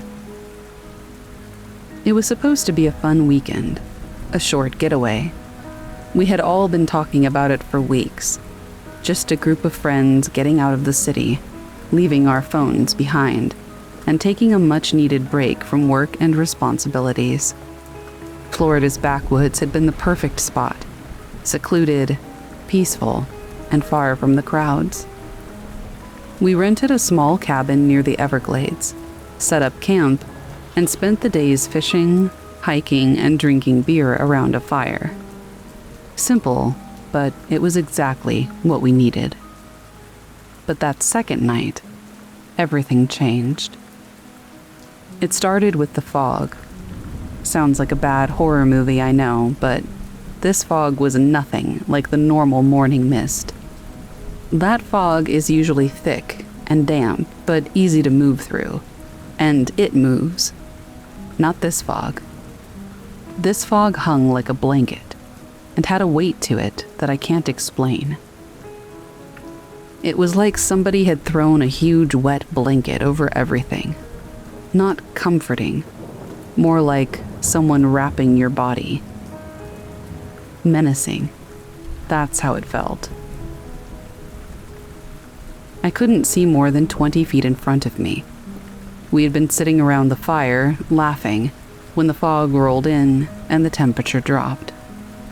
At first, we thought it was just a weather fluke, but the fog never let up.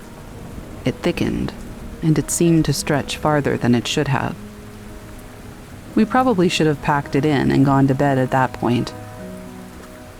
But the beer was still flowing, and we were still in good spirits, no pun intended. So we sat there, trying to ignore the creeping feeling that something was suddenly off. That's when we saw the lights. At first, I thought it was a car driving down the narrow dirt road that led to the cabin. It seemed normal enough, just two headlights cutting through the fog, moving toward us. But then they didn't stop. They just kept coming, getting closer but never really reaching us. There was no engine sound, no tires on gravel, just these two lights. "Hey, you guys see that?" one of my friends, Danny, asked. He was sitting across from me, holding his beer and squinting into the fog. I nodded. The hairs on the back of my neck stood up. Something felt really off, but I didn't want to sound paranoid, so I just shrugged it off. Maybe someone else was out here. Maybe we had missed another group on the way in. The lights were getting closer now, and we all stared at them. They were bright, almost blinding, and they cut through the fog like nothing I had ever seen. But there was no car, no engine sounds, just lights. Two bright, unblinking headlight-type lights floating in the fog. "Should we check it out?" Danny asked, clearly curious. "Probably not," I said, a little more firmly than I meant to. There was something about those lights that just felt so wrong, like in my soul. I couldn't have explained why. I just knew in my gut that whatever was making those was not good and not natural. It didn't matter what I said, though. Danny was already standing, and the others were getting to their feet, too.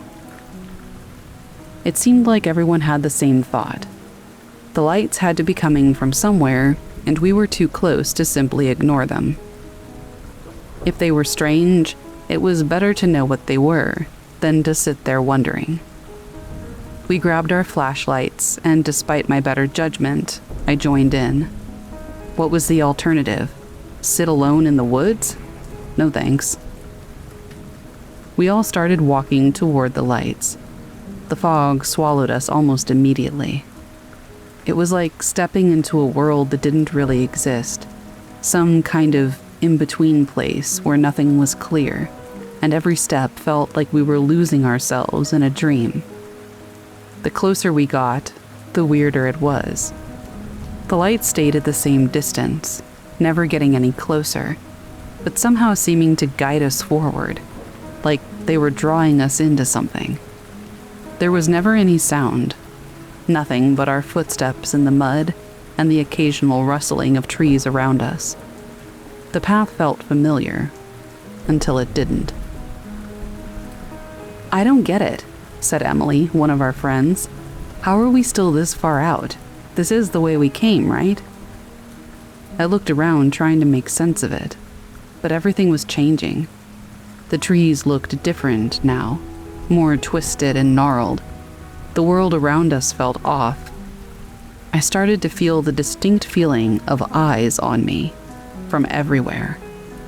And then the lights stopped. They hovered there, just ahead of us, just hanging in the fog, suspended, like something hung from the sky. I thought for a moment that maybe we had reached the end of the road, but when I looked around, there was no road. The trail we had been walking on was gone, and the lights were the only thing we could focus on. "What the hell is this?" Danny said, his voice tight with confusion and fear. "I don't know," I replied, trying to steady my breathing. "Let's just turn around and..." Before I could finish, a sound rang out, faint at first, but then unmistakable. It was a voice, whispering, "Help me." The voice was soft, almost like it was begging. It sounded human, but there was something wrong about it. I felt my heart race, and I knew we all heard it at the same time. But none of us moved. We were frozen, staring at the lights, waiting for something to happen. Then the whisper came again, louder this time. "Help me, please." I couldn't tell if it was coming from the lights or from the fog, but one thing was certain. Someone, or something, was out there. "Is that a person?" Emily asked, her voice barely audible over the rising tension. "I don't know," Danny whispered back, his eyes wide, "but I'm not sticking around to find out." It wasn't like we were in immediate danger. At least that's what I told myself. But something about the situation had felt so wrong from the very beginning. I wanted to leave. I needed to leave. But none of us moved. The lights flickered. That's when we realized that we had been standing in the same place for too long. We had come much farther than we should have, and it felt like we hadn't gone anywhere at all. The world felt like it was closing in on us, and the only thing that seemed to matter were those damn lights. "Let's go," I said, forcing my legs to move. "We need to go back."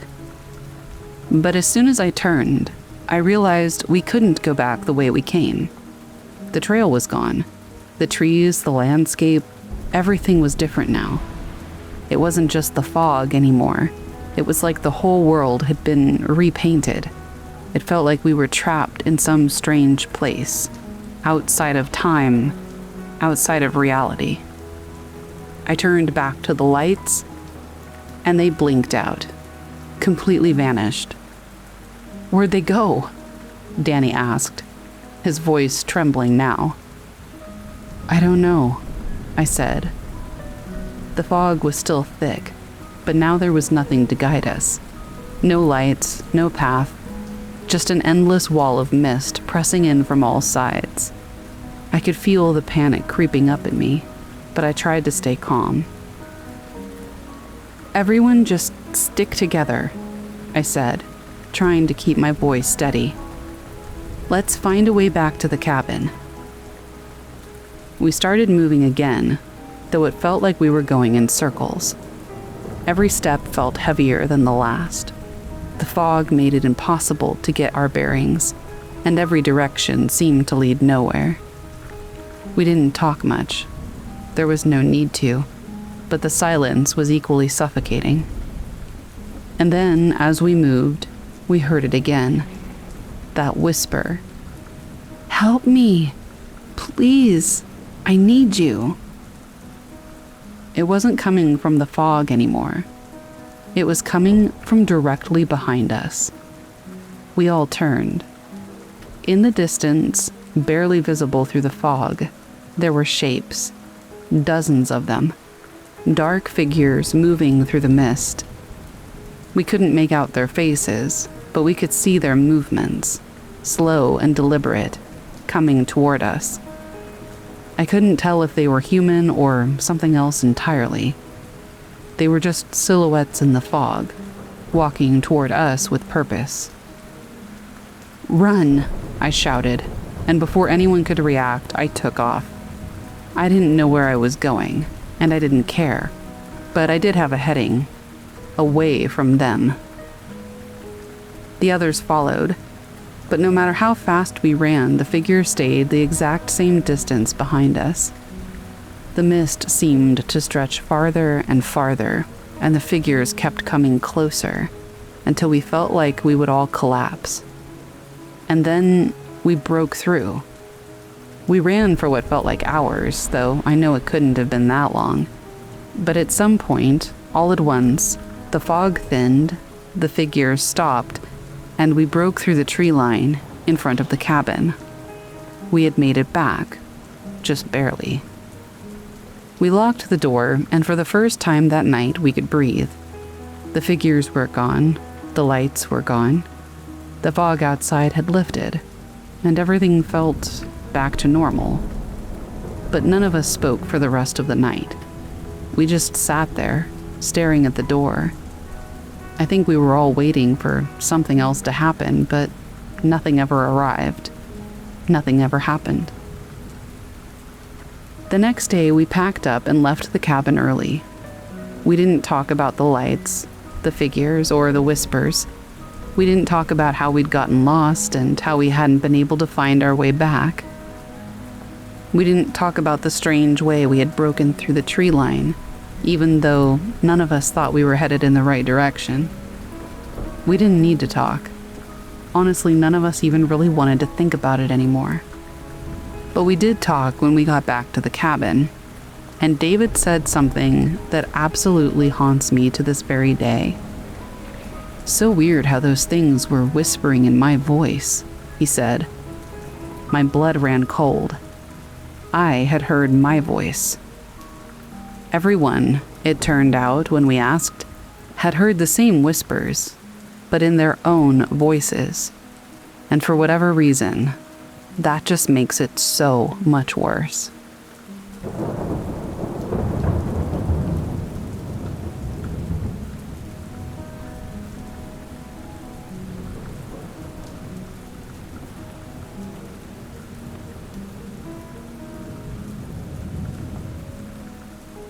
This one freaked me out more than I care to admit.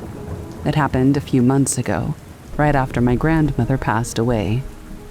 We were all still grieving, and I hadn't been able to stop thinking about her. I'd always been close to her, and her absence left a big hole. One evening, I was sitting on the couch, scrolling through my phone, when my screen lit up with an incoming call. I didn't recognize the number at first, but when I looked again, I did, and it made my heart drop. It was my grandmother's phone number. I froze, staring at the screen, confused. I mean, there was no way she could be calling me. She had just passed a few weeks earlier. I answered the call, but there was nothing. Just silence. Not even a click or a beep. I said her name softly into the phone, but the only sound I heard was my own voice echoing back at me. I hung up quickly, trying to convince myself it was just some sort of glitch or mistake. But then it happened again. A few days later, the same number appeared on my phone. I didn't answer this time, but I couldn't shake the feeling that it was her. I'd never heard of anything like it before, but I felt like somehow she was reaching out. I haven't received any more calls from that number, but every time my phone rings now, I really can't help but just look at it, half expecting to see her name again. It's the kind of thing I can't explain, but I'll never forget the feeling of hearing her number come through after she was gone.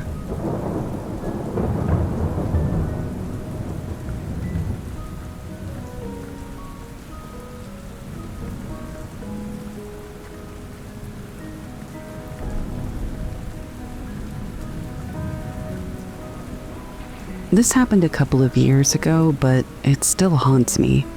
I'm not usually the type to go looking for ghosts or haunted places, but my friends and I decided to take a trip to an old abandoned hospital on the outskirts of town. The place had been shut down for decades, and it was notorious for strange occurrences. People said that they had seen figures in the window, heard footsteps when no one was around, that sort of thing. We were curious, and honestly, it seemed like a fun adventure. Nothing too serious. We went there on a cold, foggy evening, just as the sun was setting. The place looked like it came straight out of a horror movie. It was one of those buildings that had fallen apart over time. Cracked windows, overgrown vines crawling up the walls, and the smell of mildew and rot in the air. We made our way inside through a broken side door. The place was eerily quiet, with nothing but the sound of our footsteps echoing through the halls. The floors creaked under our weight, and the air felt really thick, like the dust in there hadn't been disturbed in years. The silence was genuinely unsettling. We started to walk down the hall, and our flashlights cut through the darkness. We passed through rooms that were filled with these old, rusted-out hospital beds and broken equipment, faded medical charts. Then we reached the end of the hall where the emergency room used to be. The door was slightly ajar, and as we pushed it open, we heard it. At first we thought it was just the wind or a creaky door, but it was a low, almost humming sound, like someone was whispering. We all stopped in our tracks. The temperature in the room dropped suddenly, and I felt this intense pressure in my chest. My heart was beating so loudly I could barely hear anything else.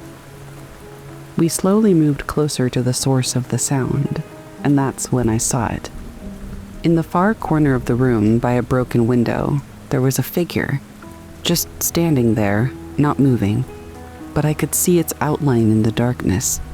It was pale, with long, ragged hair. At first I thought it was one of my friends playing a prank or something, but we were all accounted for, and the figure wasn't moving. It was just there. I called out, but no one responded. I felt a cold breeze brush past me, and that's when the figure turned. It didn't even look like a person. The face was all hollow with these dark, empty eyes. The mouth opened and the sound that I'd heard before, those whispers, turned into a low, raspy voice. It just said, "Leave." I couldn't move. I just stared at it, frozen. The figure stepped forward, but then, just like that, it was gone, vanished into thin air. I didn't wait to see if it would come back. I turned and bolted out of the room, shouting for everyone else to follow me. We didn't stop running until we were outside, gasping for air. We never went back.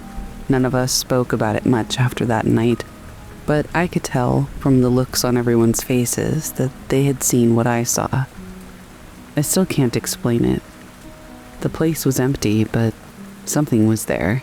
Something that didn't want us around.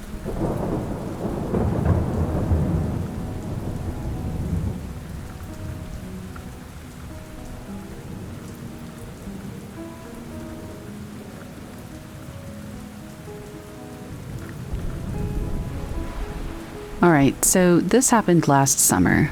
I live in a fairly quiet neighborhood on the edge of town, and most nights I'm just out back on the porch, enjoying the cool air, you know?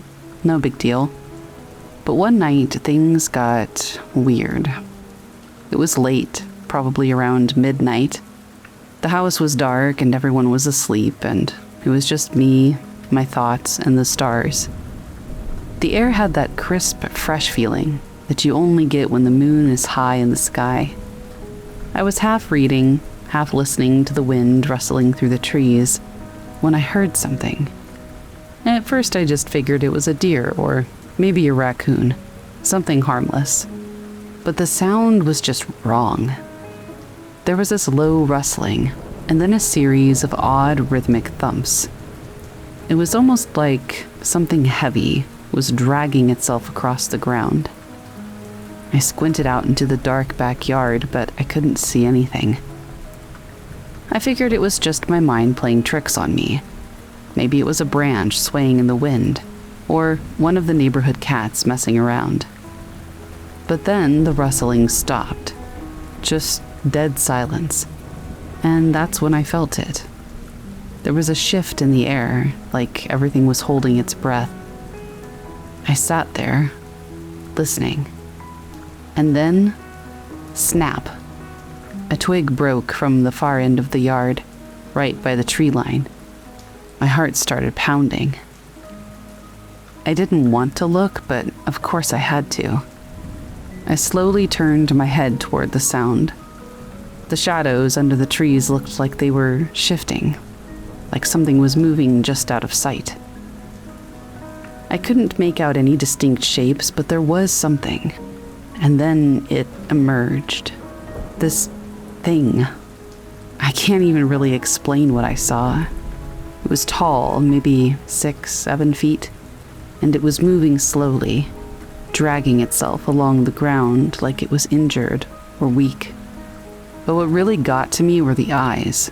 Huge, glowing eyes that reflected the dim light of the porch. and for a second, I swear they locked on to mine. It made this low, almost guttural sound. It wasn't a growl or a snarl, but like something caught in its throat. And for a moment, I thought maybe it was just a trick of the light, that it was something natural, but the light was distorting it. But then it moved closer. I panicked. I grabbed my phone, my hand shaking, trying to snap a picture, but it was gone. It just vanished into the shadows. Not a trace.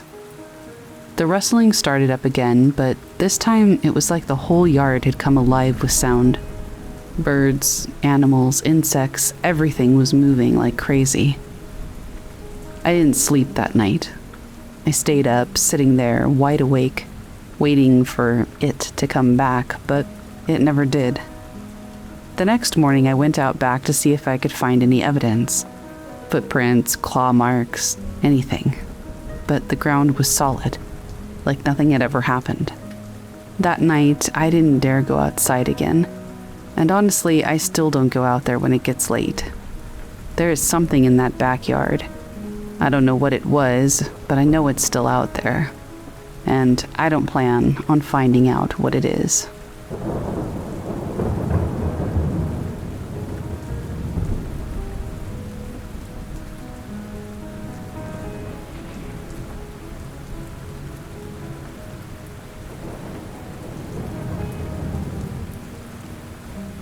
This happened last winter, and it still messes with me. I was doing my usual grocery shopping at a local store, the one I always go to. It was around 8 p.m., so the store wasn't crowded, just a few people here and there. I had my list, and I was just focused on getting in and out as fast as possible. I was in the dairy aisle when I noticed a man standing at the end, just kind of staring at the shelves. He looked normal enough, wearing a dark jacket and a cap, but something about him didn't sit right. I walked past him, a bit nervous, grabbed what I needed, and moved on to the next aisle. But when I turned the corner, I saw him again. He was standing right there at the end of the aisle, like he'd been following me. I froze for a second, but then I just shrugged it off as coincidence. The weird part? I saw him again. This time he was at the checkout, standing behind me in line. I didn't think much of it at the time, but when I think back on it, he didn't even have any items. He never had a cart. He was never carrying anything. He was just there, staring at random things and then following me. Anyway, I checked out, and then I looked behind me, and he was just gone. He had completely disappeared without a trace, and it was like nobody around me even noticed. I asked the cashier if she had seen where he went, but she just looked confused and said that there was no one like that in the store that she had seen. I left the store quickly. I couldn't really explain it, and I've never seen him again, but I still wonder who that man was and how he vanished so quickly. To this day, it really freaks me out.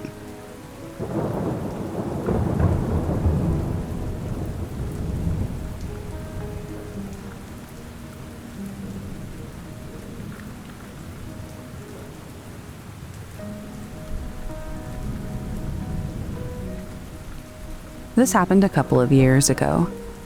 I was driving back home from visiting my family.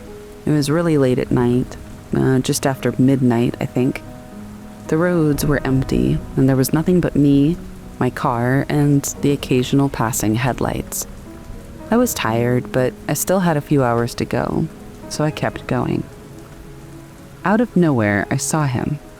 A man standing on the side of the road holding his thumb out like he was hitchhiking.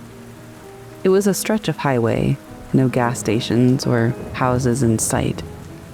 Now, I don't normally pick up hitchhikers, but something about this guy made me slow down. He looked like he needed help, and the more I thought about it, the more I felt like I should do something. I pulled over, rolled down my window, and asked if he needed a ride. But as soon as I got a good look at him, I just felt off. He didn't smile. He didn't say anything. He just looked at me almost, expectantly. I glanced at him for a second longer, looked back at my dashboard to see the time, and when I looked back up, he was gone. I didn't hear any steps. I didn't hear anything. He just disappeared. I drove off in a hurry. There was no way he could have just disappeared like that. There was nowhere for him to go. I kept looking in the rearview mirror, half expecting him to be there, but he was just gone. To this day, I can't figure out what happened. Was he real? Was I seeing things?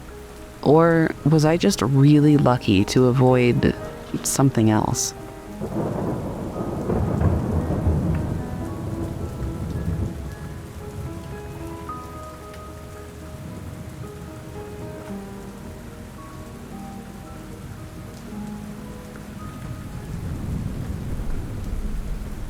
I was out for a walk one evening, just to clear my head after a stressful week. It was getting late. The sky was already dark, with only a sliver of moonlight. The neighborhood was quiet, and I was alone. Just me and the sound of my footsteps on the pavement. Nothing out of the ordinary, right? But then I started to feel, watched. It wasn't immediate. It crept up on me. At first, I thought it was just my paranoia. Maybe a car had passed by too closely, or someone was walking behind me. But when I glanced over my shoulder, there was no one. I shook it off and kept walking, trying to ignore the unease creeping into my spine. As I turned the corner onto my street, I caught a glimpse of something in my peripheral vision. A shadow. It wasn't like the usual shadows cast by streetlights. This one was moving. I turned around, and for just a second, I thought I saw a figure, tall and dark, standing at the far end of the block. I wasn't taking any chances. I rushed home. The entire walk felt like something was just trailing me, but I just couldn't see it. I made it to my front door, locked it quickly, and leaned against it, trying to catch my breath. Then, I heard a knock on the door. I put my hands over my mouth, trying not to make a sound. It knocked again. I sat there for a long time. I never heard footsteps walk away. Actually, I never heard footsteps walk up in the first place. But after about, 20, 30 minutes of silence, I got up and I peered through the peephole. Of course, there was nothing there. But every time I glanced at the window for the next several nights, I saw that thing. Some shadow figure just standing outside, watching me.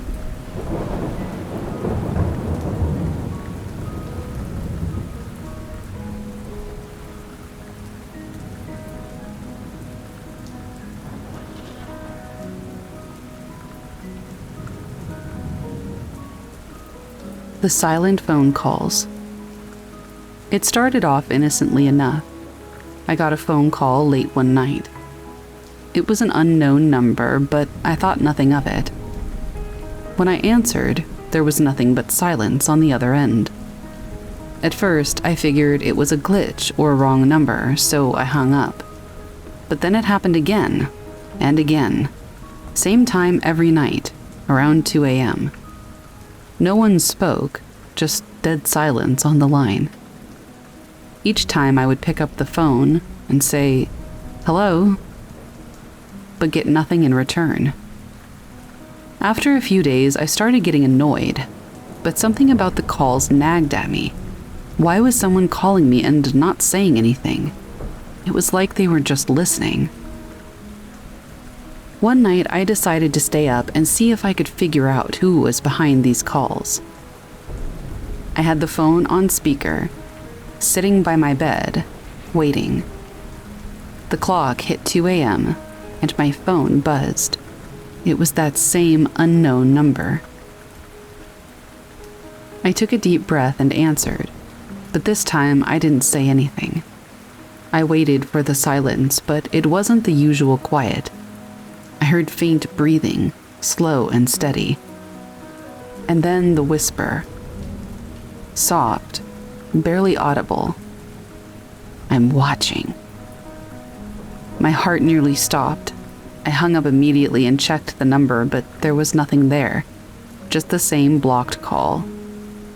I stared at my phone in disbelief, trying to process what had just happened. The calls continued every night, each one more unnerving than the last. Sometimes I'd hear whispering, sometimes a creak like footsteps in the background, always that unsettling breath. But each time I tried to call the number back, it was disconnected. I've since changed my number, but I can't shake the feeling that whoever was calling knows more about me than they should. And no matter how many times I change my number, I'm convinced they'll find a way to reach me again.